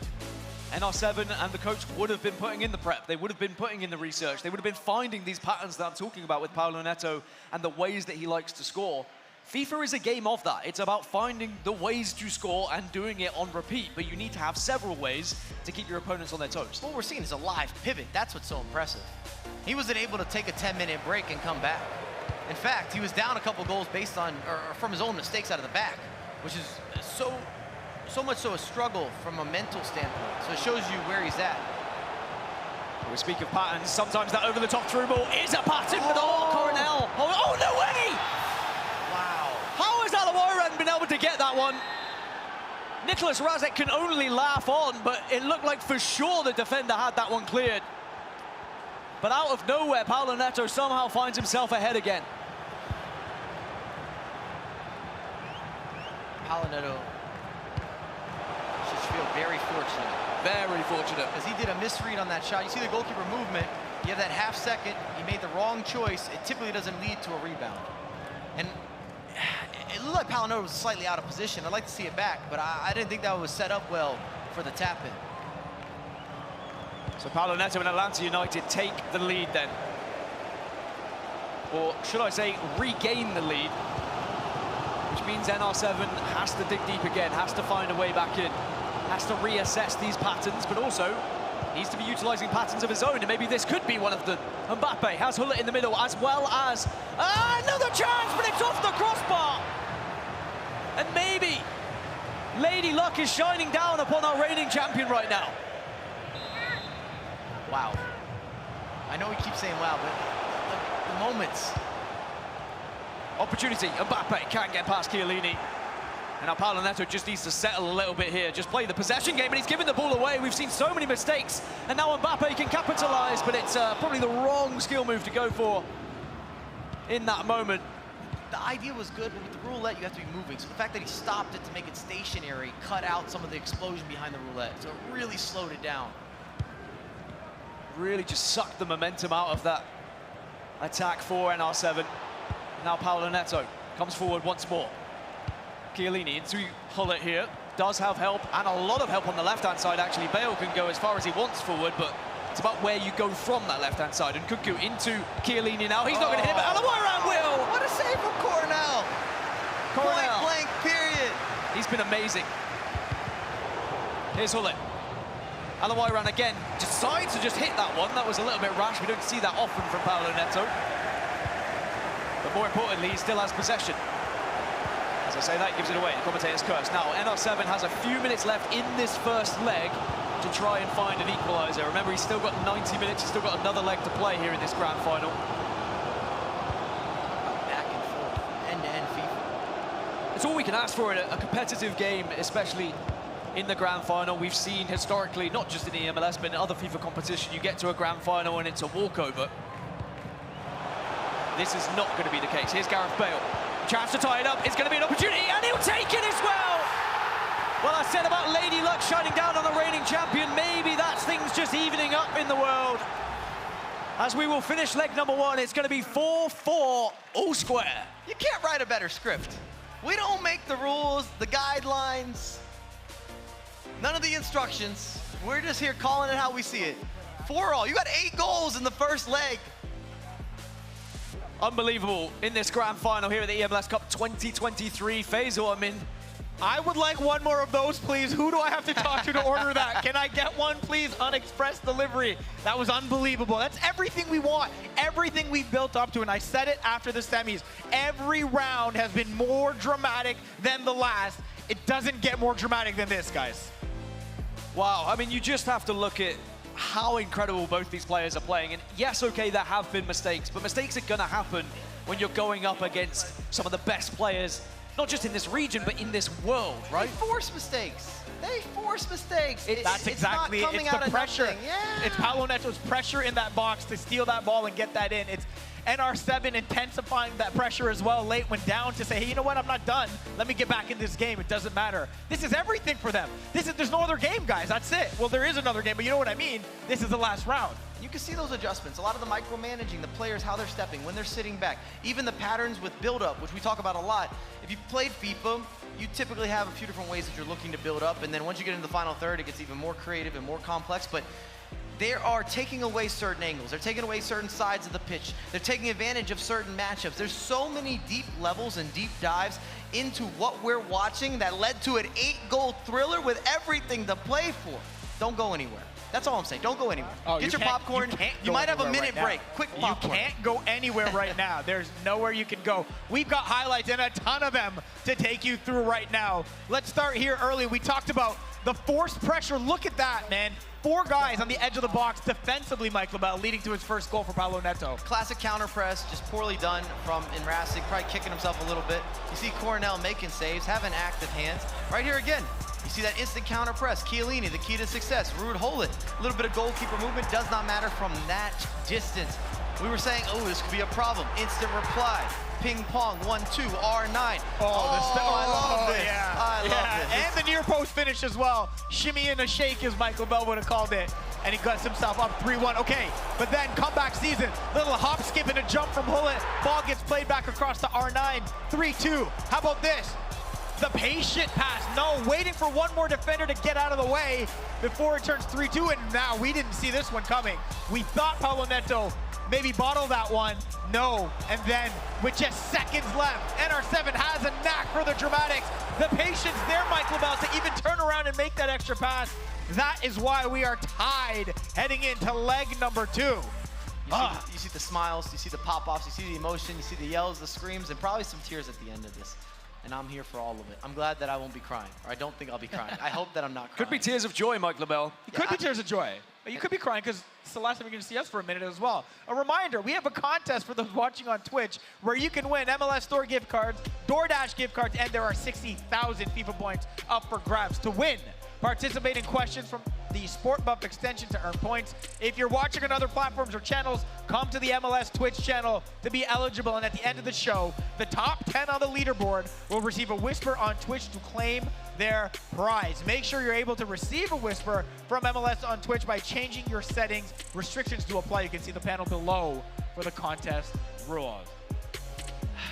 This is it, guys. One game to decide a champion. One game for history or an upset. Dan, Mike, your last one as well. Take it away with the call. One game for all the marbles here at the eMLS Cup 23. Are we going to witness history? Are we going to see Paulo Neto make it 4 in a row, including back-to-back eMLS Cup trophies? Or is NR7 going to be that party pooper? Is he going to be the one who really spoils everything here for the opposition that is just sat meters away from him on that main stage? Why don't we bring this back to MLS a little bit as well? We got St. Louis, of course, NR7 representing St. Louis. St. Louis undefeated on the year, 3-0, looking very dominant. Would be nice to have your rookie baby come out here, take home a little eMLS Cup title, walk away with a big trophy. If you're looking at the likes of Paulo Neto, we talk about winning everything, but even with Atlanta United, they've had a lot of players from South America. He's been able to put up. They've been pretty consistent. He's looking to be consistent. I'm just saying, there's a little correlation here. Plenty of correlation indeed between the eMLS and the MLS, as it's such an amazing opportunity for these players to represent huge clubs in North America. We're back underway in this grand final. And Paulo Neto already looking to try and break through, and oh, what a goal! David Ginola slams it home as Paulo Neto regains his lead for Atlanta United. Scissors just cut through anything, terrifying. The way that he's able to take advantage of the midfield, the defense, the space that he takes, and it kind of forces you from even a frame rate perspective. If you're trying to measure things in FIFA, you got to make a decision. You got to make it quickly. Otherwise, he's bursting through and he's causing all sorts of havoc. Speaking of bursting through, here's Mbappe and could make this a 6th goal as well. The step-overs just pull the defenders away, but maybe did a little bit too much there. And typically, Paulo Neto is fairly ruthless in front of goal, but that's one of the occasions where perhaps he overthought it. But can you blame him? NR7 just applying the right pressure as now he comes forward. Gets denied though. But what it comes down to is when you're moving the ball offensively, you often have to anticipate that you're going to see certain steps and certain movements from the defenders and from the center midfielders. Therefore, you're already thinking about your next move, your next pass, the next detail, and if it doesn't go the way that you expected, then you have to adjust relatively quickly because you can't have that moment of hesitation. Mbappe plays it back, and it's a wayward pass, but there's someone there to rescue it. Gareth Bale keeps the ball in play. Tries to drill one across the box. Instead, though, Ginola now has it. Out to Chiellini. He's not likely to hit them, and that's why you saw him try and play a pass, even though it was very unlikely to actually get through. But it was either that or lose the ball in a dangerous position. Paulo Neto can come forward again here. Has the lead, but he wants to extend that lead, wants to give himself a bit of a cushion here. R9 into Alawairan. Has space out the left, but tries to play it across the box. Doesn't work out. Again, very clean reads there from NR7. A few different looks. You see Paulo Neto triggering runs, watching the center backs, watching the full backs, trying to pull players out of position again. Connects with the proper step. Ooh, a little cancellation on a cross. Opens up some lanes of space. Maybe forces it there, Lucio, with the turnaround. When you say forcing it, NR7 is trying to force a couple of these passes, and that is a great interception, a great tackle that can now allow a chance here. Mbappe to tie it up, but it's a save. Goalkeeper movement was there. Watch that one back. Cornell is scooting and booting. It's a good read. NR7 just picks the wrong way, or did Paulo Neto pick the right way? Depends if you're a glass half empty or a glass half full kind of guy, really. Here's Hullet. R9's waiting in the middle, calling for the ball as well. Alawairan. Back out to Chiellini. Back into Ginola, and it's just ping-pong at the moment, waiting for that gap, waiting for that opening, hoping that someone could be able to take the ball into a little bit of space. It could be R9 as he twists and turns, denies, but then gets it back, and he goes down, but it's going to be Paulo Neto who holds on. And you see some of the strategy. You might be a fan of it, you might not be a fan of it, but what NR7's doing is as he's building up, he puts all the bodies forward, basically has 2 or 3 defenders sitting back, and when he puts those passes forward, he knows that he has almost an instant counter press if he doesn't get the ball. And it just makes it very awkward for you to try to get out of the back. You've got the likes of a Ruud Hullet right in your face immediately, or even a David Ginola. But when you do get out, you maybe get chances. Chiellini strikes one. David Ginola gets bundled over in the box, but of course it wasn't anything too bad, so the referee's fine with it. As now here comes R9 alongside Kylian Mbappe. Kylian Mbappe actually is taking a lot of space there on the right-hand side. It doesn't amount to anything. Are you onside here? No, you're not. Way offside, in fact, but that's NR7 noticing the patterns of Paulo, right? Paulo has been doing that all tournament long, and you have to utilize that offside trap to stop him. Please refrain from any abusive language. That's what I was saying earlier. There's a lot of intricate mind games being played between these two. Thank you for your cooperation. Calls I9 back, tries to play the ball through to Ginola. Hullet doing what Hullet always does, tracking back and being in the right place at the right time. 30 minutes in, and only the 1 goal in this second leg, which finds Paulo Neto and Atlanta United a goal up in this grand final. Could be tied though, and again, it's just the goalkeeper movement, as Paulo Neto seems to be on top of it right now, seems to be in the head of NR7. He's only going to get so many more opportunities to be able to get away with that, though. That's twice down this game. Bale can't get past the fullback. And if you're watching, if he doesn't move that goalkeeper, that's in the back of the net. I mean, I think NR7, if he looked back at this game so far, he could be up by several goals if you take out some of those mistakes. But now Paulo Neto can look to punish. Bale denied. Mbappe can break away. Counter-attack possibilities now for here at NR7. Can play it out right, will play it out right. Does he have the pace? Mbappe nods it down. R9 rescues it. Surely you bury this one. Surely you tie it up. Of course you do. 5-5 in the grand final. And NR7 will not be denied by any goalkeeper movement this time. Maybe Paulo Neto's feeling it a little bit as well. That was a blunder. He looked a little confused. A lapse in the judgment. He was definitely at fault. Big time mistake. Here's Mbappe. Can't get as far as Bale, but somehow gets a second bite of the cherry here. R9 plays one extra to Chiellini. Gets it back into R9, and the goalkeeper scoots again. Again, just moves himself across, predicts which way Paulo was going to hit it. And that's the intricacies that you see between these players. Have you seen a more even final, Dan? The minor details that come down to it and can make major differences. What a final we've got here. We very, very rarely at FIFA Esports see finals like this. I don't think think we've seen a final so evenly matched. And you're right, it's all the specifics, the particulars. One last chance before the half for NR7. Bale and Ginola working in tandem. Fizz is one in, but R9's not going to rescue it, and that should be the halftime whistle, will be the halftime whistle. So with 45 minutes left to play in the grand final here in Austin, Texas, it is all evens at 5-5. I ask Austin, Texas, are you not entertained? It's hard not to be, right? You can just feel the tension in the room. You know that both of these players are living and breathing every single moment, every single pass, every bit of goalkeeper movement can make the difference. As you can see, the hometown hero, Ex-Verde, watching on as well. What a moment he had today when he was able to get that victory on the main stage, but crashed out in the quarterfinals.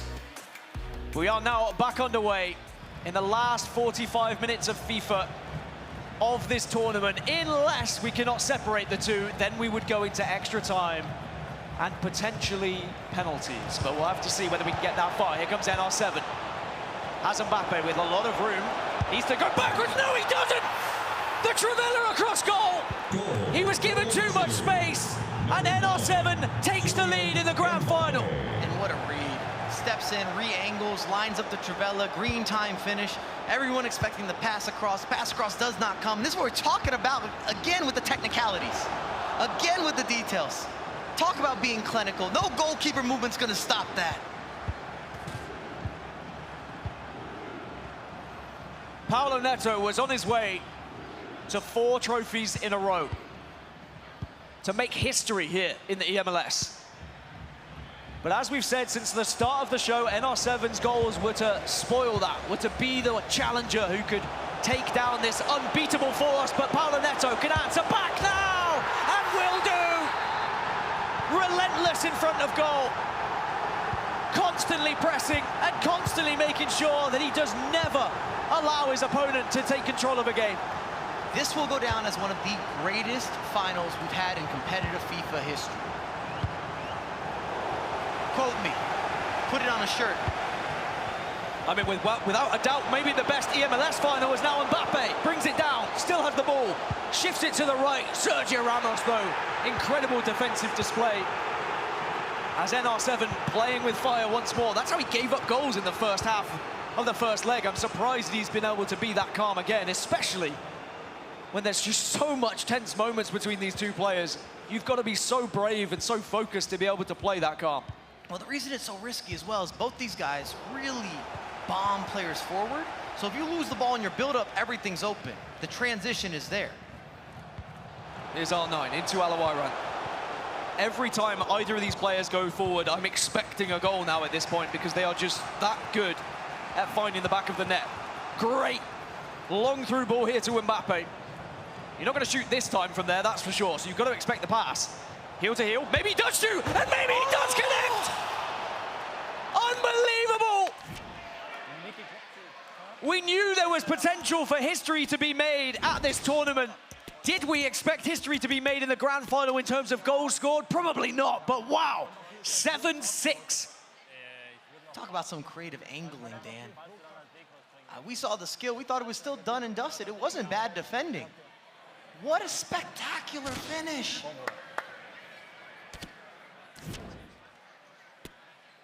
Wow, what a grand final that we are having. And I have to say, Austin, Texas, for everyone who's here at ACL Live, please put your hands together for these two grand finalists, because what a grand final we are witnessing. Believe me, we do not see this very often in FIFA esports. We do not see grand finals like this. End-to-end action. Incredible display of skill from both of these competitors. And it is not done yet, Mike. We still have, what, 20 minutes in game for us to still find who is going to be lifting that trophy on the main stage. I'm starting to become speechless. I was telling you, I'm surprised. It's been the spectacular. It's lived up to all the hype. We keep saying the same things. It's gonna be the last goal wins. Good luck to you. Let's see what happens in the 90th. Well, we saw how the semi-finals ended in so much drama with a last-minute goal that stopped us from going to extra time. Now here, Paulo Neto is going to need a goal to send us to extra time. 7-6, 25 minutes remaining. There's still a little bit longer than I even thought. As it's Paulo Neto coming forward right from the kickoff. And Kunku gets denied. Here comes NR7 now, who really... This is when you really need to manage your game of FIFA. This is where possession is everything, and your experience is going to shine through as Bale can break away, he can stretch his legs a little bit. Paulo Neto trying to defend the cross, trying to stop the possibility of a shot, and he does well. Paulo Neto knew exactly where he wanted to go there.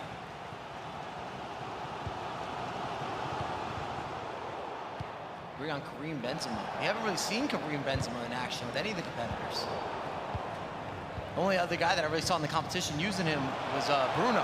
Well, R9, he could potentially finish it off here. The keeper comes out! And NR7 gets a 2-goal advantage. Coronel came off his line, and it was the heel-to-heel to break past him. And the man who hails from Germany, who's come all the way over to the United States to compete in this league in his rookie season, finds himself 2 goals ahead in the grand final. And he said this was his duty. This was his quest. He's going to get the job done. Mike, you can give me a handshake and wrap it up. I went with my heart on the prediction. There's still time left. I will say, we shouldn't doubt a German. He gave up a lot to play in this league, right? He missed out on European qualifiers as well for the FIFA Global Series. He was playing in the eMLS instead. This was a commitment, and he is making sure it is worth every single ounce of his time.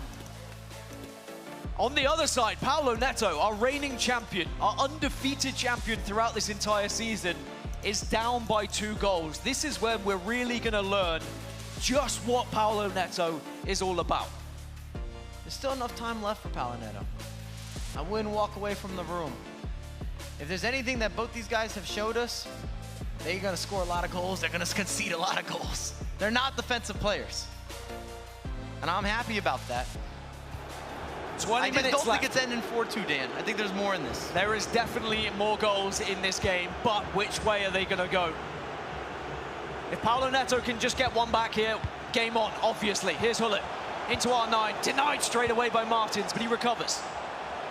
Mbappe will still have the ball, gets another chance, into Nkunku, step over, turn! Oh, what a save! Coronel has been flawless at times. Sure, there's been mistakes here and there, as any goalkeeper would, but that could be a game-saving moment for NR7, who now has the chance to break away. Sergio Ramos pumps one forward, but Thiago Martins saves it. I actually think that's a smart read from NR7. He just couldn't afford to lose the ball there. Kind of lobbed it forward. Here's Ginola, step over once, loses it. Recovered and picked up by Hullet, and every single time now that NR7 wins this ball back, he can eat away at that clock, but this could be the final nail in the coffin. Mbappe rounds the keeper again, but doesn't quite do it this time. The skill comes out a little bit late. Needed to be a little bit earlier. Maybe the nerves got to him. Weghorst is now on the pitch. Literally everything in the kitchen sink is being thrown forward at this point. Any foot item you think can make a difference. Here's Mbappe. Nkunku. Travella does not get past Coronel. As NR7 just slows this one down, just holds onto the ball a bit as he eats away at the clock once more.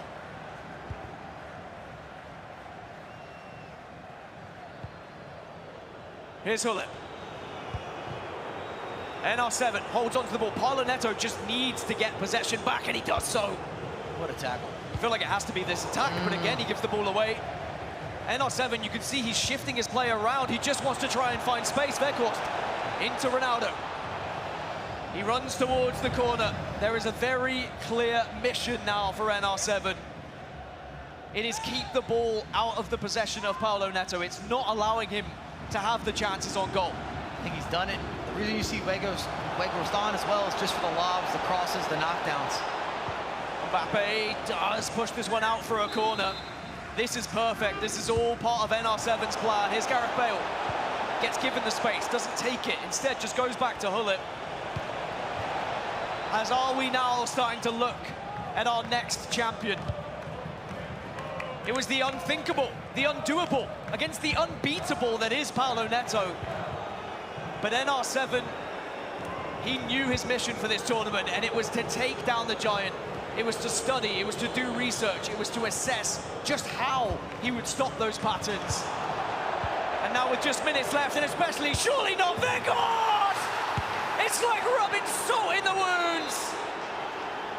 the foot item they didn't get, maybe the upgrade people wanted, but it's going to be the victory lap.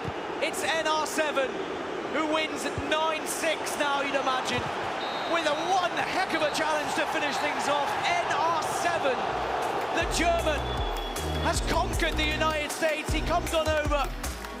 Your eMLS 23 champion, NR7!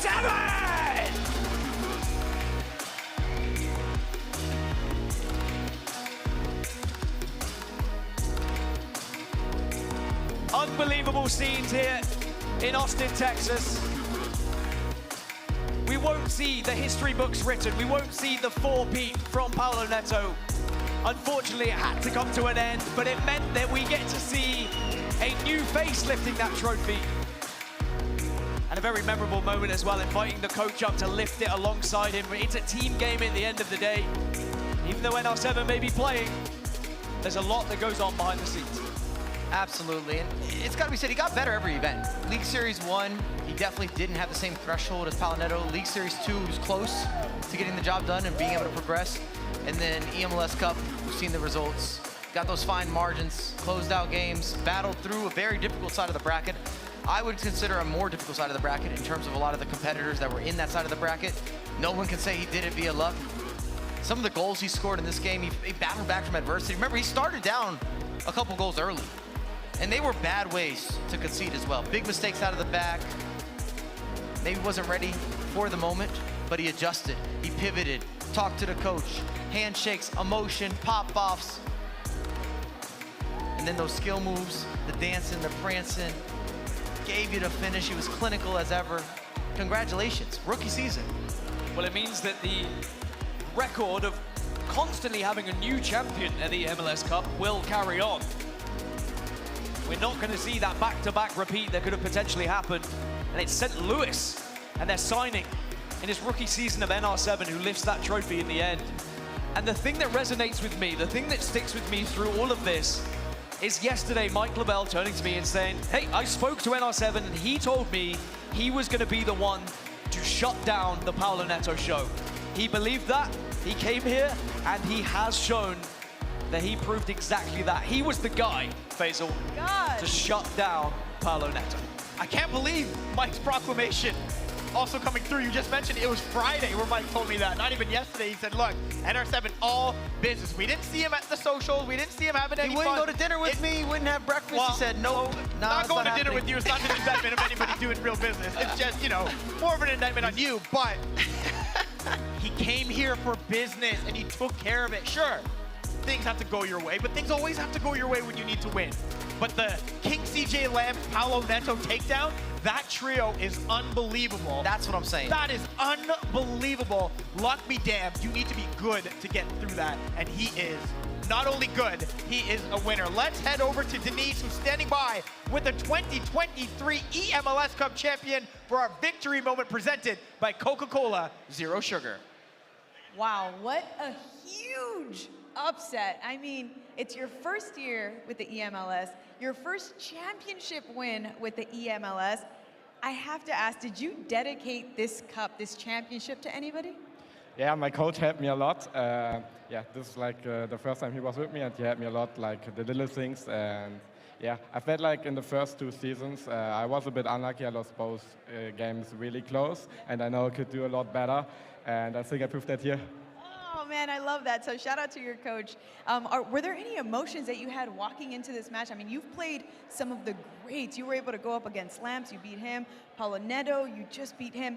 What were some of the emotions that you were going through as you were going through these games? Yeah, I was thinking step by step. So first I had CJ. I wanted to win that game. I won that one, and I knew Lamps was gonna be really, really hard. Same as in the final, I was 2-0 down in both games really early and managed to bounce back. Honestly, you bounced back right at the clutch too. I think everyone was so shocked when the clock was at the 89th minute and you just, again, just wowed us all. How are you celebrating tonight? How are you really championing this win? Yeah, we're gonna party. I won the trophy, so it's the last day for me in the US. Then I'm going back to Germany, so we gotta celebrate it in style. Oh my God! Okay, so invite him to all the parties at South by Southwest because he is only here for the night to celebrate this win. What an amazing moment for you. Best of luck. Are we going to see you next year competing? Yeah, hopefully. Oh man, I can't wait. Awesome. Well, let's have you lift the trophy one more time, and everybody make some noise for our champion. Awesome. Back to you guys.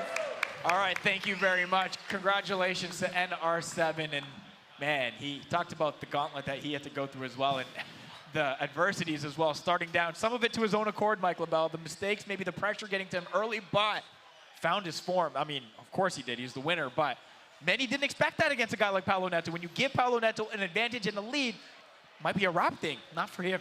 That's a major takeaway. When you look at the adjustments he made even from League Series 1, he talked about having a couple bad losses there, really motivating him. The pathway he took today, I couldn't be more impressed. Start to finish, grinding out the results. And then also, he's faced a lot of situations where he was down and was able to find an answer constantly, consistently, and he deserves it. So enjoy your night out or your evening out or your whenever it goes till, your morning out, and then he's flying back to Germany. Need an extra seat for that trophy, though, Dan, because that is a hefty piece. Let's go through the highlights. We'll continue to talk things out here. And we are watching highlights, as we get to them, of one of the great, as Michael Bell-Stott called it, one of the great grand finals in FIFA history, certainly, Dan, in eMLS history. Yes, I think that historically we have seen some blowouts in the finals. We have seen even the likes of Paolo Neto dominate the competition when it comes to a grand final, but we finally found someone who could truly go toe-to-toe with him. And unfortunately, the first time it was asked this season where someone's really gone toe-to-toe with him, Paolo Neto could not quite get over that final hurdle, and it was NR7, maybe the unlikely hero or the unlikely villain in this story to break that curse that some may have set, because he's been quiet. NR7 have been quiet so far this season, but he was brilliant in this final. And it's a mix for me. The reason I say that it's such an impressive final, one of the greatest finals, period, in the FIFA scene, one, we had 14 goals. A lot of times we have low-scoring finals. They have a lot going on, but they're low-scoring. Two, it's all the details, the particulars, the high-level FIFA, the adjustment, the tactical side of everything that's happening, the goals that are being scored, the goals that are being conceded, the mix of mistakes, and the moments of brilliance. I love that combination. It's 15, the best by the way. mixture. He added one late with Boot Whitehorse to get to 15 total goals. 15 total goals, excuse Sorry, me. I forgot about the late goal. I don't mean to berate you on that, because it doesn't take away from your point, total but goals. 15. In a final, it was back and forth the whole way. And the goaltender movement, too. I mean, it's not just the goals, Dan. It was the defensive plays, the making sure he stayed in it by moving his goalie, and even the learning through the Paolo Neto goaltender movement. A little bit more patient, a little bit more hesitancy before he took that final shot, and ultimately got it done for him. I think that NR7 was the better player in that grand final. I think that sometimes in FIFA finals, or even FIFA games in general, you can turn away and say, okay, I think X player was actually better, but they didn't get through because maybe they were unlucky. NR7 was the better player. He had the strategy down. He knew exactly how he wanted to defeat Paolo. Maybe it took him a little bit to get into it, and he made some mistakes as he played slowly out of the back. But he learned those lessons, and he then capitalized on other mistakes that were being made by Paolo. But look at the smile on his face, man. It's a feeling that not many get to actually enjoy, lifting a trophy. It's something that in FIFA esports, as an individual esport where you only play, yes, of course you have a coach, it means there's not much room for people to be a champion. Well, it's also a smile of relief. Remember, this is a major commitment to move out of the European market in order to compete in eMLS. For the likes of NR7, and Mrazek has to win this. If he doesn't win this, anything else, he's probably disappointed. Not disappointed now. No, it worked out for him. Yeah. I'm just saying the level of commitment, time, relocating for the tournament process, and then also losing out on some other events because he felt this was more important. He needs to win it for it to be worth it. That's why you see the big grin, the big smile. He's gonna go out and party. That is a lot of relief. First, he's got to take care of this kind of business. All the moments that come with being champion, including having to talk to Chew Boy. Oh, he's signing autographs for Chew, for sure. He's signing autographs for Chew. Chew, make sure you take notes, man. All right, there were tons of great assists today, but let's look at the delivery of the day presented by DoorDash. And Mike LaBelle, we're going to lean on your expertise to help break this one down. And yeah, I've never felt so honored. That outside of the boot, that Trivela finish gives them the ability to push this ahead. And again, we talk about all these mind games. Everyone thinks he's going to pull it back. He doesn't pull it back for the pass. Gets that slight angle with the Trivela. It's a gorgeous finish. Again, time green. We've seen a lot of goalkeeper movement in this matchup. So again, there's a lot of mind games going on here. Simultaneous movements. I'm happy for Enrasic. I agree with Dan. I think that he was a better player over the course of the 2 legs. Even if you talk to Palinetto, I think that he'll say that he made too many mistakes, that he didn't outplay him in some of those big sequences. That was a great moment, but there were so many great moments from today. Let's go inside the headset presented by JLab for all the sights and sounds from eMLS Cup. The undisputed best FIFA player in the world. You practiced that. How much have you practiced that? World. You gave the full camera view look and everything. Neymar has support out left, but tries to play one through the middle. It still worked out. Tosses one over! X-Verde takes the lead! And Austin FC and the Texan crowd erupt for the man on the stage. Power shot! Oh my goodness! How on earth has that just found the back of the net? There's your equalizer you were searching. Are you kidding me? Do you think so right now? Every game's got something going on. Where am I supposed to look? Someone help the play-by-play in this occasion.